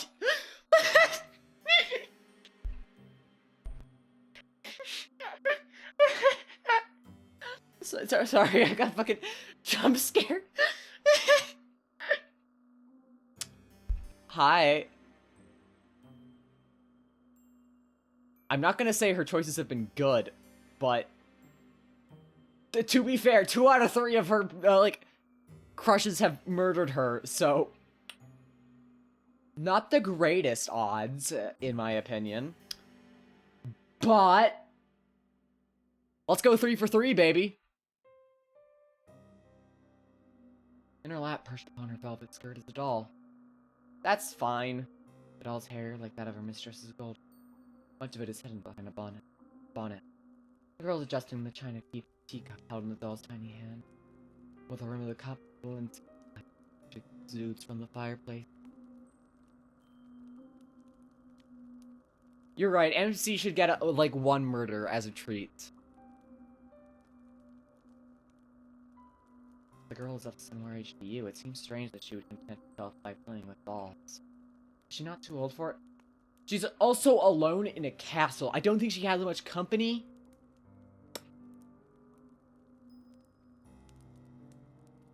Perhaps even princes. I fucking love the random ass lines in parentheses. They're my favorite. You should not be sitting in what you presume is your bedchamber, adjusting a teacup in a doll's hand. But you're not afforded much time to stand there, marveling at the girl, because she turns. She raises her head. Then her eyes meet. Oh, she's silly! I like her. I like her a lot. You thought the girl pretty when you first observed her, sitting on the edge of her plush velveteen bed examining her doll. Now she's looking at you, however, her face illuminated by the flames in the grate, you can see that you are mistaken. She's not just pretty. She's beautiful. So much so, it's breathtaking. She looks as though she stepped out of the pages of a picture. She's simply too perfect to belong to this world. You've said that about every woman so far.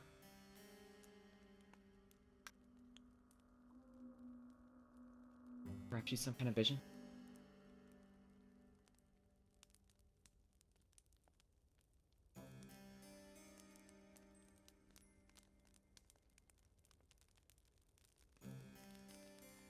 Side of her makes you feel rather weak. I read... Yeah, she's rather breakfast. I mean, I'd eat her. I'm sorry. I can't help it.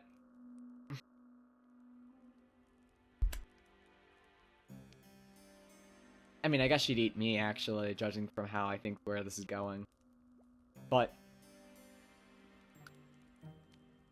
How hungry. You always have had a fondness for fair maidens, haven't you? You're rather hopeless when it comes to them, even worse than a knight errant from a courtly legend. Your aesthetic appreciation is not particularly ladylike, but, well, it's not every day a girl encounters an elegant beauty like this, attired and ready, illuminated by the firelight. I suppose I can forgive you for this rudeness, as too can the girl. She's so silly! She's so girly pop. She's just like me for real. Oh! What? What? Oh, thank you for the follow title, sorry. Huh? the girl says in a voice that's surprisingly enough far less refined than her. It is good to see you. I've been waiting. I've been waiting. Has she? That's news to you. You blink, perplexed, a response with your tongue, but you're unable to expel it into the ether. The girl is setting her doll aside. Then she stands, the hem of her dress swishing about her leg. Nimbly, like a ballerina, she canvasses the space between you, and then takes your hands in her. You must. Be my new lady's maid. It's been a while, but it's such a relief that you finally arrived. I knew that you would.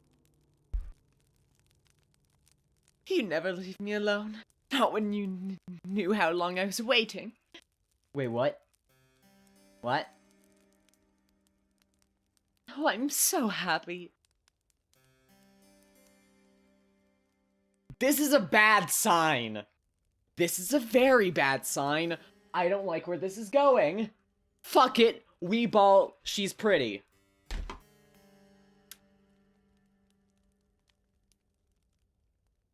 She's pretty, so she gets away with it. You are tempted to accept any identity she might press upon you. You've never been a maid before, but you might not mind being this girl's maid. I mean, I have. See, that's the distinction between me and the main character.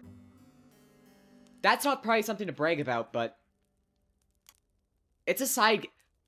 This isn't even a bit, by the way. Like, that genuinely was a side job I did for, like, a year. It didn't pay great, so I stopped doing it. But... yeah. And unfortunately, I didn't get to wear a pretty outfit. You don't get the fancy fucking outfits. You just dress in, like, casual-ass clothes and then clean. I just did chores. I mean, it's fine. It was a fine job. It just paid bad. But I wanted a pretty outfit! She doesn't seem like a poor mistress to serve. Not if she's always this kind. You cannot mask the confusion, however, which flickers across your face. You're not a good enough actress, and in any case, this is all happening way too quickly. You barely know this girl. Why is she being so very familiar? It is with blank, bovine eyes that you examine the girl. Her befuddlement is pronounced enough that even the girl, despite her good mood, notices it. She frowns. She's gumpy! She's so fucking... Then she says, her fingers sliding away from her. Or am I mistaken? Are you not my new lady's maid after? The disappointment in the girl's face is abundant, so much so your heart clenches. You do not know her, she is still a stranger, but you are struck, all of a sudden, with the intense desire to please her. To appease her. You do not want to let her down. The thought is devastating. You're not aware, you tell her, that you would apply to be her mate, but if that's what she wills, you would not be opposed to it. Pray that she forgives you, though for your discombobulation. You come from a distant country, and you have traveled for many miles. You know not where you are, and you know not who she is. What? You don't know who I am? It is regrettable, you tell her, but no, you do not know her, though that is no fault of her own. Why, you spent such a long time running, you hardly even know yourself. Ah, so you're a fugitive, then, from another country? I see. I won't pry into your past, then, if you'd rather forget about it. I don't mind sharing my past with you, though. Everybody in this country knows who I am, after all. Or at least they should. Now, this is quite the impressive boast. If it were to come from the lips of another, you would find it unpleasantly arrogant. You do not think, however, that this girl is trying to show off. I think she is, but you know what? She's pretty. I get the feeling instead that she's merely telling the truth. If you don't have the pleasure of knowing me, then allow me to do the honors. My father and my mother were the king and the queen of this realm, and I am its princess. I've lived in this castle all my life, so I don't know much about the outside world, but I know that other countries do exist out there. I'm proud of you, girl. You're doing great.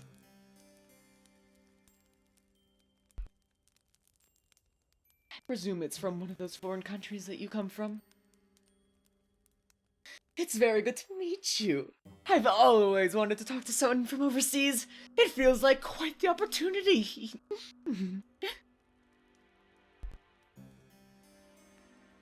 Yeah, she got farther than most Americans. That's a joke.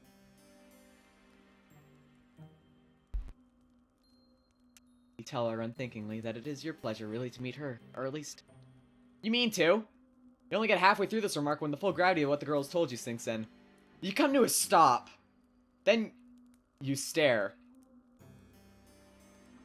Did she just say she was a princess?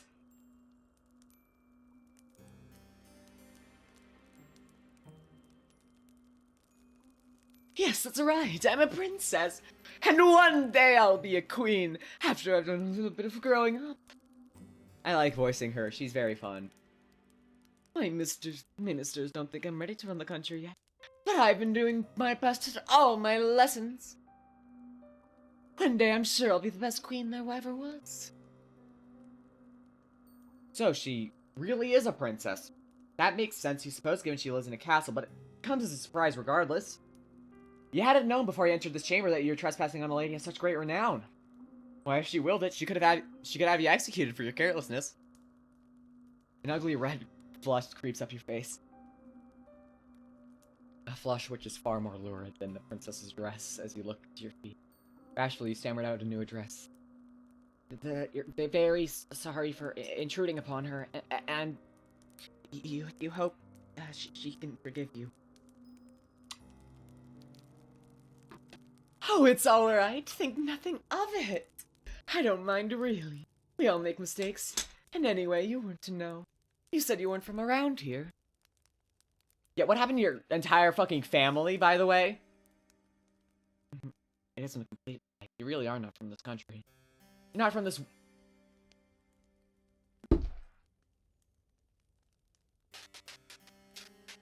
So that's new! That is a new implication!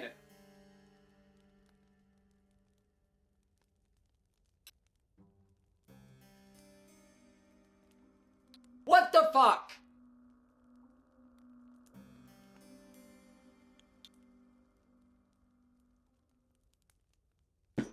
It's an isekai. World's shittiest isekai.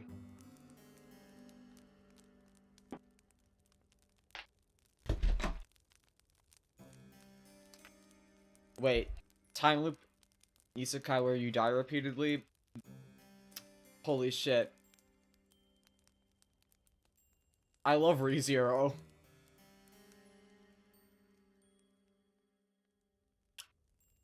I don't know how auto captions fucked that up that badly, but dear fucking god, don't ever say ReZero again. I'll fucking kill you.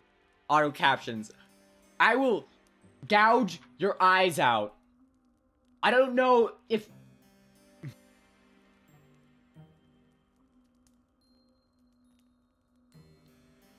I'm gonna fight Google to the death. How wonderful. I'll look forward to picking your brain later. All my servants come by from the nearby village. Their tales are all the same, and so are their superstitions. I could do with a breath of fresh air. My last lady's maid told me I was too impetuous, but I don't think there's anything wrong with wanting a bit of adventure. Not that I've ever been afforded much of that. I've been shut up in here for so long, I hardly ever get the chance to talk with other girls my age. My last lady's maid was older than me, and so was the one before her, and the one before her.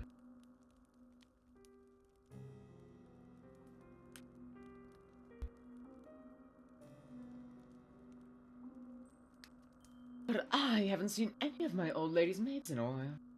Or any of the other servants for that matter. Yeah, because they're all fucking dead. The plague got their ass. Not even joking about the plague, by the way, for those of you who are new to this game. They got fucking plagued.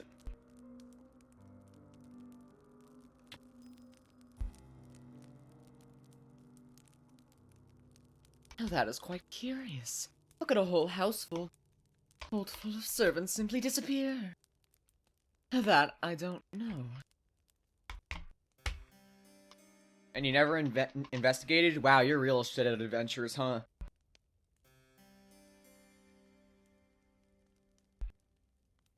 They're all gone now, though. I think my ministers must have sent them away. I don't know why they would have done that, though. They didn't explain it to me. But then again, they never explain anything to me. They still treat me like a little girl. It is so tiring. I like her.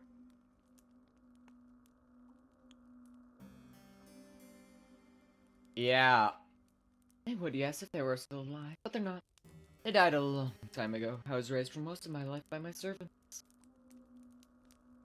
Oh, yeah, so then you flush?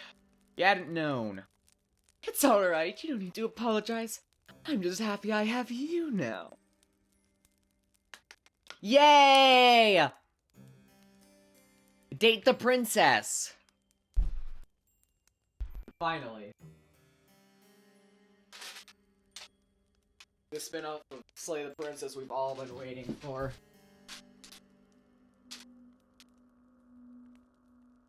I've been anticipating this hotly every fucking day of my life.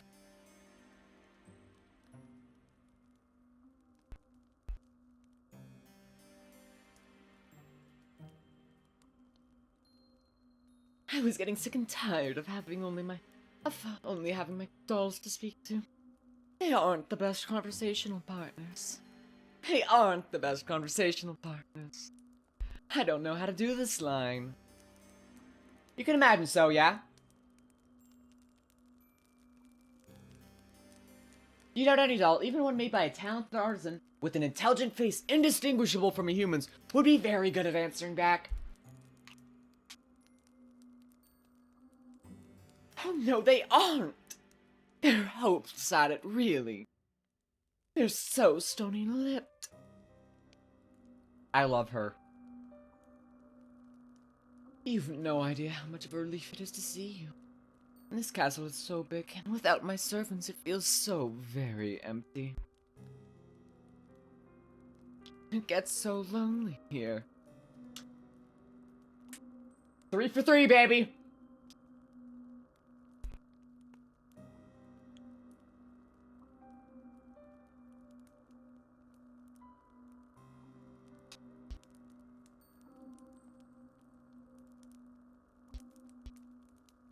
Oh, but listen to me yammering on again. It's a bad habit. I really must put a stop to it.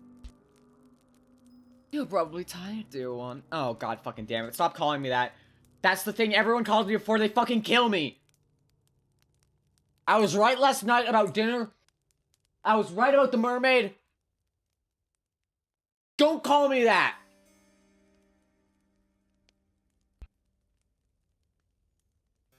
Yes, I think I'll do just that.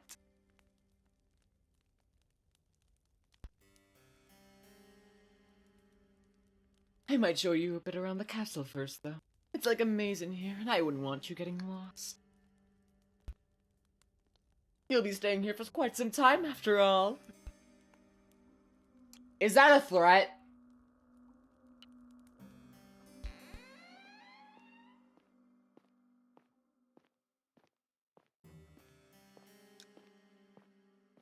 Not like she remembers the time loop, I think.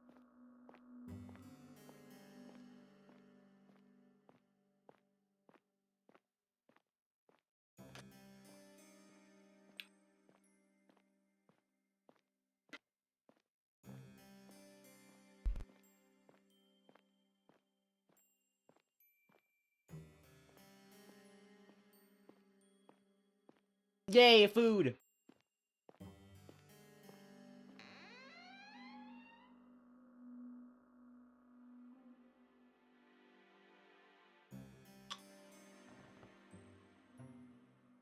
Oh, it's beige.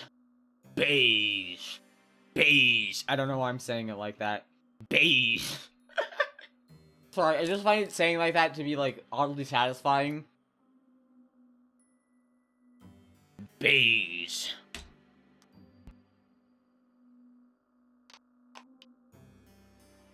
Sorry,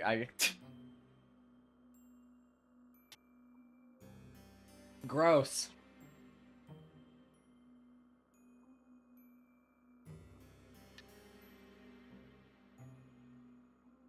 Yeah, auto captions gets every word I say wrong, and it's great.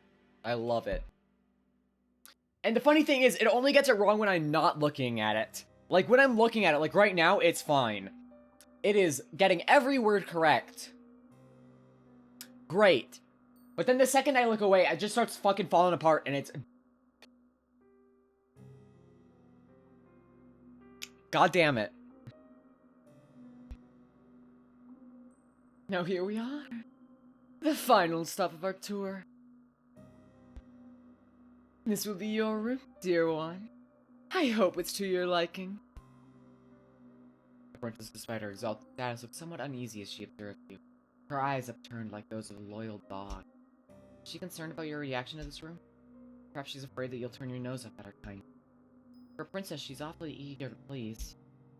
This unexpected contrast between the princess's lofty title and her ingratiating attitude makes you smile. The room is rather scanty, yes, but when it comes to its content, but it's more than passable. It has a roof and 4 walls, and though it is cold, you fancy you'll feel warmer once you slip beneath the bed sheets. The room is not quite so fancy as your dormitory in the conservatoire, but neither is it so large, but it does have one glaring improvement over your previous lodging. You will not be expected to share with anybody else. There's only one bed in this room, and this bed belongs to you! Is to belong to you. Fuck. You think that the peace of quiet will do you a world of good. You tell the princess as much, and she smiles. That's good. I was worried you wouldn't like it. I know it isn't much to look at, but it's one of the nicest servants' rooms we have in the castle. Most of the maids sleep beneath the roof in this teeny tiny room, which is all cramped. It might have. I don't pay attention. There's 10 beds up there, and they're all so close together. There's barely any room to pass between them.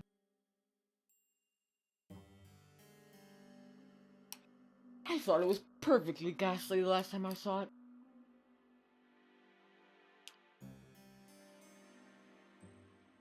Not that I was supposed to be up there. I fucking love her.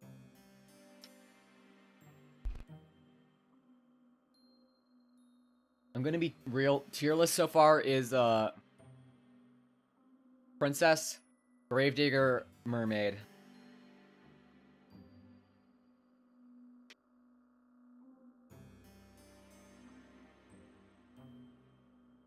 If the housekeeper had known I'd been sulking around, I don't think she would have been best pleased.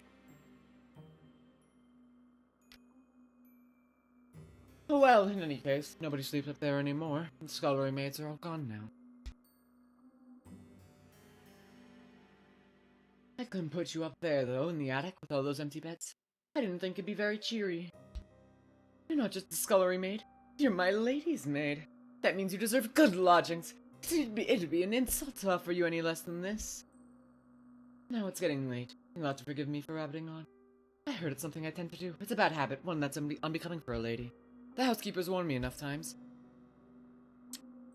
She's just like me for real.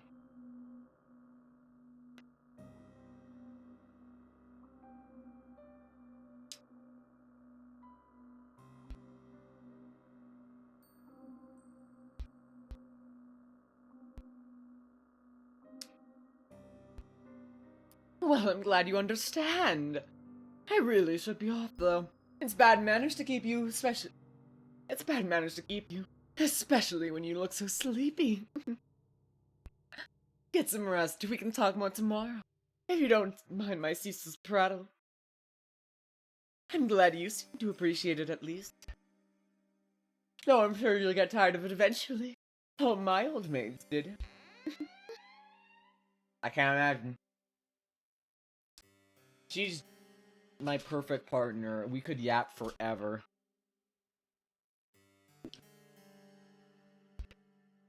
The yappers.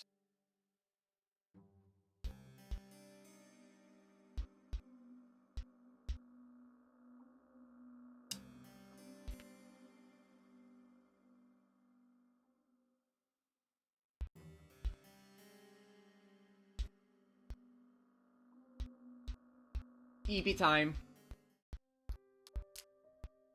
So very tired. Alright, the third and final dream sequence.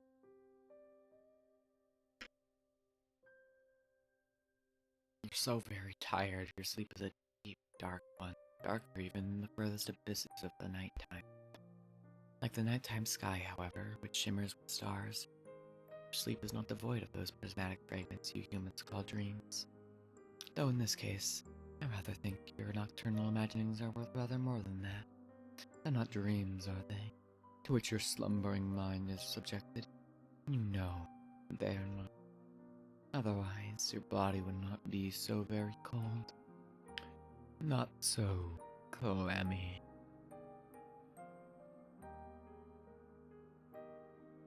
The images that flicker beneath your closed eyelids, like the ghostly images in a What the fuck is that word?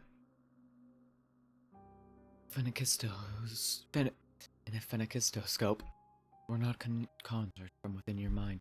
Phenakistoscope. How the fuck do I say that naturally? Like the ghostly images in a phenakistoscope were not conjured from within your mind. Good enough. It's the best take we're getting with that fucking... They were instead taken from your memories. You are not merely dreaming. You are remembering. You remember the girls who slept in your dormitory and how they always hesitated to hasten to use the shower first. So you were last for breakfast. Remember how, when you finally did arrive at the dining hall, the most desirable morsels had already been snatched up by the girls who got there earlier. You struggled too to find a seat once you did get your hands on some food because nobody ever wanted to sit with you. The other girls all acted like you were a leper, save for when they wanted favors. They never asked for these favors, mind you, for why would they? To them, your father's prestige did not matter. They were all wealthy ladies too, many of them wealthier than you. When everybody had the airs and graces of a princess, how was anybody supposed to stand out? You stood out the least in your class, perhaps because you were one of the smallest, the frailest, the sickliest, who always came down with colds in the winter. Your poor health did not stop the other girls from treating you as a servant, though, and they remembered that you existed, of course. It was your lot in life, as you dwelt within the walls of the conservatoire, to carry school bags across the field like a pack mule. I hate these fucking girls. That would have been too civilized. They ordered you instead. And as they ordered you, they laughed. They laughed and they laughed and they laughed. The laughter hurt, but it hurt considerably less than the kicks did. And the slaps, and the pinches. Once during an embroidery lesson, one of your classmates had an accident with their sewing scissors. What the fuck?! Sorry, that was loud, but... And she stumbled, or at least she pretended to. And before you knew it, the silvery blades of those scissors were embedded in your left palm. This happened quite some time ago when you were even littler than you are now. But you can still remember it. It hurt a lot. The scissors were sharp and they perforated your skin. Not all the way down to the bone, but enough to bleed. Your wound bled bright red like strawberry jam, all over your embroidery. Then, when your professor saw it, she shrieked. Her face turned pale as way, and she looked for a few moments as though she might faint, though you were the one who was in pain. Your professor looked at your face and demanded to know why you could not be more careful. Her tone had been an accusatory one, almost as if you had stabbed yourself in the hand with your scissors to goad her. The pain to your hand hurt, but the giggles of your persecutors hurt all the more. They never were punished for that. Perhaps your professor did not care enough to punish them. Perhaps she, like everybody else, thought it was your fault. The wound, when all was said and done, was not too deep. You didn't even need any stitches. It healed well enough in time on its own, though it left a scar, a white, raised thing like a crescent moon. You still have that scar, You do not know how much blood you lost. It seemed like a lot back in the classroom. You could smell it in the air, sharp as iron. But it could not have been all that much, evidently. If your wound had been more serious, perhaps your professor might have cared. Perhaps your classmates too would have felt some modicum of guilt over what they did. This seems very unlikely. You know that your blood meant nothing to your classmates. Why should it? If you meant next to nothing, then the blood in your veins was even more inconsequential. Ouch. Ouch. Hi, welcome to the fun dream sequences of this game that make you feel great. I'm gonna go sob. Feel disoriented when you awake at long last with the rising of the sun. You don't remember what you dreamt, but you don't think your dreams were of a particularly pleasant nature. If they were, your heart would be tense. Ill at ease, you glance around. You're lying in a narrow bed in an unremarkable room, one with dull beige walls. Where exactly are you? Ow! Presume that you must have given your hunter the slip, though. Because you're still in one piece, awake and alert enough to face the dawning of a new morning. Still have all your limbs, and your facial features appear to be in the correct configuration. That's more than enough to be getting along with. Is that abnormal for you? MC! What the fuck?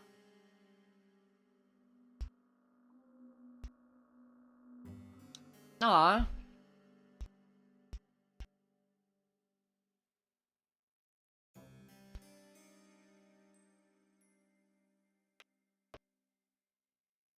Yeah, I'll wear a pretty maid dress. Look, all I'm saying is I'd fucking slay. I could pull it off. Aw.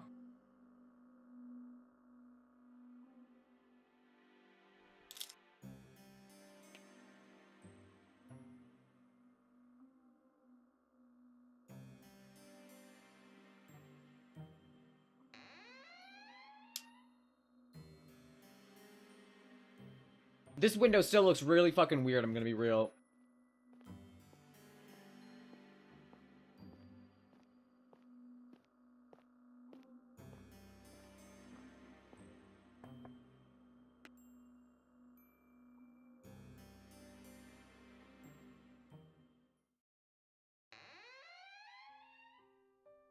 Hello? Aw. Hi.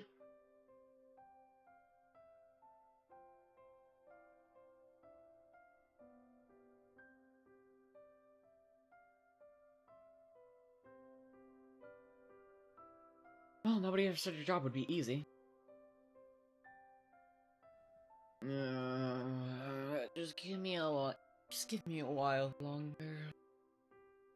She's so EP. Princess sounds so enfeebled, but you do not take pity on her. If you have learned anything from the conservatoire, save for knowledge pertaining to the respiratory tracts of fish, it's that one must be cruel to be kind. You do not think this adage was practiced with any great success in the conservatoire, but perhaps it'll have more of an impact upon the princess. Wake up. It's very slovenly, really, to still be abed at such an hour. Oh, alright, I can see that I can't twist you around my little finger. She's so cute!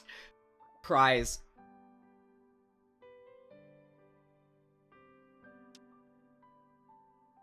Oh, look at her. Also, hi Misha, it's been a while!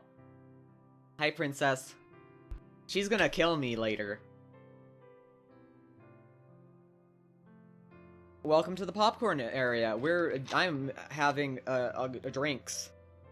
Not alcohol, just water.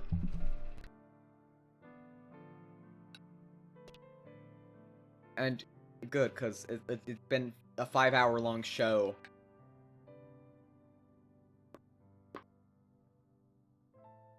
Aww. I love her poses.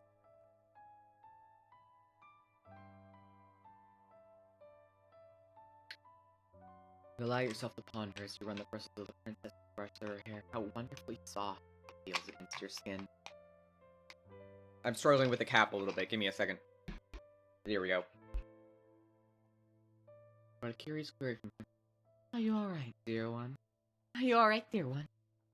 Brings back to your senses. You're rather lost in thought there. Look lively now. You wouldn't want the princess to catch wind of your salacious thoughts, would you?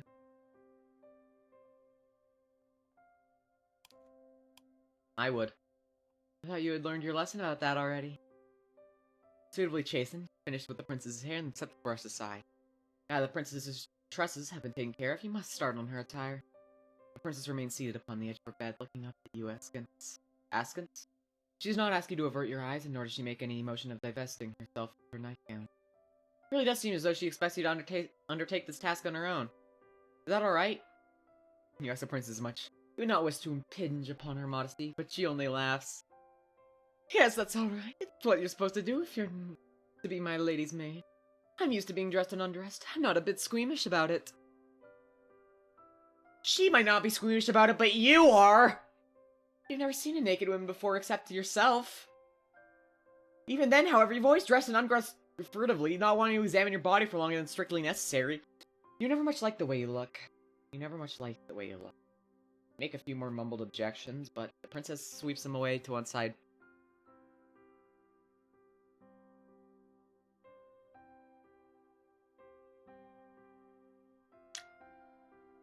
Auto captions, god fucking damn it. It does not like it when I voice act.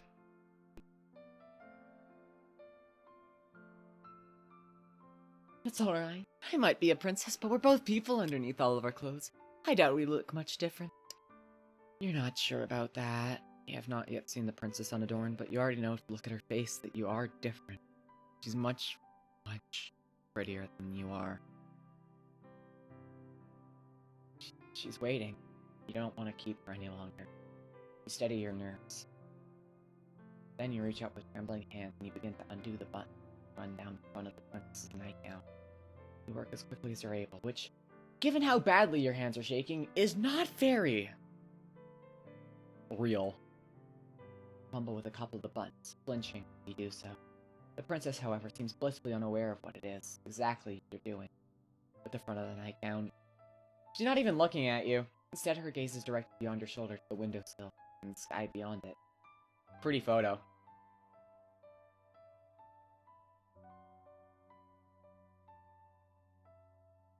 Going for a walk may not be such a bad idea. What do you think, dear one? Do you think that you would like to finish undressing the princess as soon as possible so you can make some progress on dressing her again? Oh, the sight of all this exposed skin is bad for your heart. Fortunately, you're able to make quick work of the princess's nightgown despite your initial mishaps, spurred on, perhaps, by your anxiety. You bid the princess to stand, which she does, and neatly she steps out of her nightgown, her motions once again as graceful and, yes, fluid as a dance. This task completed, you search hurriedly, worriedly, for the princess's red dress. Where is it? You can't find it! Sweat begins to prickle on the back of your neck. Your palms, meanwhile, feel uncomfortably clammy. The moments pass awkwardly, uneasily as you search, the princess standing there all the while as naked as the day she was born. Why did you not find her day dress before you stripped her of her nightgown? What a fool you are! The princess, noting your panic, giggles and says, Are you looking for my dress? Yes! That is what you were doing! I thought so. I did wonder before you started undressing why did you not ask where it was? Maybe it slipped your mind. It had slipped your mind, yes! To your shame! You're too busy trying not to fixate upon the princess's bared skin to think about how best to conceal it! My dress is in my armoire. Yeah. I'd like to wear the red one. It's my favorite. Would you be a dear and fetch it for me? I don't want to rush you, but it is rather cold in here. Especially when I'm still naked. She raises a good point. You turn away from the princess and make your way to her armoire. Once there, you open its wooden doors and peruse the clothes hanging within. It's just as you expected. Inside that wardrobe lies numerous dresses, all of them finely sewn and decorated with no shortage of ribbons, lace, and iridescent pearls. You find the princess's red dress, and hurry over to her side. Yay! Oh, she's still pretty. She's easier to look at now, you think, with her skin concealed. That might have been the most nerve-wracking task you've ever had to accomplish. Even more so than your perilous escape through the foggy forest. It seems a small miracle you can still remember how to breathe. That's so much better. That's much better. Thank you, dear one, for your help. You've not been here for a full day, but I already wonder what I'd do without you. Shyly, you assure the princess that you did nothing, really. Nothing beyond your job. You didn't do anything incredible. And in any case, being complimented by someone so pretty is embarrassing. Oh, don't be like that. I want to compliment you. Why shouldn't I when you've been so helpful? It'd be rude not to, and anyway. I think you're very pretty too. You're gonna kill MC!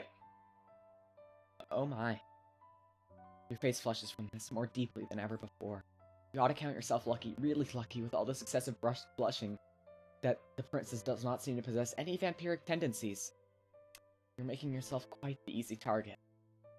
Now, why don't we go for a walk? It's a nice enough day, and I get so very bored of being cooped up inside. You can't think of any particular objections to raise to this remark, and you think the princess may have a point.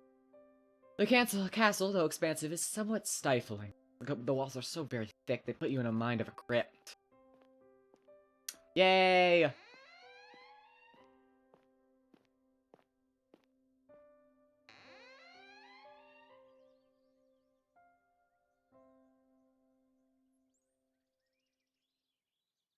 EP time. It was all rather depressing. Yeah.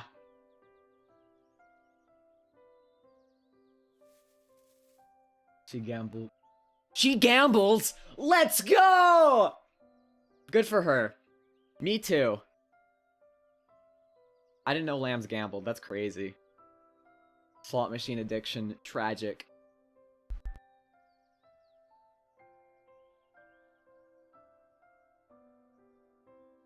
Oh, how very pretty. Do you not think they are gorgeous, dear one? The flowers are not too disappointing, you suppose? Enhance! Oh, that's a big-ass fucking image of a flower. Make for a fine spectacle, in fact. A welcome slash of color in contrast with the dullness and drabness which permeates the rest of the courtyard. Though the other flowers in their beds are wilted, withered things. It's not so for these roses. They're rich, bright red, just like blood. Their heads so full they seem almost to droop beneath the weight of their own engorged petals. They're pretty, in a sense. Yo! Hi, roses from the... Oh, so I think I just noticed something. These are the fucking Clip Studio Paint basic-ass rose brushes. I just realized that. It's peak.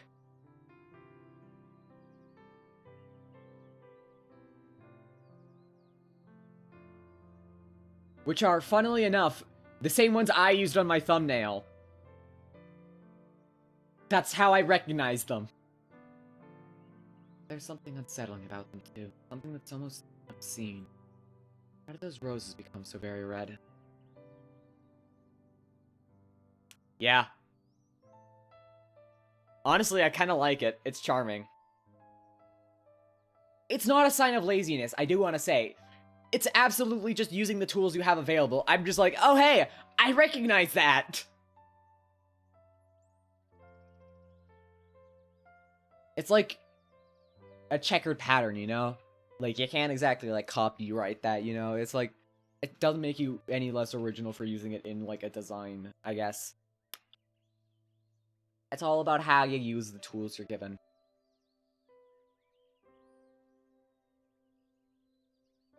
Exactly.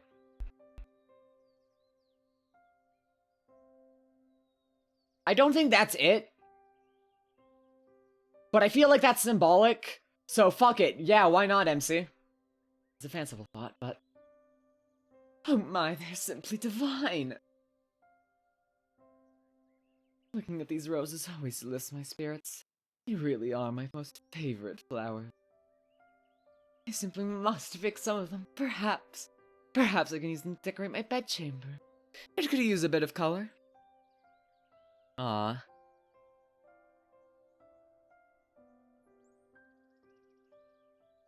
Who do you think she was, you?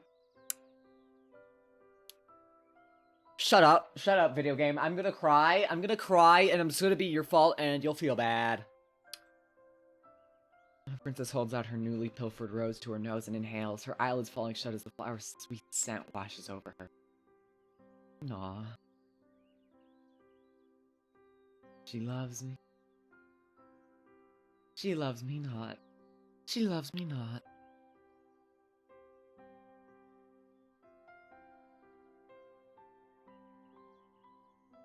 She loves me not. She loves me, she loves me not.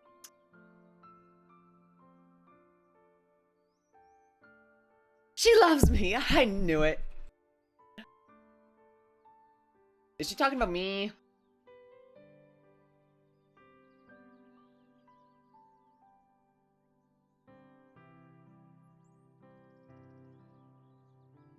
Your interest in Princess has always been minimal. I wonder why, chat! I don't know, it could be anything! Yeah! I wonder why! Who knows?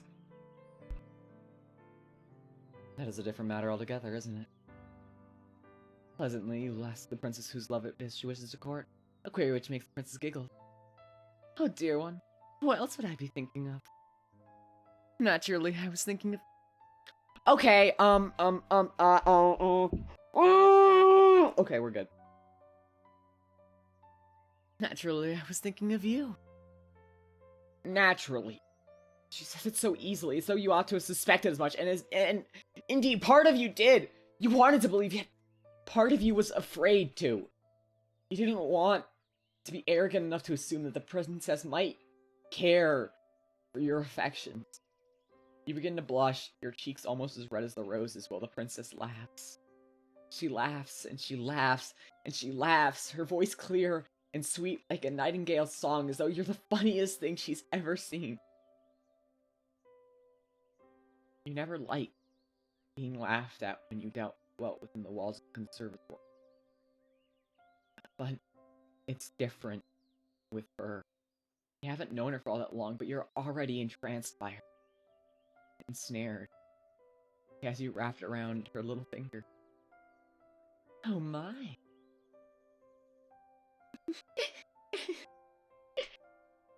Hi, that's my giggling. I hope it was cute. No, it's quite the amusing diversion, but I've just had an idea. You can't tell. You can't even begin to guess. I just thought that all this watching must be boring.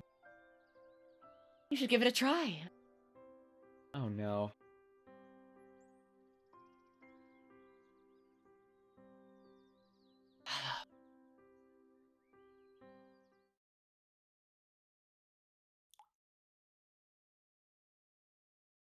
The head of the rose might be pretty, but there's more to a rose than its bright red flowers. Roses have thorns too. In fact, you are now being painfully pointed out. Pain flares through your fingers and you gasp. You take a step back, the hem of your skirt swishing around your ankles. Your fingers stinging, and so are your eyes. You ought to have been more careful. Why were you so stupid? You poor dear, you're bleeding. Then she frowns. This is all my fault. If I'd not suggested this silly little game, this never would have happened. Please, let me take care of it. And how is she gonna do that? Perhaps she means to take a handkerchief from her pocket with which she might staunch your wound. Princesses tend to carry handkerchiefs around with them, don't they? Silken ones? How else would they give brave knights tokens of the gratitude once those aforementioned knights have successfully slain dragons? Princesses can hardly dispense kisses as favors. It's simply not done. It's what you always thought, but... Please, hold still. This might sting a little bit. Princess is anything but ordinary. Rather than take a handkerchief out of her pocket, she instead encloses her white, slender fingers around her hand. Carefully, as though she's handling a precious object, she raises your hand, her eyes affixed all the while, on the beads of startlingly crimson blood which are oozing luridly from your wound. She licks her lower lip. Then she dips her head. Oh! Okay. Okay. We're good. I'm so normal about this right now. I'm having a good time. I,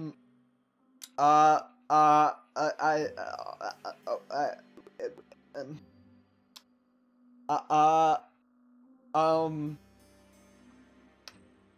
I need to leave. Goodbye, everybody. Head in fucking hands. She parts her mouth, and with a soft sigh which borders on the sensuous, she slips your injured digit between her teeth.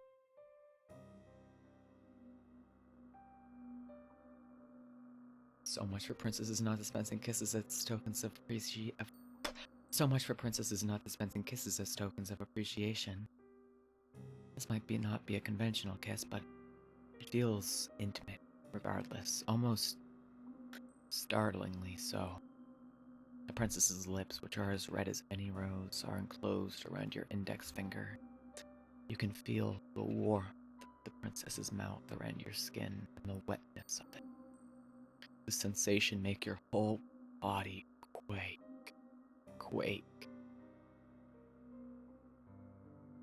You didn't expect this. Tremulously, in a voice which wavers, you ask the princess what it is she's doing. Oh. The princess glances up at you, her mouth still enclosed around your finger. Didn't I tell you? I'm trying to stop the bleeding. Yeah, you gathered as much, but... Is there a problem? I'm not making you uncomfortable, am I? It's not that she's making you uncomfortable, per se, but this is rather awkward. You didn't expect it, that's all. And she's not worried. This is unhygienic? Unhygienic? The princess blinks. She's the very picture of innocence, which is funny, given your fingers still nestled against her tongue. I don't know what you mean by that exactly, but I've heard that this is the best way to take care of cuts. My nursemaid used to do this for me when I was a child. It's what you're supposed to do. And... did her nursemaid keep staunching her wounds with her mouth when she grew older? Well, no, but my nursemaid was dismissed when I was 8 years old. It's a normal way of things. I had my lady's maid to look after me after that. Very interesting. And did they ever clean her wounds like this? No. Because I'm not clumsy enough to cut myself, silly. Now that was quite the sharp retort. Yeah, it was... I'd even say it was, cutting.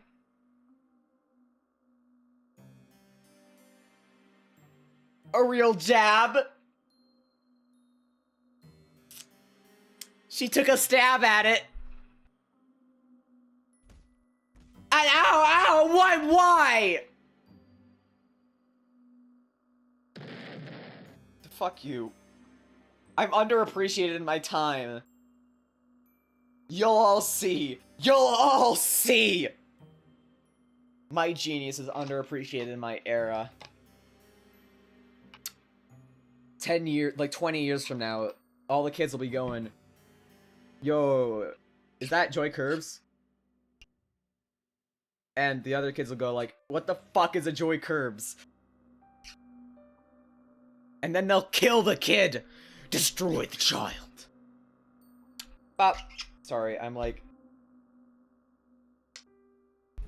Anyways, if you ever see a kid wearing YouTuber merch, kill him.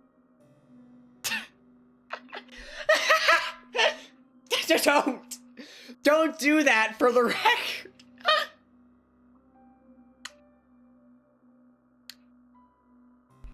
Okay. You did not expect it. Your face turns even redder. Such things are possible. This might perhaps be to your benefit. With some luck, all your blood will flow to your face rather than to your finger, and the bleeding will stop. Has it stopped? Your injury was not a deep one. There should be no need for the princess to keep on sucking, but she still is. You're not accustomed to intimacy of this nature. It's making your heart flutter. Yeah, it's making mine, and I'm only reading it. The princess knew what her mouth was doing to you. Sure, she would not be so very annoying. You feel quietly. Oh shit, the full art is so much pretty. Oh my god. Oh my god. Ah! Sorry. I'm in control of my emotions right now, and I'm not blushing even a little bit. I'm so normal.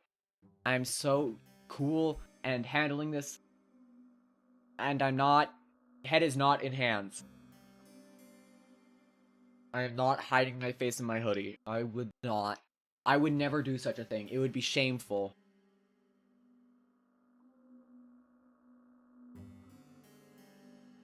Yeah, probably, but we're fine. We live less lives, I guess. Fuck it. Fuck it. Or cool. Yeah. It's so pretty. Would not be the time. Feel quietly, crushingly confident that she would scorn you for your feelings and deem them unnatural. It would not be the first time. At this point, you should be used to rejection. Still think. It stings much, much more than any thorn on any rose ever. Days pass following your adventures in the rose garden, and relax on the sort of matter. Your mad dash through the forest is beginning to feel like a distant memory. So much so, you can scarcely recall the raw, naked fear you once felt, but for your life. Remember when I said this game was gonna take 2 hours? So we hit 5, by the way. Um, huh. So this game is taking slightly longer than I expected.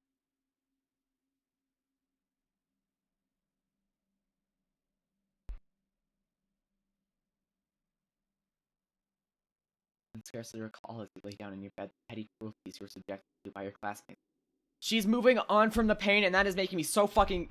I know that this is not going to go well. I know where this ends up, and it's not gonna go great, and I'm scared. Good song, good song. It's going up on Spotify, in like, fuck it, yesterday. Bucket, yes, yeah, fuck it. Okay, man. Okay. Auto captions, I'm so tired of you.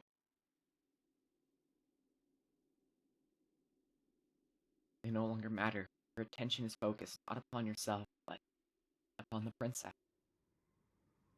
Damn, this bitch really is domestic, huh? The more time you spend with her, the more you come to care for her. Come quite besotted, but you are yet to realize. Well, I never. How very ignorant can one girl be of her own feelings? You underestimate me. I can be very ignorant of my own feelings. I am the fucking master at repressing that shit. Not a brag.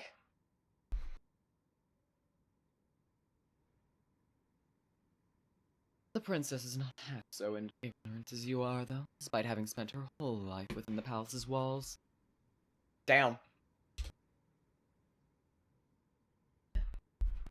The weight of her own feelings are not unknown to her, and during one stormy night, she decides to make them known to... Gay!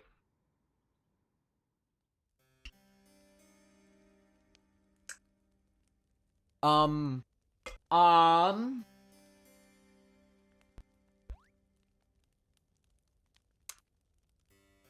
Sagex. They're in the princess's chambers later. Later, perhaps, than you ought to be. Later than is strictly appropriate. It's dark outside, and there's little save for the light of the moon to alleviate. That and the fire which crackles is great. You've only just finished stoking that very fire. Now you right. You look at the princess, who's lying in her bed, and you bid her good night, as you have many nights past. With a neat curtsy, you turn to leave, but the princess is plain at her voice gets thoughts. Well, wait, dear one. Do not go, not just yet. Perplexed, you pause. Look back at the princess. Though she's smiling, her expression is unusually warm. Is she alright? Oh, I'm sure I'll be fine. It's just nights like this, you know, which make me feel a little out of sorts. And what do you ask? Does she mean by that? That it's very cold and very dark. It's very windy. I'm afraid there'll be a storm later. It was awfully cloudy earlier when we went out for our walk. Oh, the princess isn't mistaken about that. The sky when the pair of you promenaded about the gardens earlier was gray and steely, the wind bitingly cold. You can hear the wind rattling mournfully against the pane of the princess's bedchamber. The princess's castle is built of stone and it's well fortified, but even with the fire, it is rather cold. You do not like to think about how much chillier, by comparison, it'll be in your humble bedchamber, which is not fortunate enough to have its own fireplace. It might sound childish, but I've always found it hard to sleep on stormy nights like this. They make me feel uncomfortable. Sure, man. I'm sure that's what you're talking about here. Look at the princess with no small degree of sympathy. No longer clad in a bright red dress, she looked oddly, uncommonly vulnerable. Will she really be alright all alone in her oversized bed in her high-ceilinged bedchamber? You know it's silly of you to contemplate such a query. Why would she not be alright? There's nobody in the castle to hurt you, but still, you fret for her. As her lady's maid, it is your job to fret for her. You never want your mistress to feel unhappy. I guess the princess what it is she would have you do. And the princess perks off at this. Perhaps that you're taking the initiative. I wouldn't like to take up so much of your time when it's so very late. But would you mind sitting with me a little while longer and reading to me? Provided that you can, of course. This is a fair enough question, but your pride bristles regardless. Basically, you reassure the princess that yes, of course you can read. You're a poor student in many aspects of the conservatoire. But you had something of a gift when it came to the literary arts. Reading books is all you've ever been any good at. Oh, I see. I suppose I should have known. You're so incredible, I sometimes wonder if there's anything you can't do. Princess's high praise makes you flush. Awkwardly, you look away.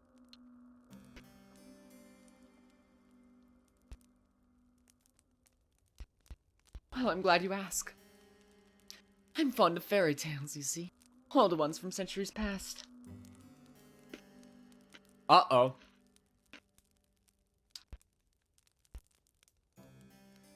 I didn't trust any of my past servants with that book. But I think that you would do a good job breathing life into those old stories. Would you mind reading to me for just a bit?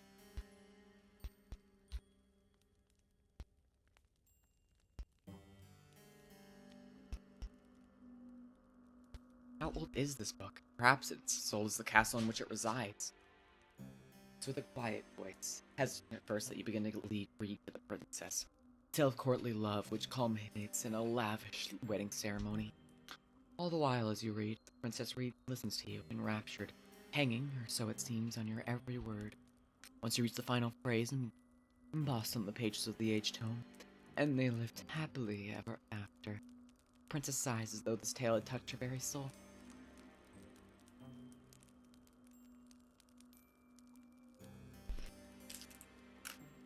Gay ass!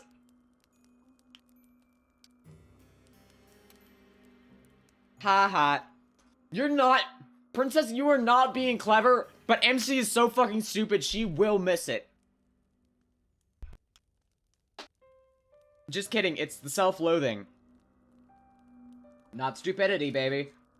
'Cause I know that.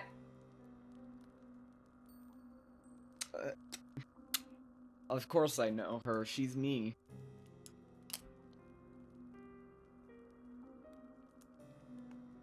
Look, people could, like, flirt directly to my face, and I would not pick up on it.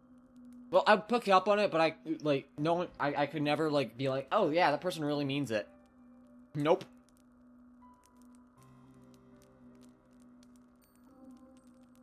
Just niceties.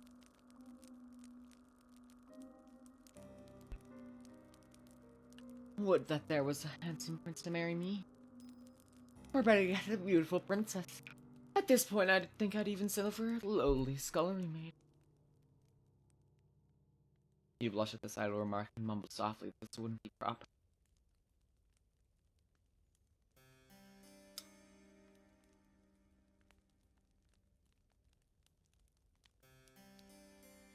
And what would be the problem with that? As my maid, shouldn't my happiness come before any silly ideas of propriety? Hot. Well, of course, but for a princess to marry a scullery maid. You're still hung up about that? Don't pay it too much heed, I'm just talking to myself. Sure you are, buddy. As if anything like that would ever happen when there's no priest around who would officiate. You think there are greater issues with the princess's plan than a lack of a priest, but she does present a good point. The castle is an empty one. Even if the princess were to find somebody she loves, there'd be no one to make such a wedding official. Can't help but feel like you've avoided a good deal of nuisance. Yeah, now you can kiss the princess. Oh my god! Stop being so clueless, I'm begging you. That was a nice story, but I'm not sleepy yet. Still. I like that she's just like, please! Pick up on the signals! And MC is just like, wow, that would be weird. That'd be wild, right, guys? That's crazy, chat. Wouldn't it be crazy if, like, two girls kissed? Unheard of.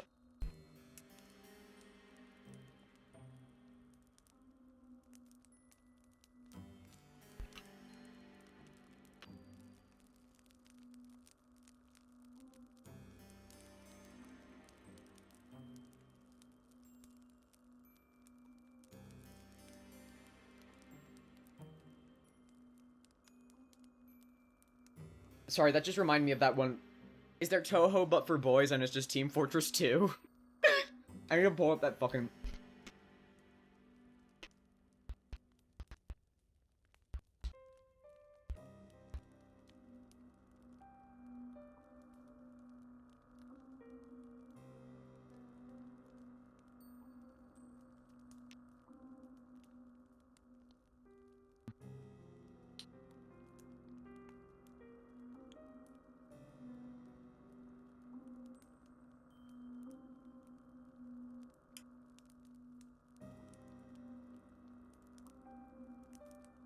Sorry, I know it's probably cringe, but I fucking like...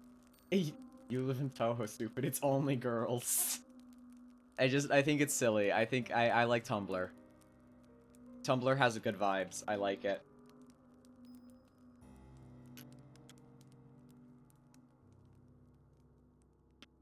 So you live in Toho, idiot. It's only girls. Look, I may be cringe, but I'm free. Because she's... well... radiant.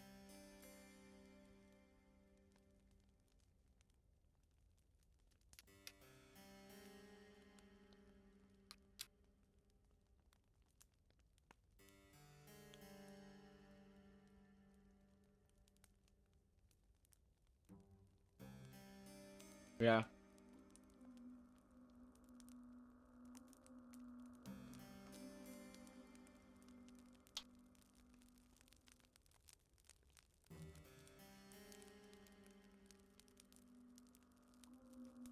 This whole thing was just an elaborate I know. Why don't you sleep with me?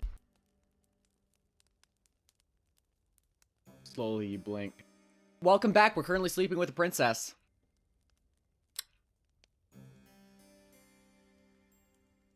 Then, just slowly, better repeat herself. Didn't you hear me? Maybe you've been so busy cleaning up after me you neglected to clean out your own ears. Whoa, that's kind of fucked. She's an adult, for the record.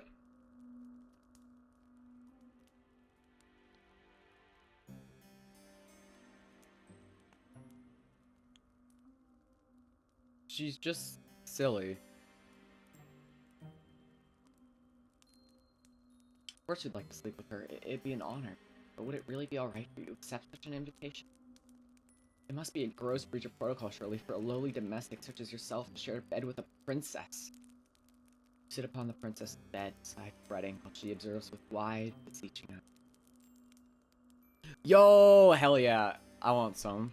Can I have a little chocolate milk? Please, please, please, please, please, please, please, please, please, please, please, please, please. She's waiting. Well, what's the matter with you? Why do you tarry so? Could it be? Oh, no! No! Do you want to lie with me after all?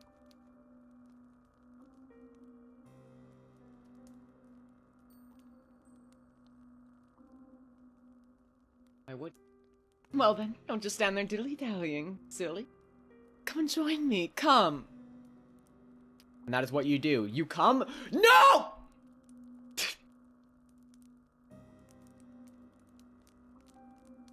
Once dressed, you waste no time in returning to your impetuous princess's side. She's already lying in her glorious four-poster bed, awaiting your return as though you're a knight errant, gone away to slay some wicked dragon. The princess giggles when she sees you. In your haste to change, you made a hash of the buttons, and she bids you to come closer. Yay! Let me fix that for you, silly. No, you... I couldn't possibly let you do that. I'm but a servant, after all. Should it not be your job to dress her? Maybe so. I don't mind a bit of role reversal. It makes things more fun. I love her. She might be even more stubborn than you are. I love her. It's good enough. I'll take it.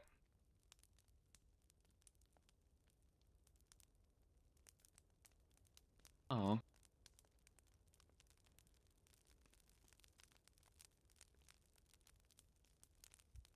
All the while, your heart is fluttering. Does the princess know what an effect she's having on you? Surely she must. How could any woman be so blind? You say that, but... You fucking dumbass! MC? MC.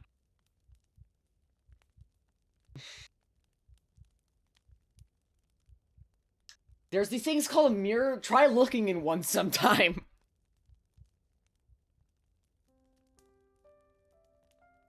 Yeah, you are cozy. Quite cozy indeed.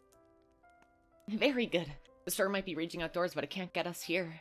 I know when I'm with you, I'll be safe. It's strange, but... when I'm with you, I feel so very light. It's as though nothing in the world can hurt me. You make me feel safe, so I want to make you feel safe too. That's the sweetest. Okay, we're good. Take very, very good care of you. We're good. I'm having I'm so not gonna walk away from this. My face is like so not red, and I'm like really cool and not. My mind is cool.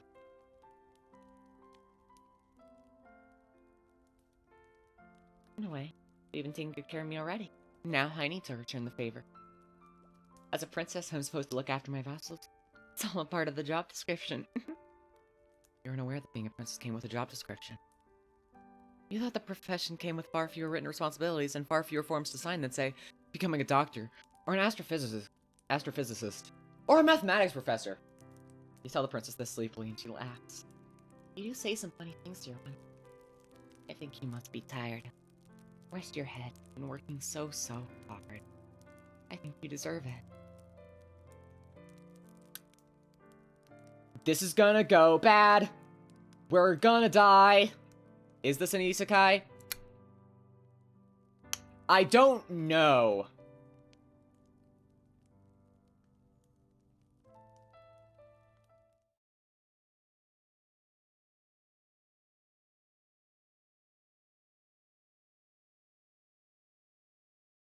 You feel love. It's a pity then. These feelings do not last for very long. God damn it!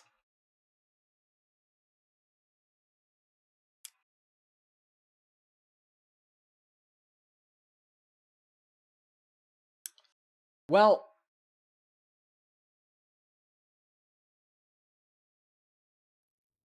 you know that something is wrong. Catastrophically so the moment you open your eyes. Your thoughts are hopelessly jumbled, but you're certain that when you fell asleep, it was in a bed, a nice, warm bed no less, under soft, comfortable sheets. You are not lying in a bed right now, though. You're not, in fact, lying at all.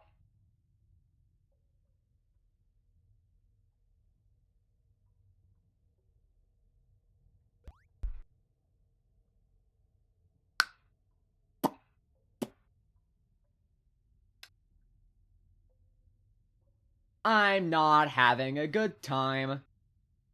Welcome to the Bone Zone. We're here to take some bones. If you're in the Bone Zone, you're already boned. That's a good tagline. I think if you're an advertising agency, hit me up. Banana nana.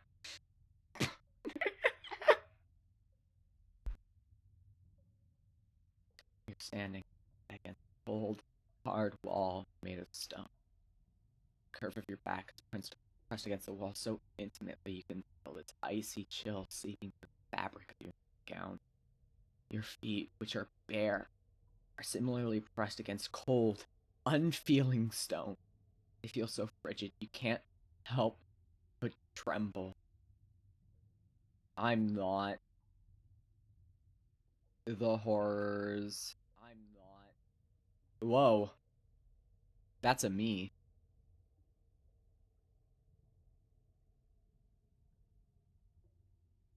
Also, holy shit, we're almost at fucking 900. We're almost at 1,000. Holy shit, I didn't realize how close we were. That's crazy.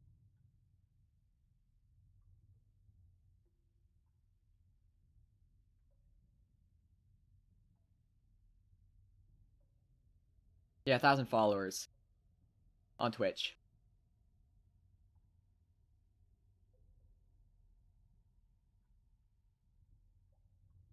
That's why you should all plug me every day. To your friends, your family, let them know about your favorite streamer, Joy Kirbs. Yeah, that's a shameless plug. That's a shameless enough plug. That's right. If you're ever watching like a big streamer, be like, hey, on it, boss. Oh, hell yeah. They feel so frigid, you can't help but tremble. Trembling so much you can feel your teeth chattering together. They sound like castanets. The sound is almost jaunty. Ba-ba-doop-a-doo! Yeah, that's chill. Yeah, that echoes through yourself. But that is indeed where you are. She's so fucking sad. I feel so bad for her right now. I'm gonna cry. Can my girl have one fucking gay relationship that doesn't explode, please?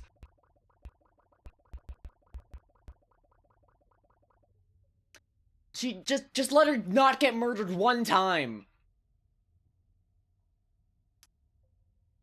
Why can't girls with pink hair catch a fucking break? They hate me for being fruity.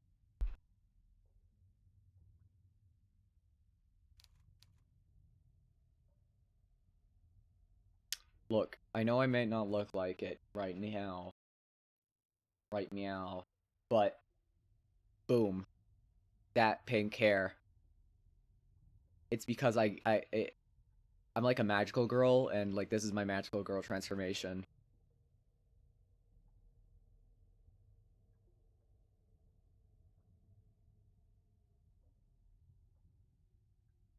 That's a true fact.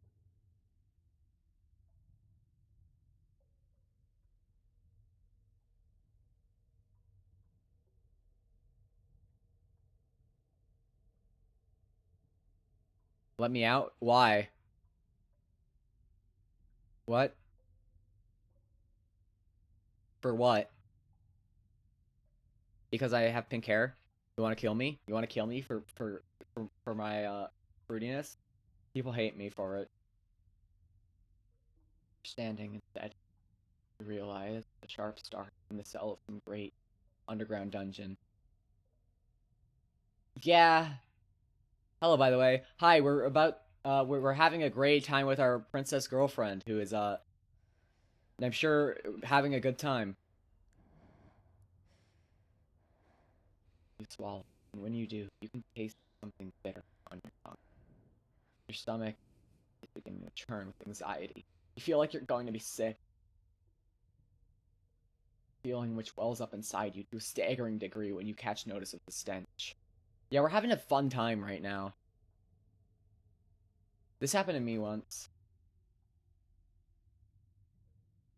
You are not, you realize, the only one in this dungeon. There are others here.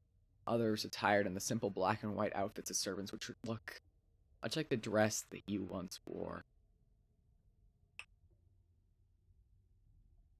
No, I think the plague took all the people in the village. This is more just like... This was a side gig, you know?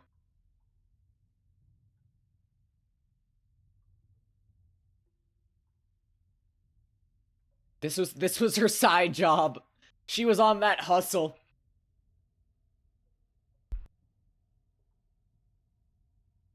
Do you think the mermaid had multiple friends? No. She only mentions one. And considering how upset she got when the first one left, I don't think she had any others. One friend. There are others. Fuck.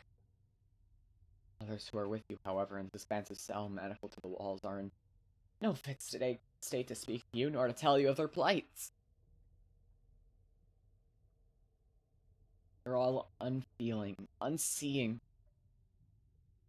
unbreathing. They're all dead. You cannot approach these servants to check their pulses, for you yourself are restrained. But even if you could, there'd be no point. There's no way any human could survive the wounds of which have been inflicted upon these sad, slumped bodies. They're fucking bones, man! Yeah! I agree! You bring up a good point. You mean to tell me that you aren't bones? You can't just pull yourself up by your bootstraps. Just get it over with. Come on, a little surgery fix it up. You'll be fine. Just like fucking CPR. I'm bones. Her? She's bones. I'm bones.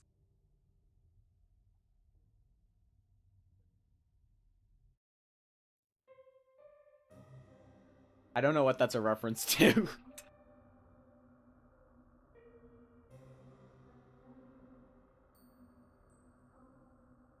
All I just know is over there you see a woman slumped in front of her once white apron stained with blackish blood. There's a gaping wound in her stomach, one through which her entrails have half escaped in some sort of burgundy goop which might have once been pale pink. I don't know, man.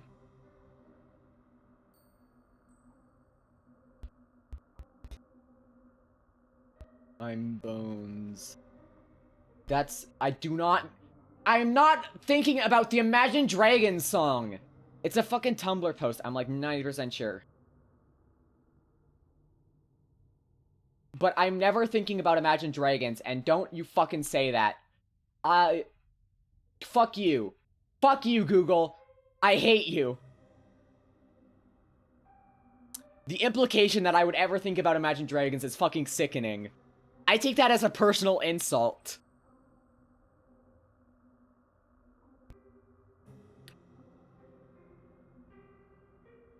It's because when I looked it up,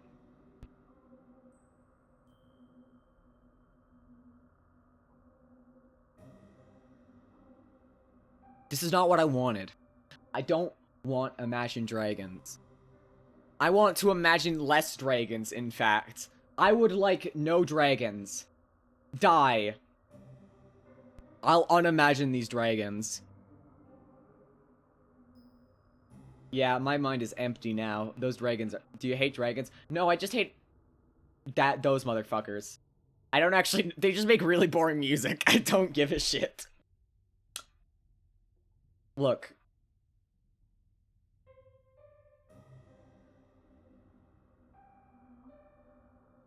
You can't be... There's nothing worse to me than boring.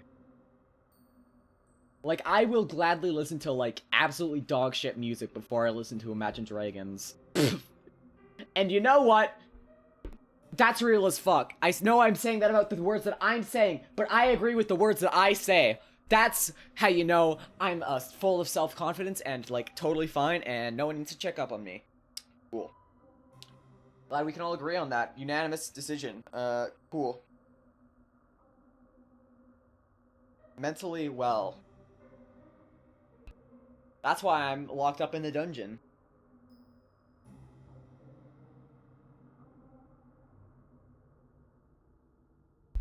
The goop. Maybe she's not a woman after all, but adolescent. Like... Oh, they are children. Or teenagers. Huh. She might even be younger. The girl's age, or lack thereof, could exclude her attacker from inflicting upon her the horrors. Her horrors. Alas, her body is even more mutilated than the first. Her body is peppered with even more wheals, and her face has been half smashed in. Only one eye remains, staring fixedly at the wall opposite her. In the ruined remains of what was once her skull. Over there, you see a woman who's missing both of her arms and her lower jaw. Over there, you see a man who's missing her another who's missing her entire lower half. Where have her legs gone? You have no idea. The injuries afflicted upon these bodies are ghastly, but their advanced decay is enough to turn your stomach. You know not how long these carcasses have been lying down here, but they've begun to putrefy. You fear a similar fate might befall you should you stay. You need to escape. Fitfully, you struggle against the manacles which bind you, but alas, it is of no use. You cannot free yourself from the walls. Your restraints are much too strong, and you are much too weak.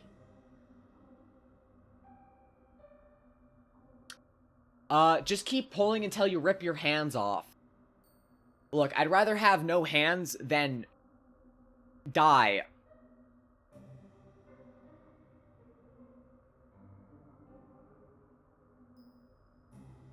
I could rip my hands off. I'm like a Lego minifigure. With fat tits.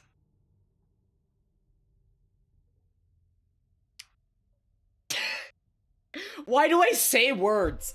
I need to stop. Joy Kirbs retiring.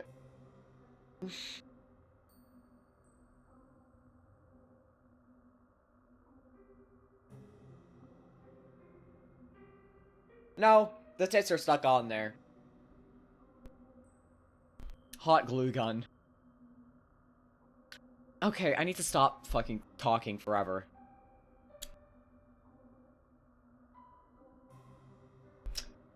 I'm retiring from speaking privileges. Yeah, they gunned me down. It's obvious that escape is impossible, but still you squirm and writhe like a rat caught in a firestorm.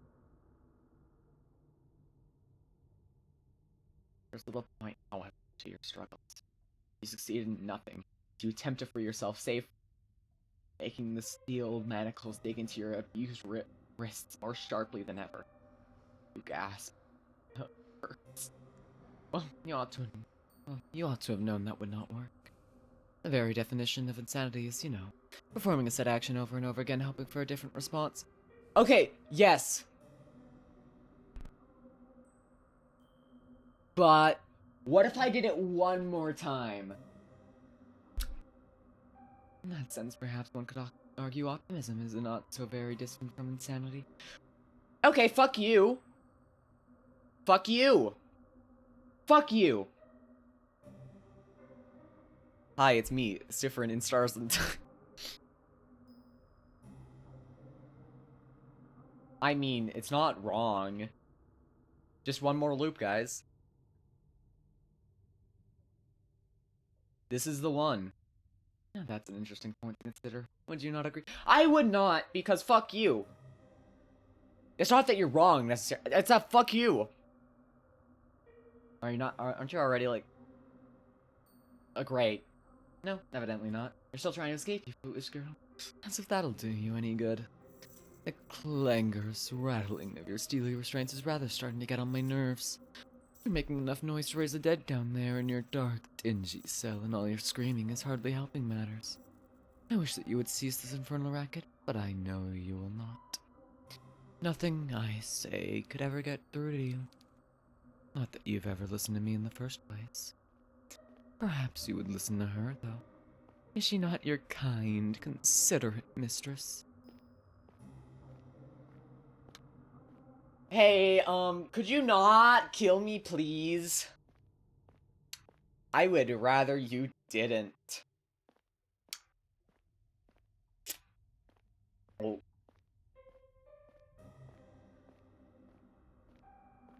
Look now, she's come all this way. Into the dark depths of the castle's cold, inhospitable dungeon to see you. Is that not kind of her? Oh, dear one. The princess trills, entering the dungeon with a series of light, lilting steps. It would seem that you finally awoken. How are you? Based on all the infernal racket you've been making, it would seem like you have no shortage of energy. Balefully, you turn your head so as to meet the eyes of the princess. She's standing but a few paces away beneath the roughly hewn stone arch which bids one entry, but rarely ever exits the dungeon. The dungeons are dull and drab, but the princess is wearing your favorite red dress. It's so bright, brilliant, that for a few moments it hurts you to look at her. Oh yeah, and the tooth crown. Now it makes you think of violence. You must forgive me for leaving you down here so long. That was unfair of me. And the tooth dress! The tooth dress! I didn't think of waiting here with you by your side until you awoke, but... Once again. A dungeon's not a fit place, after all, for a princess. It's horribly cold here and so very drab. And there's nowhere nice and soft to lay my head. I could have brought my pillows down from my bed, I suppose, and my blankets. But then they would have gotten dirty, and that would be a disaster. I need to be more careful. Why are you like this?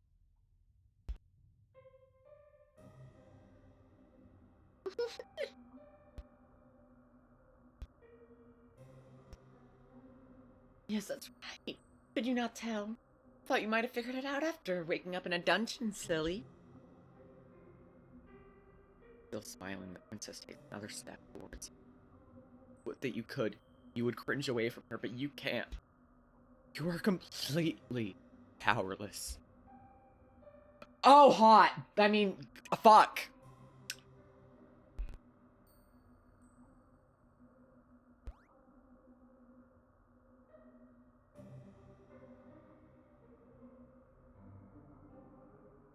Yeah. The princess reaches out and places a hand upon your cheek. Her skin is very white, and though her touch is cool, it is less so than the frigid air in the dungeon. Though your body is aching, the princess's touch is gentle, and you find yourself leaning into it subconsciously. You wish she would keep holding you. You wish she would keep touching you. You luxuriate in her kindness as best you can. But though the princess's caresses are tender, your circumstances rather undermine them. How can you relax like this? You're such a good girl. Okay. Okay. I don't know how I feel about having that audio out there, but... fuck it! We're doubling down, baby! The princess says in a controlling sort of voice as one might address a cat. You've been so lovely to me while we've been together. I really couldn't ask for a better servant. I feel as though I've been spoiled. Why, then you ask her, is she doing this? Improbable though it sounds, she must be the one who chained you up. There's nobody else in the castle who could have committed such a feat. Everybody else is dead! Why, yes. How very astute of you. I was the one who orchestrated all of this. Naturally. Naturally. Hi. We're gonna get murdered. Naturally, she says, as though her betrayal is a matter of course. Naturally! Why is this so natural to her? What does she mean to do with you? How only what I've done to all my other servants. I have experience with this sort of thing, so please don't worry. I'll take good care of you. And by take good care of, she means... Naturally, I'll kill you. Yeah, that's what I fucking thought! There it is again, that word which seems grossly inappropriate given all that's transpired. Naturally. There is nothing natural about this. There is nothing natural about this. Do you not think so? The princess examined you, her expression ponderous. It's natural to me, even if it isn't natural to other people. This just feels right. Imprisoning her servants in the dungeon and letting them die? Yes, exactly. There's a bit more to it than... a bit more to do it than that, though. Oh, of course there is. I like you, dear one. I like you, dear one. You've been good to me, like I said, and kind. For that, I will be eternally appreciative. You've been so good to me. In fact, that simply being with you is not enough. Not anymore. Your company can no longer content me. I'm a greedy, selfish girl, you see. The princess's smile widens into something sinister. Her eyes flashing with a fiendish fervor you've never before witnessed. And I don't want to feel you beside me. I want you. Okay. So I read that line, like, in my head before I said it, and I just realized that this is gonna sound really bad. Really, really bad when I say it. But I'm gonna do it, because I voiced, like, the whole fucking game up until now, so fuck it!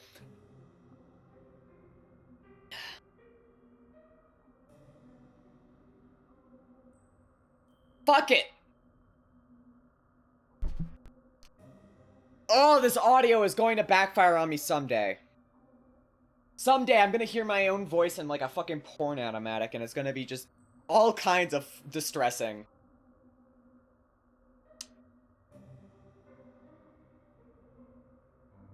And I don't want to feel you beside me. I want you to I want to feel you inside me. Nope. No. No. I want to feel you inside me. Well, of all the things your charming captive could have said, you did not expect that. Okay, nope, I'm going back to staring at chocolate milk. Not because I'm uncomfortable, because I'm bizarre. Misha, you're all good. Princess, perhaps noticing your confusion, begins to giggle. A giggle even lighter than meringue, and even just as airy. It is just as inoffensive. I can see that you don't understand, dear one. But you aren't the only one. My last lady's maid said that too. Longly the princess sighs. Beleaguered woe is me sigh, which makes her look even younger than the scant handful of years she truly possesses. And the one before that, and the one before that. And the one before that. I thought that you, at least, might be able to appreciate my point of view. But perhaps not. I don't think it should be too complicated to grasp, really. But maybe my way of looking at the world is a little bit unique. That's what my nurse always used to say. At least, when she still had the breath to speak, of course. You look at the princess. Where else is there for you to look, really? Your eyes are fixed to her to her face. She's still smiling, but there's something sinister about her smile. Or perhaps in your anxious state, you're only a met. She just said she was gonna kill you, dude, like twice. Twice!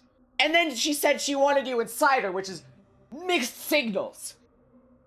Mixed fucking signals you are not imagining. How is she gaslighting you? Okay. It's easy to see things which do not really exist when your surroundings are There's literally a 1, a 2, a 1, 2, 3, 4 corpses surrounding you. It's easy to see things which do not really exist when you're In actuality, however, Princess doesn't look any different to how she usually does. Neither is she acting any differently to the way she usually acts. She's not changed. It is only your perspective of her that's changed.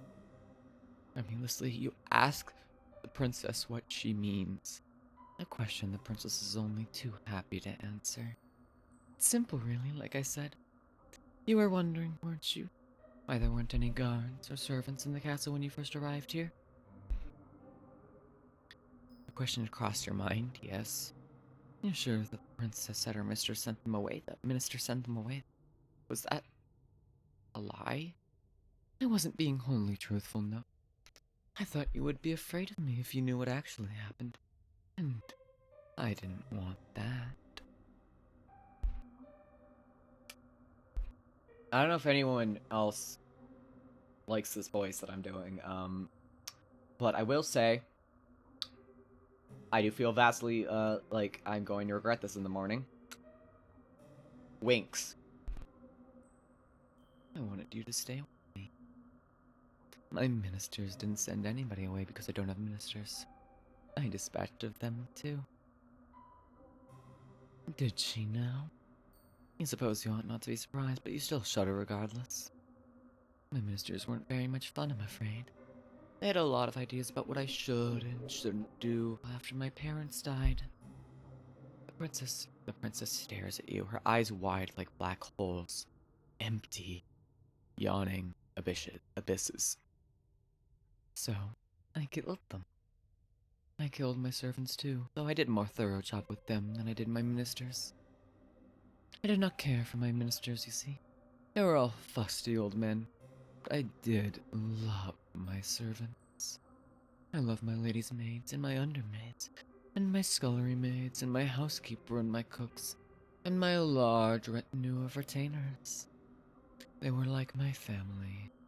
They raised me in my parents' absence, and I adored them. They were so very dear to me that I had no real choice. I had to eat them. Does that follow? Not logically, no. Why? You asked the princess, your voice trembling. Why would you eat the people that you love? It seems a poor way to repay them for their kindness. Well, why wouldn't you eat the people that you love? I don't think there could be any greater way of showing one's gratitude. Unless you have any better ideas. You weren't expecting the princess to turn tables on you quite like this, and dumbfounded, you stare at her. You know precious little about love yourself, so it's hard for you to form a convincing rebuttal, but you muster up a few token arguments. You tell the princess that eating people is very nice. Okay, that's your opener. Laying all your cards on the table, huh? MC, You are a terrible negotiator. A better way to show your gratitude to your servants would be with increased wages. Or increased holidays? The princess listens to your arguments, her expression astute, like a student poised to take notes in an important lecture. Once you're finished, however, her concentration fails her. Her shoulders begin to shake, but it is not with remorse for what she's done. Instead, she's laughing. Oh, dear one. That's funny. But why should I care about the law? I'm a princess. One day I'll be the queen. I am the law. I mean, I guess, but... That's a good point. But would eating people not turn her subjects against her? I mean, yes, but... Counterpoint, there's no subjects left! What subject? I'm no fool. I'm no fool, you know. No matter how I might act, I know what happens. And I know what happens beyond the castle's walls. I know all about the plague. Once I might have had a populace to govern. But they're all gone now. I'm a princess in nothing but name only. A monarch without any subjects. Don't you think that's sad? I know I do. It's so woefully lonely. If she feels lonely, why has she been systematically slaughtering all of her domestics? It doesn't make a lick of sense. Perhaps not to you. Gently, the princess caresses your cheek. I shouldn't judge you too harshly. As much as I like you, dear one, you are a commoner. Perhaps you can't understand the intricacies of my thoughts. Privately, you doubt that anyone would be able to understand the intricacies of the princess's thought process, largely because it is unreasonable. You do not say that, though. Instead, you ask her the only question you can think of, with your weary throat which is sore from shouting. Why? Why, you ask? It's because I don't want you to leave me, of course. Everybody leaves sooner or later. Wait a second. Wait a fucking second! That's a big connecting theme, ain't it? God damn it, how did it take me that long to pick up on it? The fucking mermaid, the gravedigger, oh my god. How the fuck did I miss that before? Am I stupid? It literally says it like 3 times.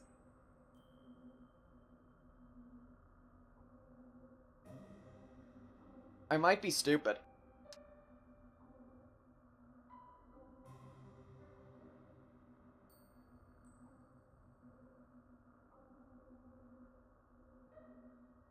People leave sooner or later, whether they have pledged their allegiance to me or not.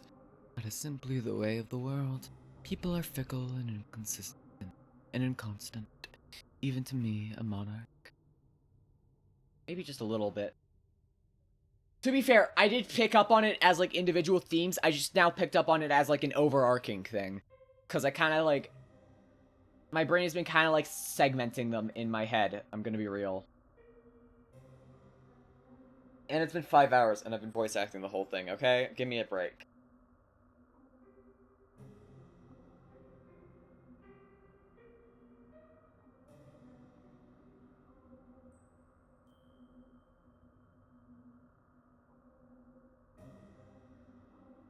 Would also not realize that... That? What? That they're all different facets of the same core theme? I have a vague idea in my mind about which each represents, but I'm not entirely certain. Because my brain hurts. I've been voice acting 6 hours. And I'm gonna be doing another 6 hours tomorrow. And then realistically another 6 hours. Oh my god, I have a problem, don't I? I'm addicted to voice acting. And I haven't eaten in 2 days. Probably should do that. Well.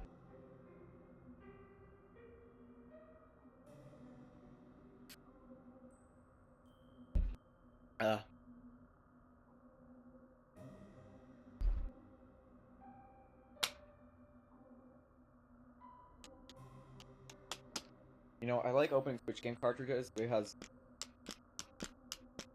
I would if I had food or money to buy food. I do not. Sorry, I got distracted.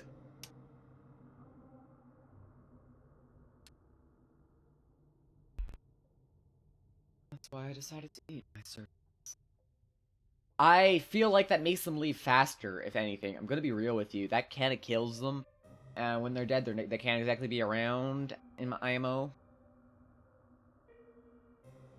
I would demean myself so to consume their flesh and blood. I'm a magnanimous ruler, you see. I treat all of my subjects equally. I love every single one of you. And naturally, I love you too. That's the first time the word love has been said in this game. Well, okay, outside of, like, you feel loved, like, 10 minutes ago, but that's the first time someone has said, I love you. Which is fucked up. Fucked up.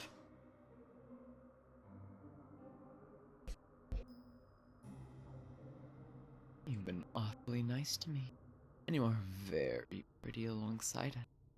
If you were a plain, ugly girl, perhaps I would not shower you with affection quite as intense as this.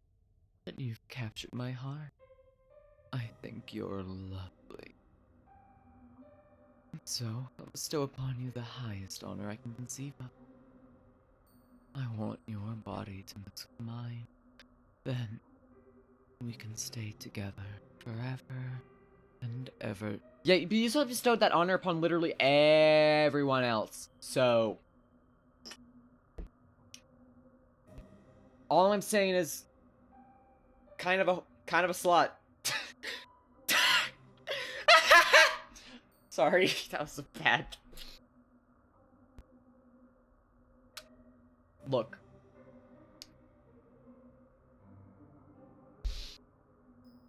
Princess leans in.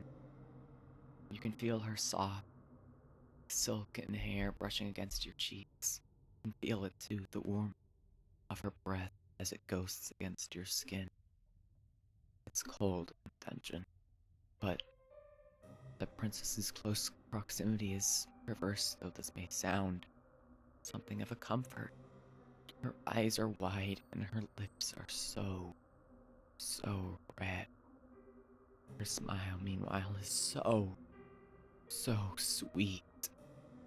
I've been doing my best to fulfill the rule that fate has dictated for me, but for real. Her eyes, which are boring into yours, are like two dark tarns. Finally, you think you can see in the alarming lack of light, the lack of anything in the princess's gaze, some degree of humanity. It gets so lonely here. But this brief flicker of understanding which passes between the pair of you is soon cut short. The princess dips her head.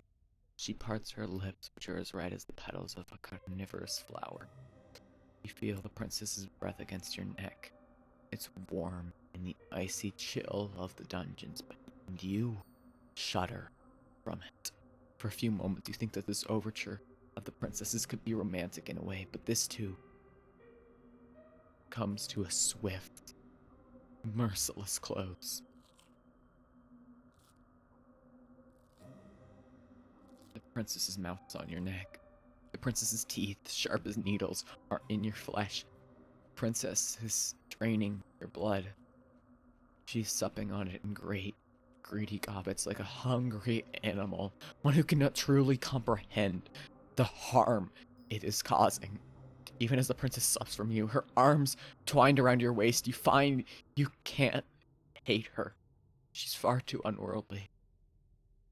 You're sure, as your consciousness begins to fade, that the princess was being sincere when she spoke of her love for her past servants. This is simply the way that the princess expresses this great love of hers. A love which is so abundant it borders on the monstrous. Nope, she's not a vampire, she's just freaky.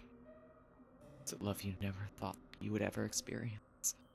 This love of the princess eclipses anything you've ever known before. It eclipses sanity. It eclipses reason.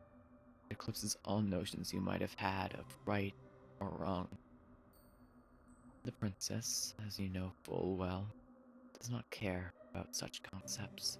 You've always possessed a stubborn core nestled beneath your weak-willed exterior. But the princess is even stubborner than you are. In the face of her love, you've met your match. The princess draws back. Desperately, you gasp for air, but she does not give you any quarter. As before, she dips her head, her lips redder, her red lips redder, still with your blood, then splits apart her jaw. Her teeth, which are impossibly, inhumanly sharp, glint wickedly like knives. Then she tears out your throat. The front of your nightgown was white once. Now, it is red.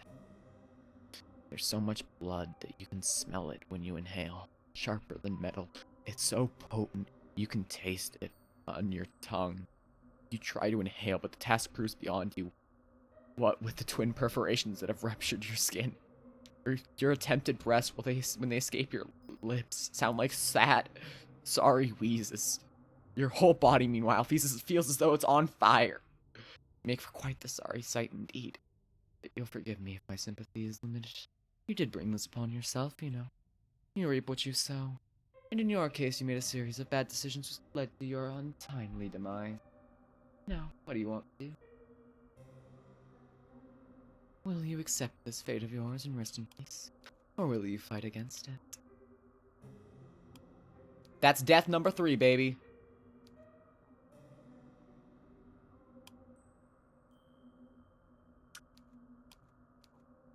That's a good answer, I must admit. I like it. It is impressive how very defiant you can be, even in a situation as discomforting as this. No, try not to cry. Keep your chin up. This is but a minor setback in your story. Anyways, who's ready for the final arc, baby? This is it, the finale. And nothing bad's gonna happen.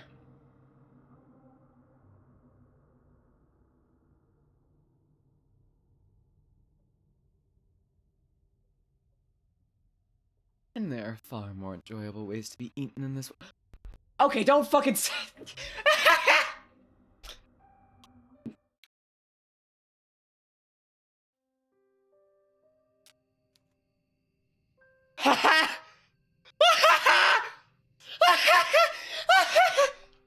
Great, awesome. Okay. Wow. I was expecting a happy ending, huh? We all know that's too good for me. Oh, you fucking bastards. Oh, wow. Hi, Act 5. I lost it a little bit for a second there. Live, laugh, love. Well, fuck it. Not like I have much choice. Not like I ever did, huh? So, you've come back here, have you? It does not come as much as a surprise. Though presented with 3 potential paths, it's not as though traversing any of them would have any particular impact upon your ultimate fate. In the end, you were always destined to return here. Did you really think you had a choice? How hopelessly naive of you. I thought that you were smarter than that.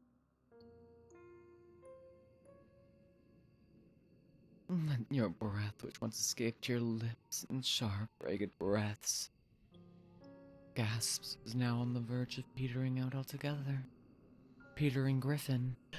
Shut the fuck up, me. Why do I say words? I need to stop forever. Your lungs feel deflated as though they've been punctured. Your blood is rushing through your temples in a heady, overwhelming surge. Your stomach, meanwhile, has twisted itself up into knots. Your body feels heavy, your legs in particular. They no longer wish to obey you. You take a stumbling step forward and your foot gets caught in a tree root. You are certain that you passed this route once already, and that you sidestepped it. But perhaps your memory is beginning to fail you, just like the rest of your body. Is it almost time for me to make my grand entrance? She's so pretty. Fuck! Why can't pink hair girls catch a fucking win?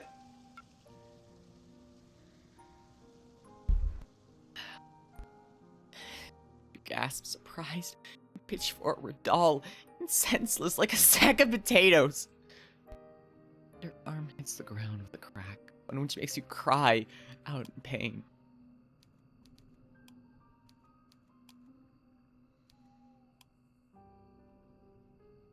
Oh, is this an isekai? I have no idea. She said she's not from the world, but also... I have no fucking clue. Anyways, holy shit, the narrator. I'm guessing from the clothes. Yeah, but to be fair, time's weird. Tears begin to beat on your eyes, wet and salty. Tears which you cannot stymie. You are not as resilient as the gravedigger, nor as carefree as the princess. If you lived underwater like the mermaid, then nobody at the very least would be able to tell that you're crying. But you do not. And I can. Believe me, I can. Your arm aches dreadfully, but at least you can still feel it. Your poor feet, meanwhile, have gone quite numb. You would try to stand had you the energy, but, you know, as you sit there, dazed that this would be a futile effort. You cannot stand, not any longer. It hurts. Too much. You really have been through a lot tonight, haven't you? I fear I have not been very kind to you, but you ought to be accustomed to hardship. Why then, are you crying? Maybe because I've gotten murdered 3 fucking times tonight! Usually, the normal amount of times I get murdered tonight is 0! You always have been a crybaby. That is why they teased you so much. It's because they knew they would be guaranteed a reaction. You are very predictable. Even now, after you tried to borrow my power for your own purposes, you have not changed at all. As you sit there sobbing, you hear, or think you can hear, actual footsteps approaching you. There to your right is the snapping of a twig. To your left, the telltale rustle of leaves. Your every sense feels razor sharp, honed to a nice point by anxiety. You are so panicked you feel as though you're going to be sick. If you want to vomit, then why not? There's no shame in it. There's nobody here to judge you. Nobody but me. I've always been here, you know. I will always be here, no matter how fast you try to run, or how far. Did you really think you could escape me? Poor sweet child. Poor little fool. I did tell you, did I not? A contract with a witch is binding. No amount of physical distance between the both of us could ever sever it. I told you I would never let you be lonely. And I meant it. But I have had rather enough of these little games. It is time for me to collect my collateral. Oh, she's... Hi, ma'am. Hi. I'd make a deal with her. My soul, please, ma'am. It's yours, my friend. Look.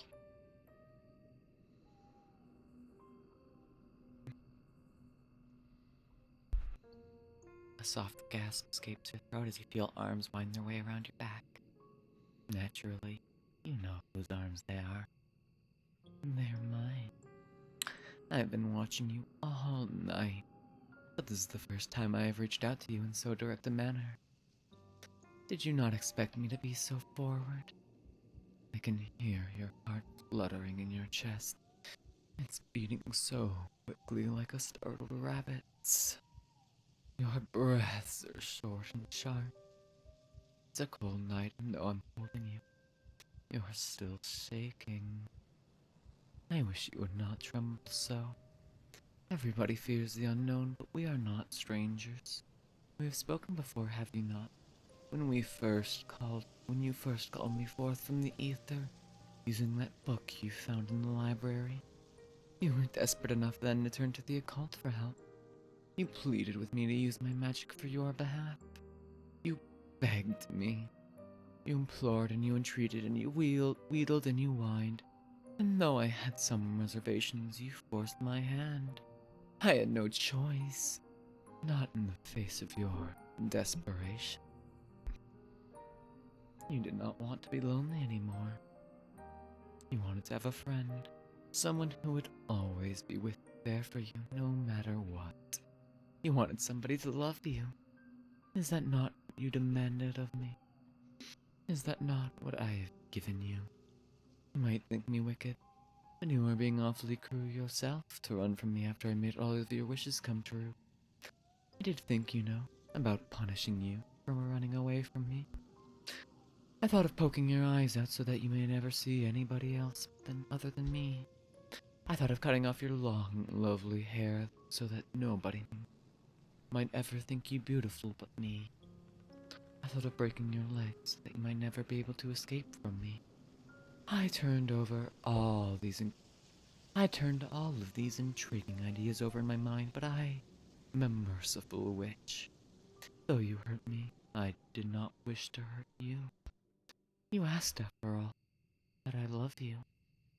And that is what I did. I have drowned you in my love. I have buried you beneath my love. I have swallowed you with my love. You have always been a sad, lonely girl. One who has been starved of affection. Nobody has ever cared for you. Your life has been a barren, empty wasteland, one devoid of any form of fonder feelings. That is why I had to drown you, you see. That is why I had to bury you. It is why I had to swallow you. In the end, I was doing you a favor. I was doing it all for you. In that sense, you are very lucky. You know that? There are few people in the world who have had the privilege of being loved to the brink of insanity quite this many times in one night. There are few people in the world who claim to have been loved by a witch. You experienced so much love it ought to have slaked even your unquenchable thirst. You know now what it feels like to be adored. I have more than upheld my end of the bargain. Now, I think it is time that you did the same. From this night forth, you and I will always be together. Then, I shall be able to love you endlessly. You will never be lonely again. What? No. Fuck you. No. Fuck you.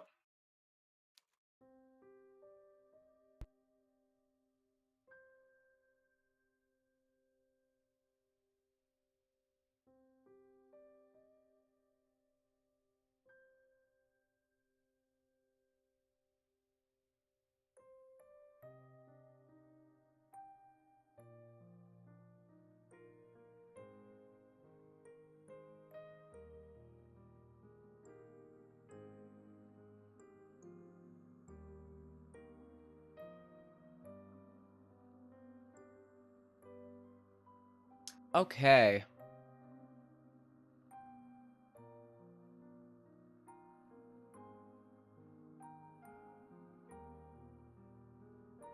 So. I guess we'll load a save.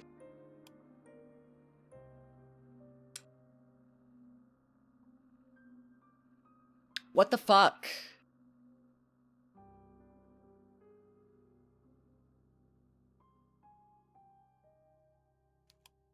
Okay, so I have bad news. We're missing a lot of achievements. Which means we do have to do a second entire fucking playthrough.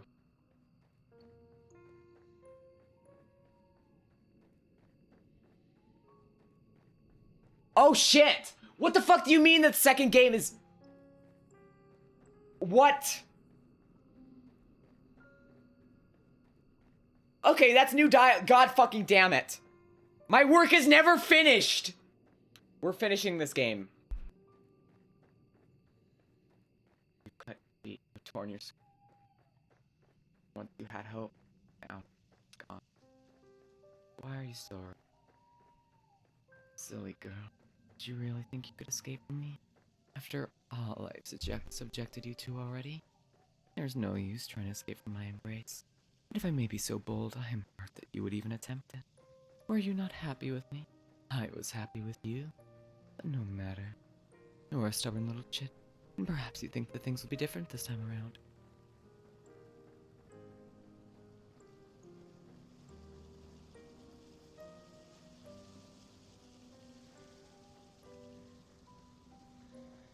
Alright. Speedrun.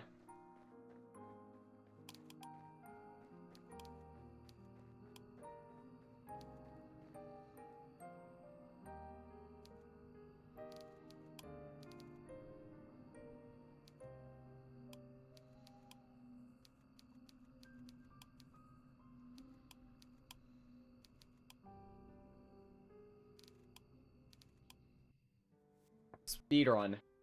Thank God it's a visual novel, so I don't actually have to do anything. Apparently, it's just pretty much everything's the same except for the end of the playthrough. So here we go again. Yeah, pretty lady. Anyways, we drown.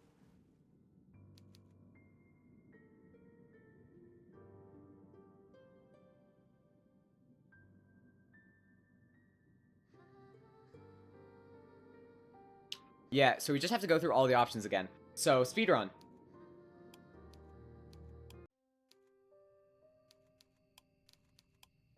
Let's get murdered. Let's get murdered. Hi! Hi, bestie! Yes, the nice domestic life. Girls kissing. And then I get murdered.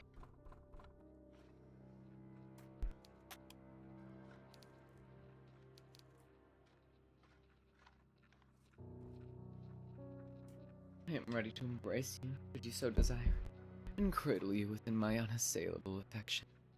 But it seems you are not ready to submit. Not quite yet. Being married alive twice over has not been enough to diminish your determination. You still wish to fight against me, as if you have any hope of succeeding. Your efforts are futile, all futile. Do you not know that? I am far, far stronger than a skinny human like you could even begin to contemplate. You would be better served if you had gave in. But perhaps I have not loved you effusively yet. Not just yet. Will you listen to me then? I only want what is best for you, you know. Hurting you hurts me too.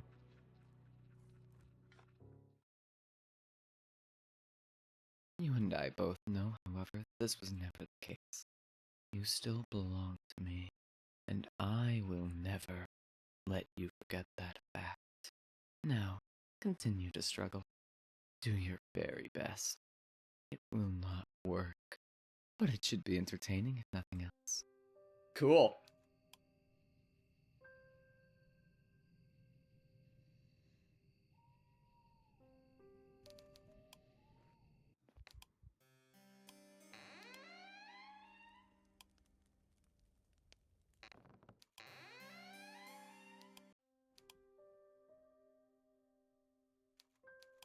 They trap me in the fucking time loop. Hi. Suck. And then we get murdered.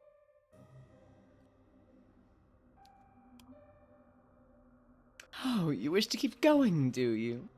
That's impressive given that this is the second time you've been devoured so heartily. Of all the demises you've experienced, this one is the most gruesome. If you were tired of these repetitions, I would understand. I am not the wicked witch you might think I am, and I would be willing to show you mercy should you want it. But I can tell that you do not want it. Goodness me, you are stubborn. Why, I ask you, do you continue to fight? There's no escape for you, you know. I will never let you leave, no matter how you struggle. But very well. Let us go back to the beginning once again.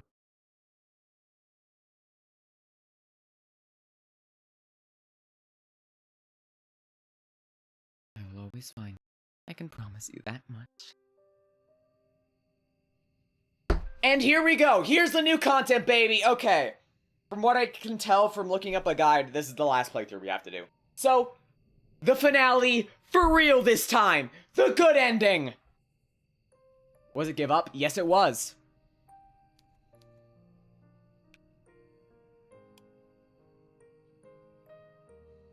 There you go. Are you happy now?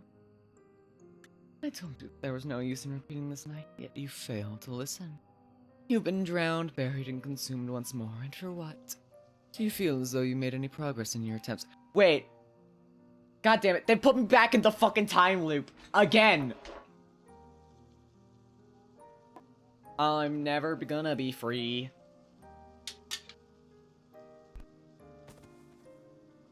Once again, you find yourself as you were at the end of your last foray into my forest full of nightmares. You are kneeling upon the ground, your feet aching. I'm back in the fucking building. Yeah. It feels as though your lungs have been punctured by a pair of embroidery scissors. When you swallow, you can taste salt upon your tongue. You blink, but it's so very dark in these woods you fear you can't see. There's a heavy leaden weight upon your shoulders. It feels as though someone is shoveling soil onto you. Okay, I get it. Quit it with the clever fucking murder puns. These aren't even puns. These are just, fuck you. You're just being coy. Fuck you. Your body is cold as though it had been sapped of all warmth. Your blood, which ought to flow through your veins, feels as though it is frozen. That, or it's been purged from your body altogether, in rust-ready gubbins. Have you not had enough of this now, silly thing? I am saying this for your sake, you know, just as much as I am mine. Though I might have trapped you hence, I only did it because I care for you. That's a bad relationship. You're a shitty girlfriend. Please just take me to Applebee's. Good song. A fucking banger. I fucking hate Applebee's, by the way. Shit's awful. Fuck Applebee's. Aw, shit, there was my Applebee's sponsorship. I was getting so many emails by Applebee's. Fuck. My career has gone down the toilet. I don't know why I'm talking. Sorry. It's been 6.5 hours of voice acting, like, constantly. Applebee's. Applebee's. Why do they fucking call it that? Why does the... I'm looking that up. Why do they call it Applebee's?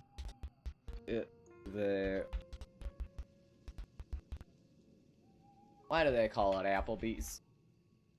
Why do they call it apple cider? Oh. For... What? There's no way that's the fucking name. TJ Applebee's RX for edibles and elixirs? Elixirs? I want my elixirs. That's definitely not true. But it would be really funny. Yo. Oh my god, it was actually named TJ Applebee's RX for edibles and elixirs. What the fuck? What the fuck? You gotta be fucking kidding me. Fucking elixirs? Okay. If Applebee's still sold elixirs, it's in Wikipedia, it's gotta be real. Look. I believe it. Okay, the source is the daily meal, so maybe not, actually.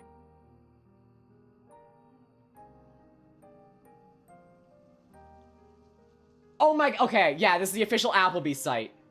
Awful.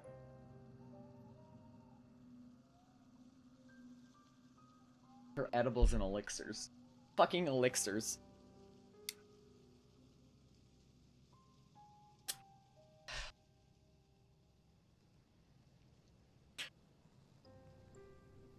Look, if Applebee's still sold elixirs, I'd go there in a heartbeat. But they don't. No fucking elixirs. Just shitty food. And no edibles. And if you call food edibles, I'm gonna fucking kill you. Anyway, sorry, I got immediately distracted by Applebee's. Why the fuck did I talk about Applebee's? Why did I bring up Applebee's? What the fuck? Where did that come from? I only want for you to realize the folly of your ways. Now cease your foolish attempts to escape. They will accomplish nothing save stretching your mind beyond its limitations. It has already, I fear, been stretched thin already. Humans are not designed to die, not as incessantly as you have. Yeah? Say that to my, 10 years in the time loop. Haha, I'm fine. Mentally. Fine. Cool. Good. I fucking hate Applebee's. I felt like I had to reiterate it for those that didn't understand in the back.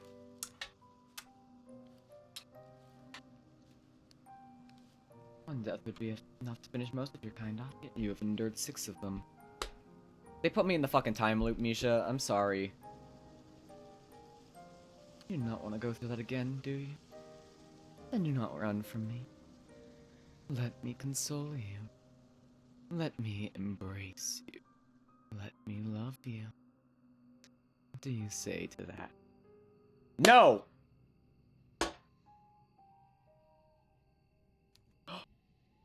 Yes! Cat got your tongue. Oh, no matter. You will not need your tongue to speak while we're together. It is an unnecessary appendage, however much you might wish one day to whisper sweet nothings to me. I am an all-powerful witch after all, and I can hear all of your thoughts. I know what you're thinking. Yes, that's right. Silence is golden, as they say. You do not need to speak. Misha, we're like 10 seconds, we're like 10 minutes away from the ending of the game, so just chill out. You do not need to blink. I think I do, actually. Now that you're finally mine, I will cut off your tongue, and I will pluck your pretty little eyes, and I will... No. I beg your pardon. What was that, dear one?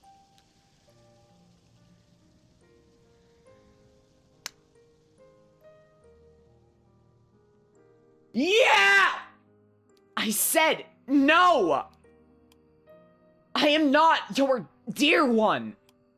I never wanted this! What? You would defy me still, after all you have endured? Were 6 deaths not enough for you, you gluttonous girl? Do you wish for more? I just wished for a friend! I didn't want to be lonely! But you ensnared me! You tricked me! Well, I never. What bold accusations! They're not true, though, you know. They are bald-faced lies. I did nothing of the sort. My name might begin in a similar fashion, but I am no Mephistopheles.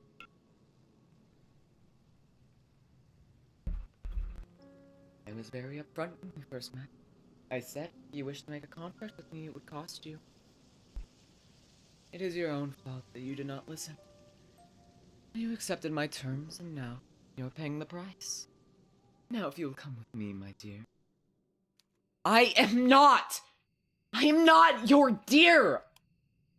Really now? This has all become rather tiresome. I must insist that you cease this childish outburst at once.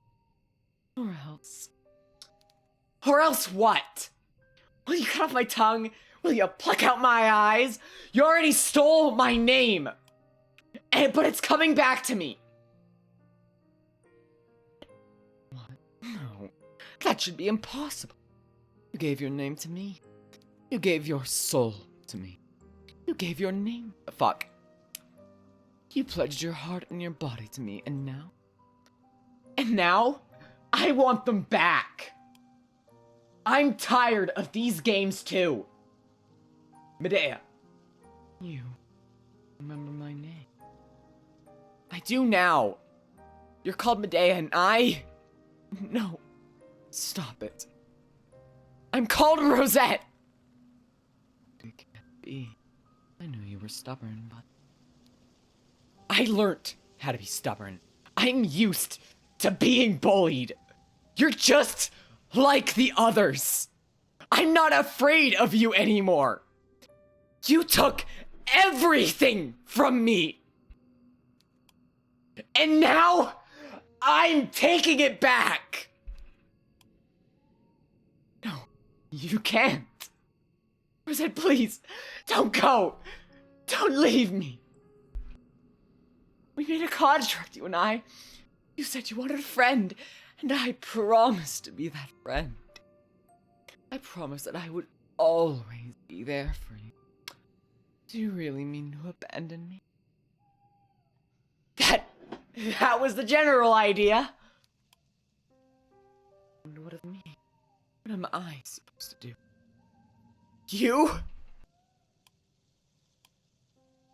You can rot for all I care. What? No, Rosette. I call after you, retreating back, but you did not heed my words. You did not turn your head. Once it was you who knelt in the dirt, your clothes tattered and torn, your dignity alongside it. You were so vulnerable then, and you were so very, very beautiful. In a perverse way, however, I think you might look even more beautiful now that you're walking away from me. That's a thing you humans say, is it not? You never realize just how much you value something until you no longer have it. It does not hold true in my case, however. I know you were a precious find when you first summoned me. Your fiery determination, even in the face of extreme hardship, endeared you to me. I thought you were very noble how you would survive for so long in an environment which was oh so hostile. For a human, I thought you remarkable. That is why I decided to form a contract with you. I thought with a human but like you by my side, my own life of empathy, endless wandering might not be so lonely. Goodness me, I must be growing sentimental in my old age. Now, you're not the one upon the ground. 'Tis I. I could keep calling for you, but I know it would do no good. You will not turn back for me now. Not when I have caused you so much suffering. I did not mean to so, though. I truly did love you, albeit in my own way. In the end, however, I suppose the love of which was much even for you to adore.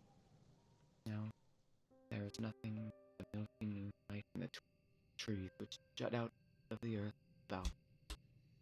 They look like monuments built in the honor of a foreign god. They look like nothing in the world that you knew, yet, because they are not of your world. They are of mine. Now, you fled from me. Like a bird let loose from the cage, fear I may never see you again. I will be on my own in this forest, for all of eternity. Or until another silly little girl, stars in her eyes and dreams in her heart, summons me once more. It's happened a handful of times in the past. It might one day happen again. Until that day, however, I will lie here, among the foliage and the fog, and I close my eyes. I will let myself dream, and enrobed in this undulating mist, I shall think to myself, it gets so lonely And that, everybody, was It Gets So Lonely Here.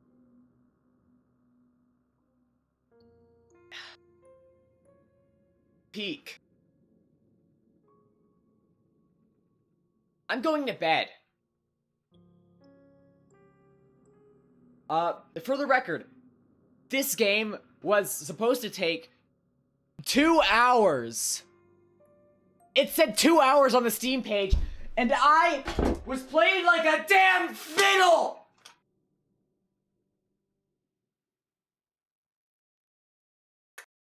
But you know what?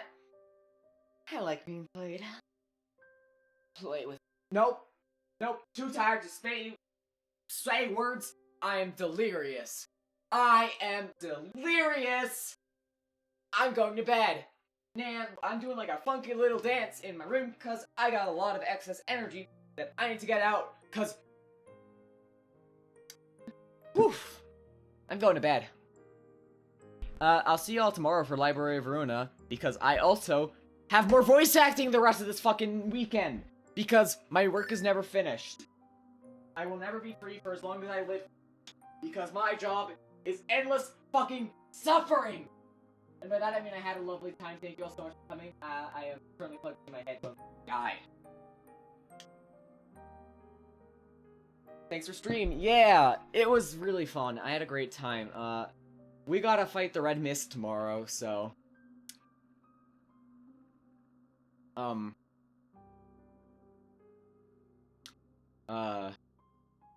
Pray for me, I think, is the best response there. And we're gonna go to bed. Who's live?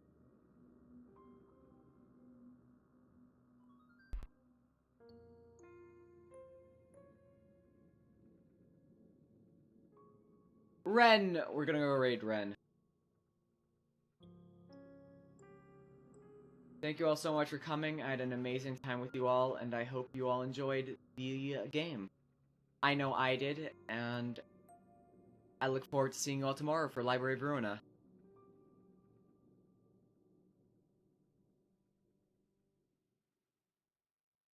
I'm free!